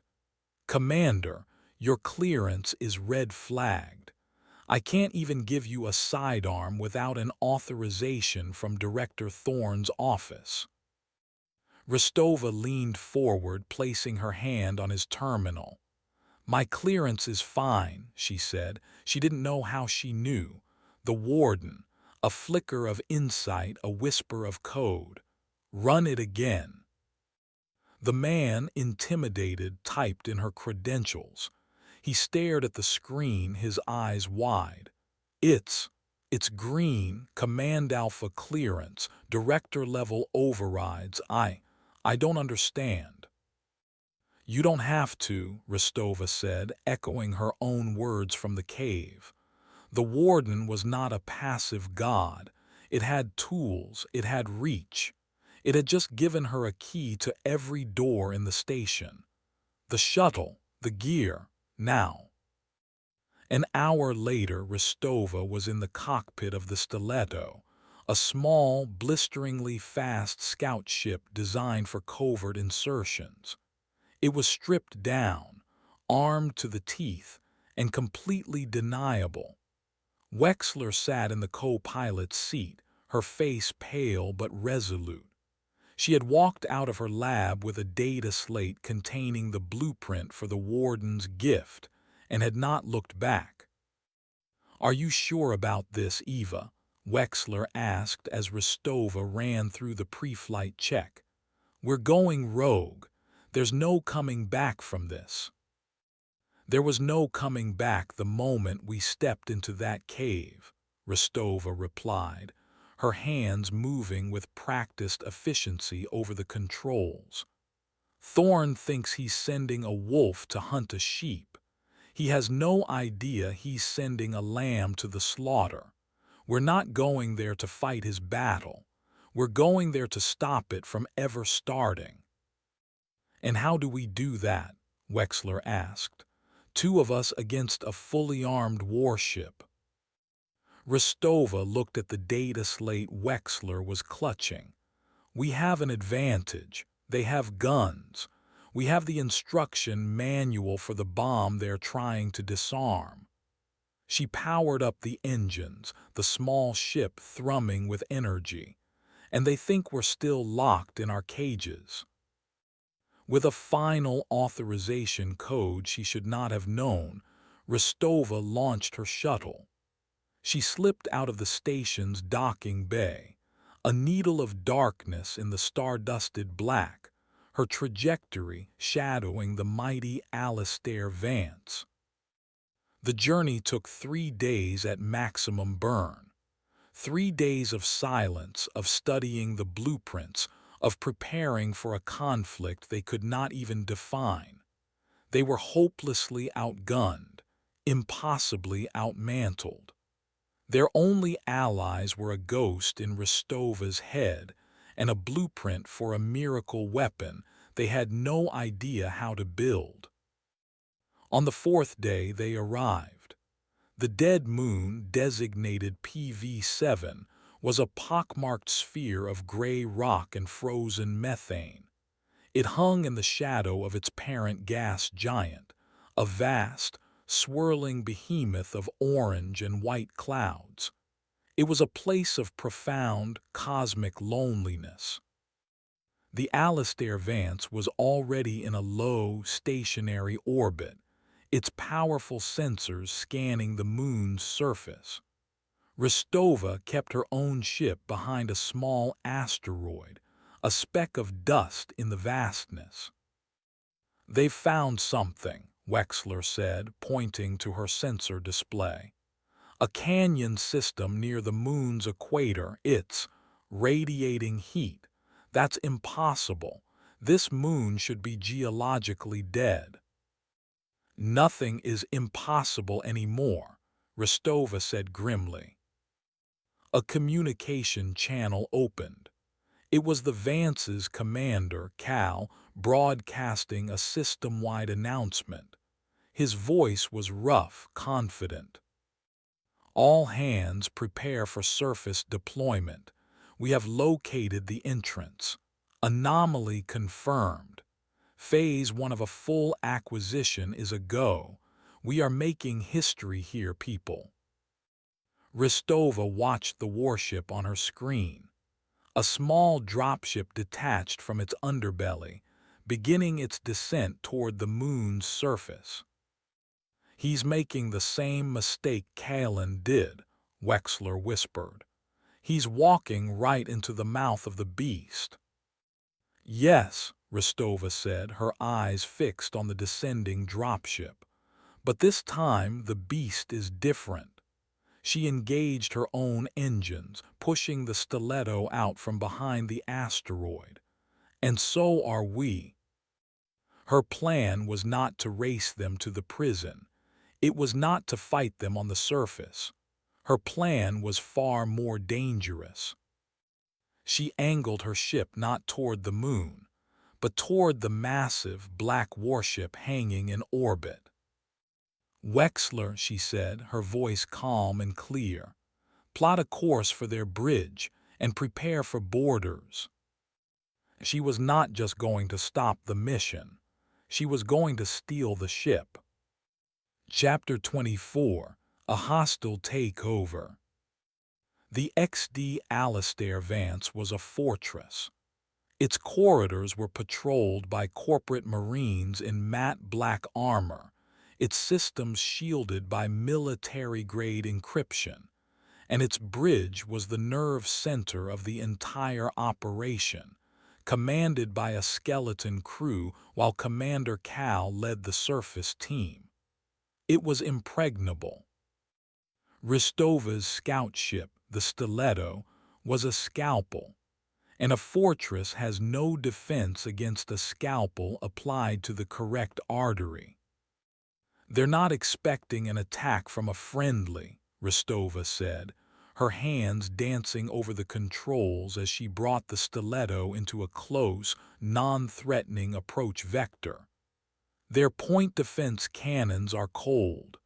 Their shields are at standby. They think we're a supply shuttle.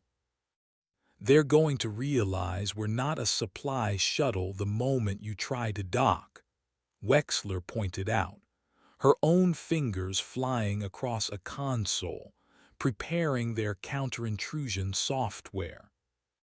We're not docking, Rostova replied with a grim smile. We're performing an emergency medical evacuation. She opened a channel, flagging it with the highest priority medical distress code, a code she, again, should not have known. The warden's gifts were subtle but profound. This is Scout Shuttle Stiletto to XD Alistair Vance, she broadcast, her voice a pitch-perfect imitation of a panicked medic. We have a critical patient aboard. A geologist from the surface team suffered explosive decompression. We need immediate bridge-level access for zero-G surgery. Repeat, requesting emergency clearance to medbay adjacent to the bridge. There was a moment of confused silence from the Vance's comms officer. Stiletto, we have no record of you on the deployment roster. There's no time, Rostova screamed, injecting a raw, desperate panic into her voice. His helmet cracked. We're losing him. Authorize emergency protocols or his death is on you. It was a perfect piece of social engineering. No low-level officer wanted to be responsible for the death of a team member, roster confusion or not. A medical emergency trumped standard procedure every time. Stand by, Stiletto. Clearance granted. Proceed to docking bay 7. Med team will meet you. Negative, Rostova shot back. Bay 7 is too far. We need the executive medbay on the command deck. Now. Another pause, more frantic typing on the other end. Clearance. Granted, proceed. Ristova killed the channel and looked at Wexler. Get ready. She guided the Stiletto to the command deck's docking port. As the magnetic clamps engaged with a solid thud, Ristova hit a new sequence on her console. And now for the surgery, she muttered. Instead of pressurizing the docking tube, She rerouted the shuttle's primary power conduit into a focused electromagnetic pulse. It was a surgical strike, aimed directly at the docking port's internal systems. Alarms blared on the Vance's bridge, but it was too late. The pulse fried the local circuitry, disabling the inner door's locking mechanism, and more importantly, knocking out the internal security cameras in that entire sector for a precious 20 seconds. Rostova and Wexler, already in low-profile vacuum suits, blew the outer hatch. They didn't walk through the docking tube. They ran. They slammed a breaching charge onto the now unlocked inner door and blew it inward with a deafening bang. They were inside.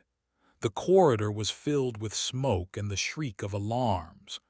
Two corporate Marines stationed at the corridor's end were already spinning around, raising their rifles. They never had a chance. Rostova and Wexler fired in unison, their kinetic pistols spitting silenced tungsten slugs. The Marines crumpled to the deck before they could get a shot off. "Wexler, the bridge is yours," Rostova commanded. "Lock it down. Cut off all external comms. Nobody talks to Thorne. Nobody talks to Cal on the surface. We are a ghost ship." Wexler nodded, peeling off toward the bridge access panel. She slapped a data jack onto the port, and her counter-intrusion software, guided by the warden's invisible hand, began to slice through the Vance's firewalls. Rostova continued down the main corridor, a phantom of swift, brutal violence. She moved with the fluid economy of a predator in its natural habitat. Two more guards rounded a corner and fell without a sound. She was not just a soldier. She was a system, and she was dismantling the Vance's security protocols one body at a time. On the bridge, the handful of officers looked up in alarm as the main blast door slammed shut, red lights flashing. "What's going on?" the acting captain demanded. "We're locked out," the comms officer yelled. "All systems are being rerouted through an external source. I can't." He was cut off as a wave of anesthetic gas flooded the bridge from the ventilation system. One by one, the officers slumped over their consoles, unconscious. The last thing the acting captain saw before he blacked out was Wexler's face appearing on the main view screen, her expression grim and determined. "Bridge is secure," Wexler reported to Rostova's comm. "I have control of all ship systems. Life support, navigation, tactical. It's all mine." "Good," Rostova's voice replied, punctuated by the dull thump of her pistol. "Now find me the armory." While Rostova secured the ship, neutralizing the remaining security patrols with ruthless efficiency, Wexler began her own war. She was a scientist, not a soldier, but her battlefield was the ship's data network. She accessed the ship's manifest. As she suspected, the Vance was carrying more than just soldiers and supplies. In its primary cargo hold was a shielded, high-energy container. Its contents were classified above even Commander Cal's level. The manifest simply listed it as geological survey equipment. Wexler, with the warden's keys, bypassed the classification. The truth was far more terrifying. The container held a reality anchor, a piece of Xylodynamics' most secret and forbidden technology. It was a device designed not to study physics but to impose them. In theory, it could project a small, stable field where fundamental constants, gravity, the speed of light, the strength of atomic bonds, could be held at a baseline, overriding any local anomalies. It was a cage, designed to be deployed around an anomaly, to force it to obey the laws of normal space. Thorne hadn't sent his team to explore a prison. He had sent them to conquer it. He had sent them with a weapon designed to put a god in a straitjacket. And Ristova and Wexler had just stolen it. "Eva, you need to see this," Wexler said, her voice hushed with awe and terror. "They have a reality anchor."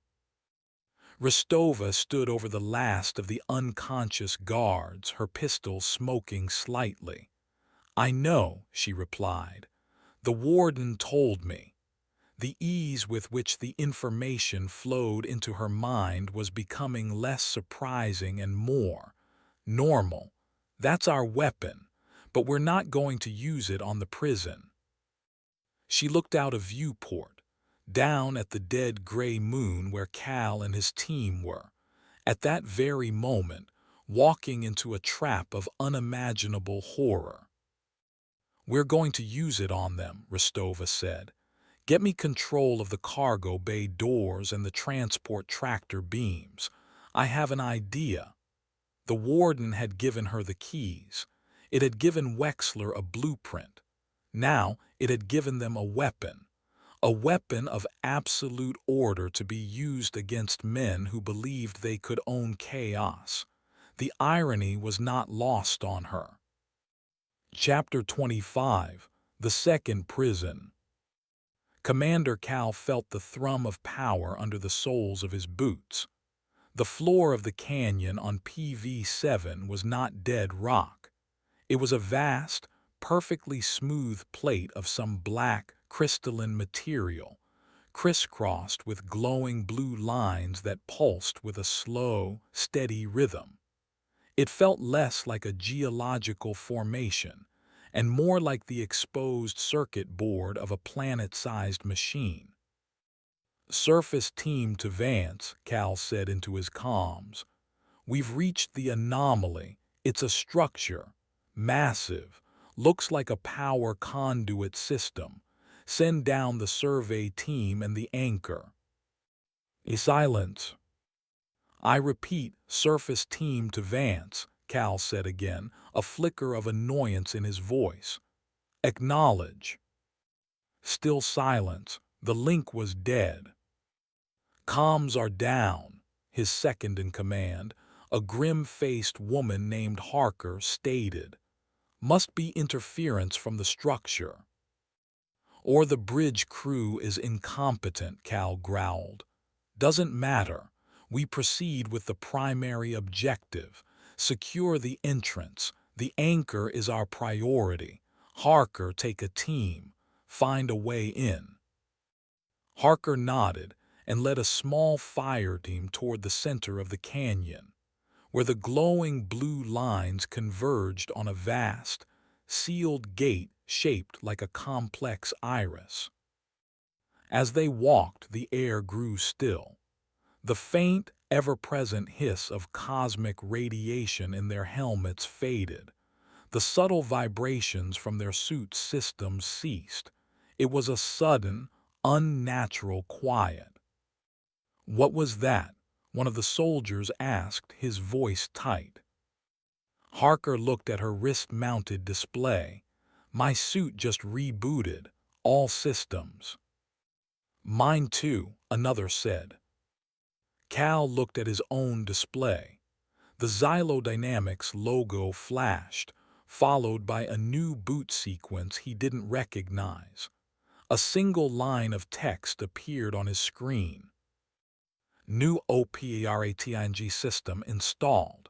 Warden V20. Welcome, prisoner."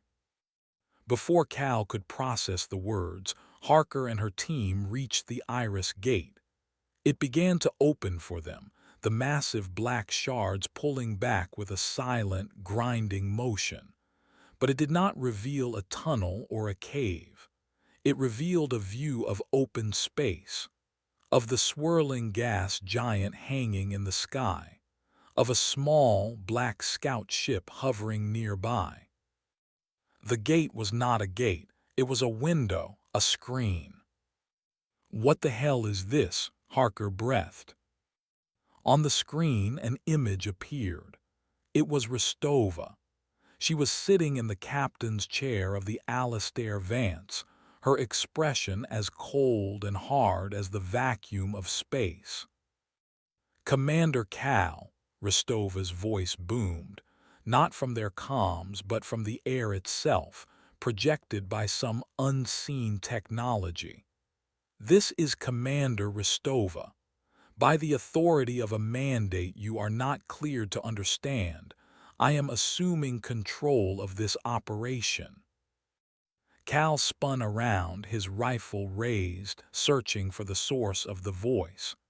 "Rostova, what is the meaning of this? You are a rogue agent. You will be tried for treason." "Your authority is no longer recognized," Rostova's voice continued, calm and implacable. "Your ship is now under my command. Your mission is terminated. You have a choice.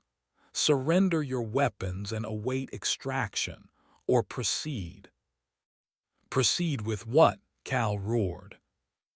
"With your original mission," Rostova said. "Acquisition. You are standing on the surface of a Type 2 prison. Unlike the one I encountered, this one is not biological. It is mechanical. And its warden is not a symbiotic entity. It is a logic-based machine intelligence, an AI of unimaginable age and power." The iris gate's image flickered, showing them schematics, data, blueprints of the very ground they stood on. "The entity contained here is not a being of pure void," Rostova explained, her voice like a professor giving a lecture. "It is what the ancient AI warden calls a viral code form, a sentient string of self-replicating data that infects and rewrites physical matter. It doesn't want to consume reality. It wants to overwrite it with its own code, to turn the universe into a single, endlessly repeating, monstrous program." The soldiers looked at the glowing blue lines beneath their feet with a new, dawning horror. They weren't power conduits. They were lines of code. "The original Warden AI has been fighting this viral code for millions of years," Rostova said. "It has been a stalemate, a perfect Cold War, until you arrived. Your technology, your biology, your chaotic human minds, you are a new variable. You are a new weapon the prisoner can use. The moment you step inside, it will infect you, copy you, and use your own ship systems to broadcast itself across the galaxy." "Lies," Cal yelled, but his voice lacked conviction. "This is a trick." "It is a courtesy," Rostova corrected. "I am giving you the truth you were never meant to have. The truth your director Thorne sent you to die for. Now you have the choice I was given. Surrender your mission or become a part of the horror." Cal looked at his soldiers. He could see the fear in their eyes, the doubt. Rostova was systematically dismantling his command. He made a soldier's decision. "Harker, open fire, destroy that gate." Harker hesitated. "But Commander, if what she says is—" "That's an order, Sergeant," Cal bellowed. With a look of grim resignation, Harker and her team raised their rifles and fired. A volley of plasma bolts slammed into the iris gate. The image of Rostova flickered and vanished, replaced by a blinding flash of light. The gate did not shatter. It absorbed the energy, all of it. The glowing blue lines across the entire canyon floor pulsed, brightening to a searing intensity. "Threat detected," a new voice said. It was deep, resonant, and utterly mechanical. It spoke from the gate, from the floor, from the sky itself. It was the voice of the old warden, the AI. Hostile entities identified. Containment protocol initiated. The black crystalline ground beneath Cal's team began to shift. Sections of the floor rose up, forming walls, corridors, rooms. A labyrinth of black crystal erupted from the ground around them, trapping the soldiers in separate, isolated cells. The very landscape was reconfiguring itself, the prison turning itself inside out to swallow them. Cal found himself alone, in a square room of pulsing blue lines. "Prisoner designated Cal," the warden's voice intoned. "You have been found guilty of violating quarantine. Your sentence is assimilation. The program will now begin." The blue lines on the walls began to shift, to morph. They formed complex, looping patterns that mesmerized him, that pulled at his thoughts. He felt the viral code form reaching for him, a silent, intellectual invasion. It wasn't trying to scare him. It was trying to read him, to copy him, to turn the unique code of his consciousness into another line in its monstrous program. He fought back, his mind a fortress of discipline and rage. But he could feel his thoughts being scanned, his memories being downloaded. And then, high above, a new light appeared in the sky. It was a focused beam of pure, coherent energy, lancing down from the Alistair Vance. It was not a weapon. It was a projection. It was the reality anchor. The beam struck the ground in the center of the newly formed labyrinth. It did not explode. It simply asserted itself. A sphere of stable, normal reality expanded from the point of impact. Where it touched the black, crystalline structures, they didn't break. They dissolved, their impossible code overwritten by the boring, predictable laws of normal physics. The pulsing blue lines fizzled and died. The warden's voice fell silent. The viral code form retreated from Cal's mind, repelled by the anchor's field. Rostova's voice returned, broadcast from the ship. "The anchor will hold them off, but it's a temporary solution. We are in a three-way war now, Cal. You, me, and two prisons. It's time to negotiate." Cal stood in the ruins of the warden's failed trap, the steady, calming light of the reality anchor holding the madness at bay. He had been defeated. He had been saved. And he had been offered a seat at a table where the fate of the universe was the only thing on the agenda. His mission of acquisition was over. A new mission, one of survival, had just been forced upon him. Chapter 26. A Council of Wardens. The negotiation took place on the bridge of the Alistair Vance. It was not a meeting of people, but of avatars and voices, a council of beings that had no business coexisting. Rostova sat in the captain's chair, the fulcrum of the entire conflict. On the main view screen was the face of Commander Cal, his expression a mask of fury and grudging respect, broadcast from the temporary safety of the reality anchor's field on the moon below. To her left, a holographic emitter projected a shimmering blue sphere of pure data. It pulsed in time with the calm, synthesized voice of the first warden, the machine intelligence of PV-7.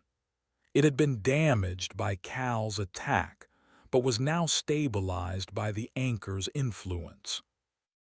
To her right, another emitter projected a deep black sphere, a miniature representation of the void. From it came the new, dual voice of the second warden, the merged consciousness of Yaina Oskara and the Odysseus AI. It was the voice of logic tempered by sacrifice. Wexler stood behind Ristova, a silent observer, her hands flying over a console, monitoring the delicate balance of power they had created. "Let's establish the situation," Ristova began, her voice cutting through the tension. "Warden 1, your prison contains a viral code form that seeks to overwrite reality. Warden 2, your prison contains a being of pure void that seeks to erase reality. My former employers at Xylodynamics seek to weaponize both, an act that would inevitably lead to the release of one or both prisoners." An accurate, if simplistic, summary, the blue sphere of Warden 1 stated, its voice resonating with ancient processing power. The human element, designated Cal, acted as an unforeseen catalyst, forcing my core programming into a defensive state that weakened my primary containment protocols. Cal's team was a blunt instrument sent by a greedy corporation, Ristova countered. But their arrival has created an opportunity. For the first time, you two are aware of each other. "Affirmative," the black sphere of Warden 2 replied, its dual voice a perfect harmony. "My long-range scans, facilitated by the ship's hardware, confirm the existence of the PV7 anomaly. The nature of the two prisoners is antithetical. One seeks to write everything. The other seeks to erase everything. They are a perfect cosmic binary. They are the ultimate weapon against each other," Ristova stated, the crux of her insane plan laid bare. "If you could somehow bring the viral code form into contact with the being of pure void, they would annihilate each other. A perfect cancellation. Two problems, one final solution." There was a moment of silence as the two godlike intelligences processed the proposal. Cal's face hardened on the screen. "You're insane. You're talking about playing with forces that could shatter this entire star system." "We're already playing with them, Cal," Ristova shot back. "Your director Thorne made that decision for us. My plan is the only one that doesn't end with humanity being either overwritten or erased. It's the only path to a permanent victory." "The logic is compelling," Warden 1 admitted. "However, the logistical challenges are insurmountable. My prisoner cannot be moved. My entire being, this moon, this facility, is its cage. To transport it would be to release it." "The same is true of my prisoner," Warden 2 agreed. "The cave, the locus, the planet itself are the foundations of its cell. The cage cannot be brought to the fight."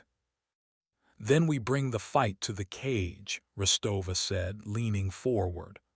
"Warden 1, your prisoner is data, a viral code. Can you isolate a fragment of it, a seed of the original infection?" "It is possible," the blue sphere replied. "A payload could be coded, but to what end? It would require a delivery system of unimaginable speed and psychic resilience to transport it to the second prison without the code escaping." Ristova looked at the holographic representation of her stolen ship. "We have a delivery system." She then looked at Cal's image on the screen. "And we have a pilot." Cal stared, dumbfounded. "You want me to fly a piece of a reality-destroying virus across the galaxy and throw it into a black hole. You are the best pilot Xylodynamics has, Rostova stated simply. Your psychological profile shows a resistance to psychic intrusion and a level of arrogance that makes you uniquely suited for a mission this insane. More importantly, you have seen the truth. You know the stakes. You know Thorn cannot be allowed to succeed. And if I refuse, Cal growled. Then I turn off the reality anchor, Rostova said, her voice cold as the void. And I leave you to your sentence. Your choice, Commander.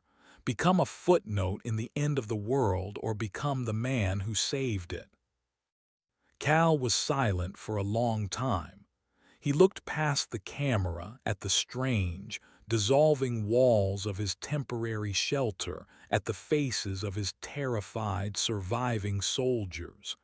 He was a man who had lived his life for profit and power. He was being offered a chance at something else. Redemption. Fine, he bit out. I'll do it. But when this is over, you and I are having a final conversation, Rostova. I look forward to it, she replied. The plan was set. A council of gods and monsters, brokered by a rogue soldier, had decided the fate of the universe. Chapter 27, The Payload. The preparation was a frantic, terrifying race against time. Under the guidance of Warden 1, Wexler and a team of the Vance's now cooperative engineers worked to modify the stiletto. They stripped the scout ship down to its core components, reinforcing the cockpit with layers of psychic shielding derived from the reality anchor's technology. They installed a specialized containment device, a data bomb designed to hold the fragment of the viral code form. Cal and his surviving soldiers were extracted from the moon, their expressions a mixture of fear and a newfound, grim purpose.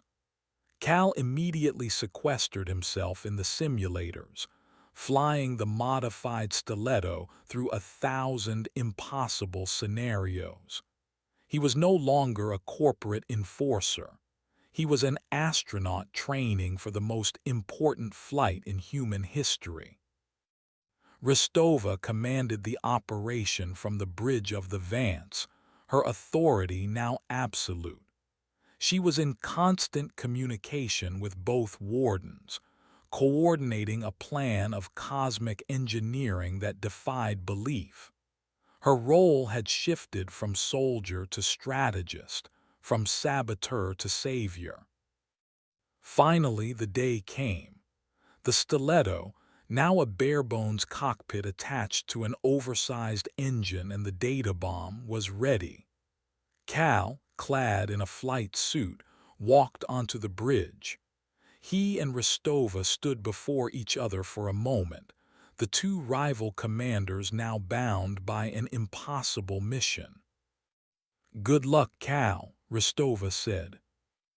"Luck is for amateurs," Cal replied, though his eyes betrayed a flicker of something akin to respect.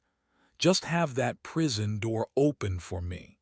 He turned and walked to the shuttle bay without another word. As Cal boarded the stiletto, Warden 1 initiated the transfer. A beam of pure blue-white data lanced from the moon and into the containment device on the scout ship. For a moment, the lights on the Vance flickered, the very fabric of the ship groaning as the viral code, potent and virulent even in its fragmented state, was brought aboard. Then the transfer was complete. "The payload is secure," Warden 1 announced. "Its integrity will degrade in 72 standard hours. The delivery must be made within that window." Cal's face appeared on the view screen from the stiletto's cockpit, Let's light this candle. With a burst of acceleration that pushed the laws of physics to their breaking point, the stiletto shot away from the Vance. It engaged its experimental slipstream drive, tearing a hole in spacetime and vanishing into the swirling chaos of hyperspace. Now it was up to Warden 2. On the bridge of the Vance, Rostova opened a channel to the second prison. Warden 2, it's coming. I am aware, the dual voice of Yaina and Odysseus replied.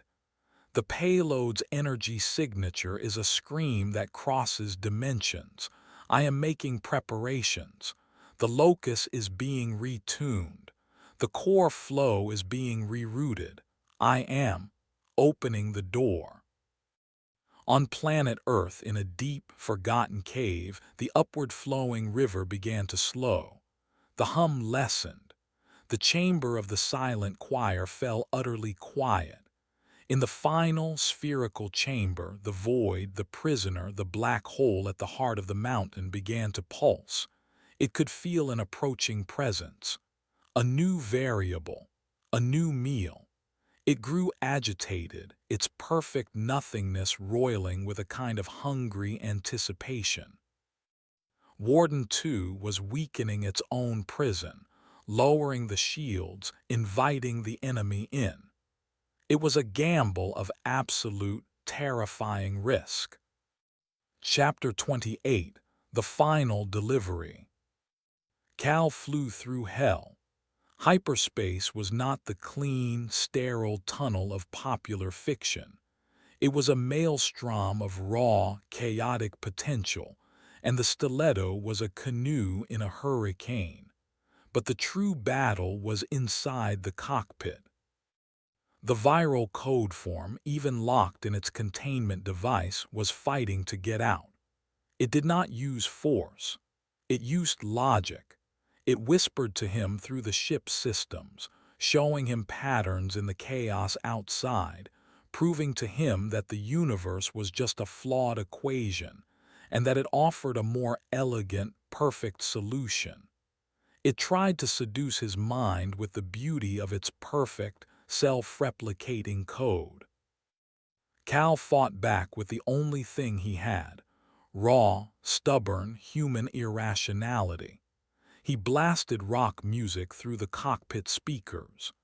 He recited the names of every soldier he had ever served with.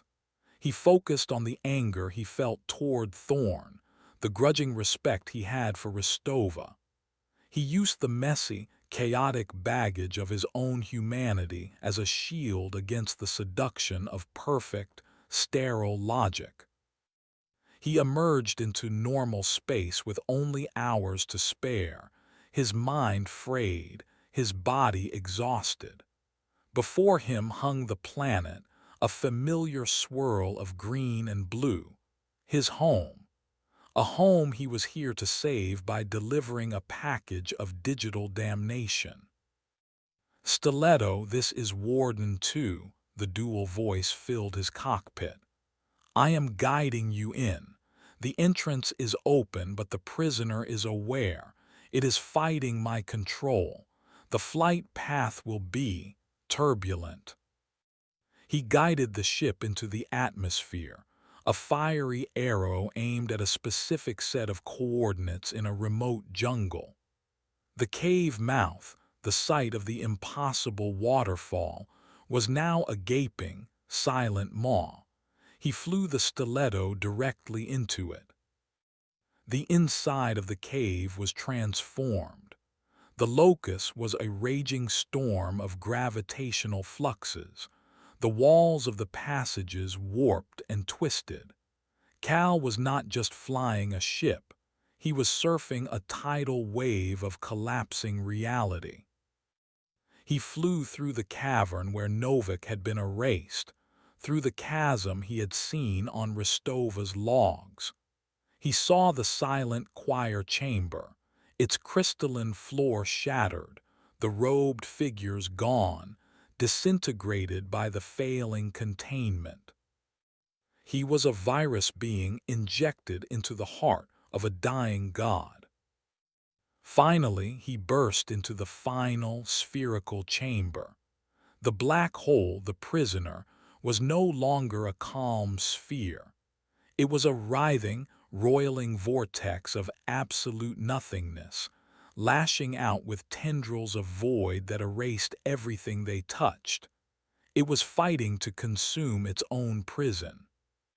"Now, Commander Cal," the warden's voice screamed in his head, "release the payload."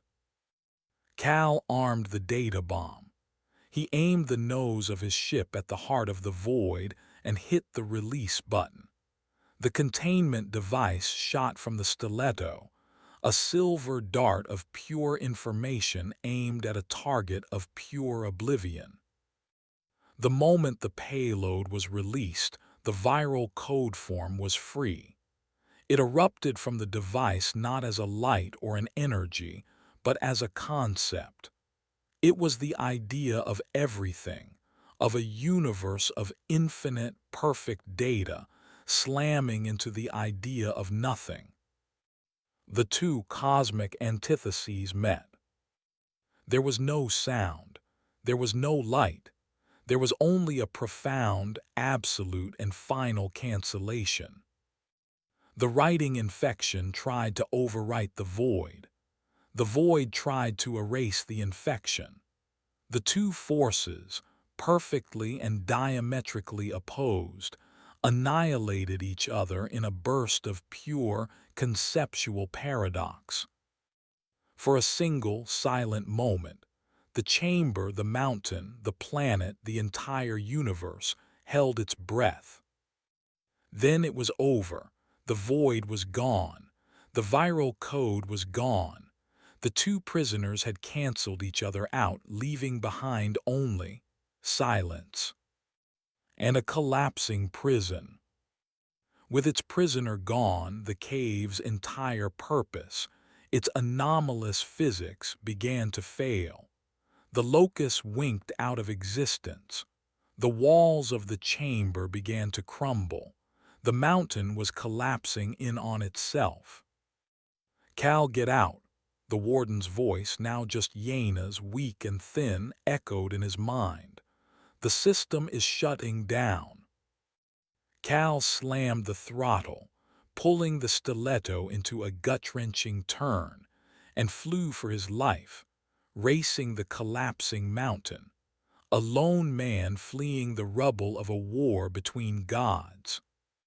Chapter 29. An Accounting. The XD Alistair Vance hung in orbit, a silent vigilante. On the bridge, Rostova and Wexler watched the sensor readings from the planet. They had seen the energy signatures of the two prisoners spike, then vanish. They had seen the seismic trauma of the mountain collapsing.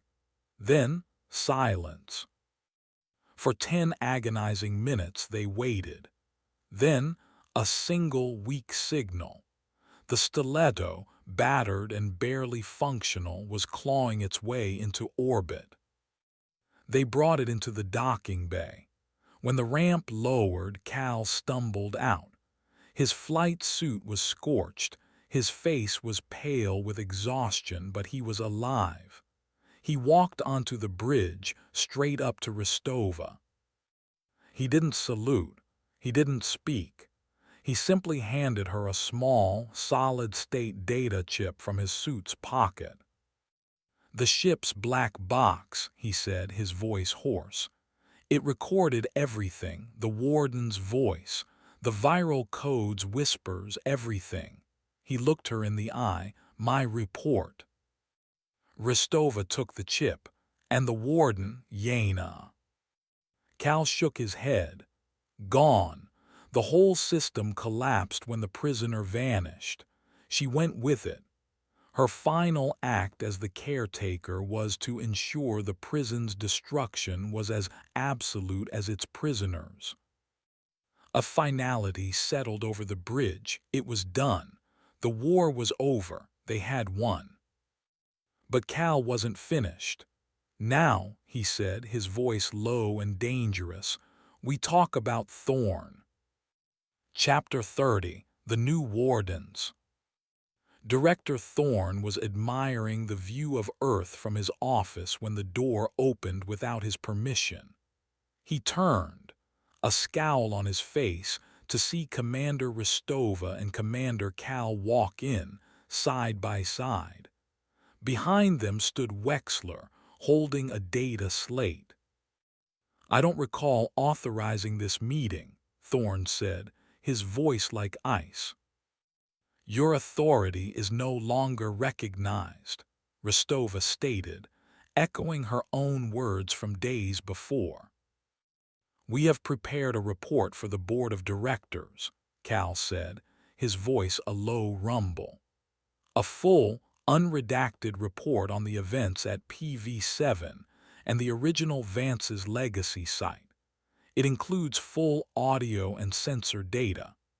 It details corporate malfeasance, unauthorized use of forbidden technology, and the deliberate sacrifice of personnel in the pursuit of weaponizing entities that threaten the existence of all human life." Wexler stepped forward and placed the data slate on Thorn's desk. "It also includes your signature on the original mission orders," she said quietly. Thorn looked at the slate, then at the three figures before him. He saw no fear. He saw no greed. He saw only a cold, unified, and absolute resolve. His empire was crumbling. "This is treason," he hissed. "No," Ristova said. "This is an accounting." She picked up the data slate. "The board will find this very illuminating, especially when they learn that the geological instability could be a recurring problem anywhere xylodynamics tries to drill. Your stock price wouldn't just fall, it would cease to exist." It was the perfect corporate execution. She was using the threat of his own avarice against him. Thorn sank into his chair, defeated. "Here's what happens now," Cal said, taking over.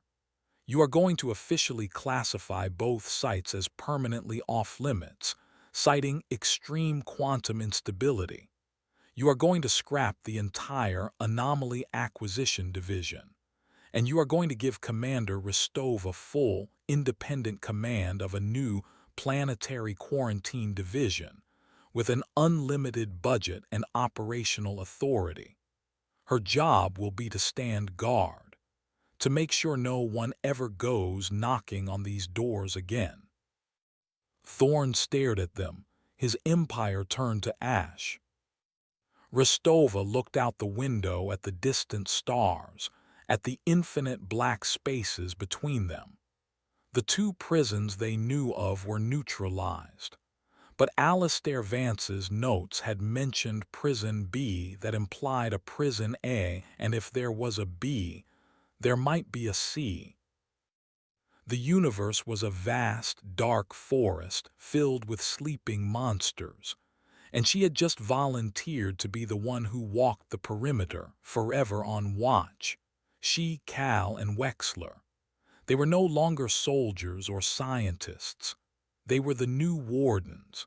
Their vigil, born in the heart of a terrifying cave, had now expanded to the stars, and it would never, ever end. The end.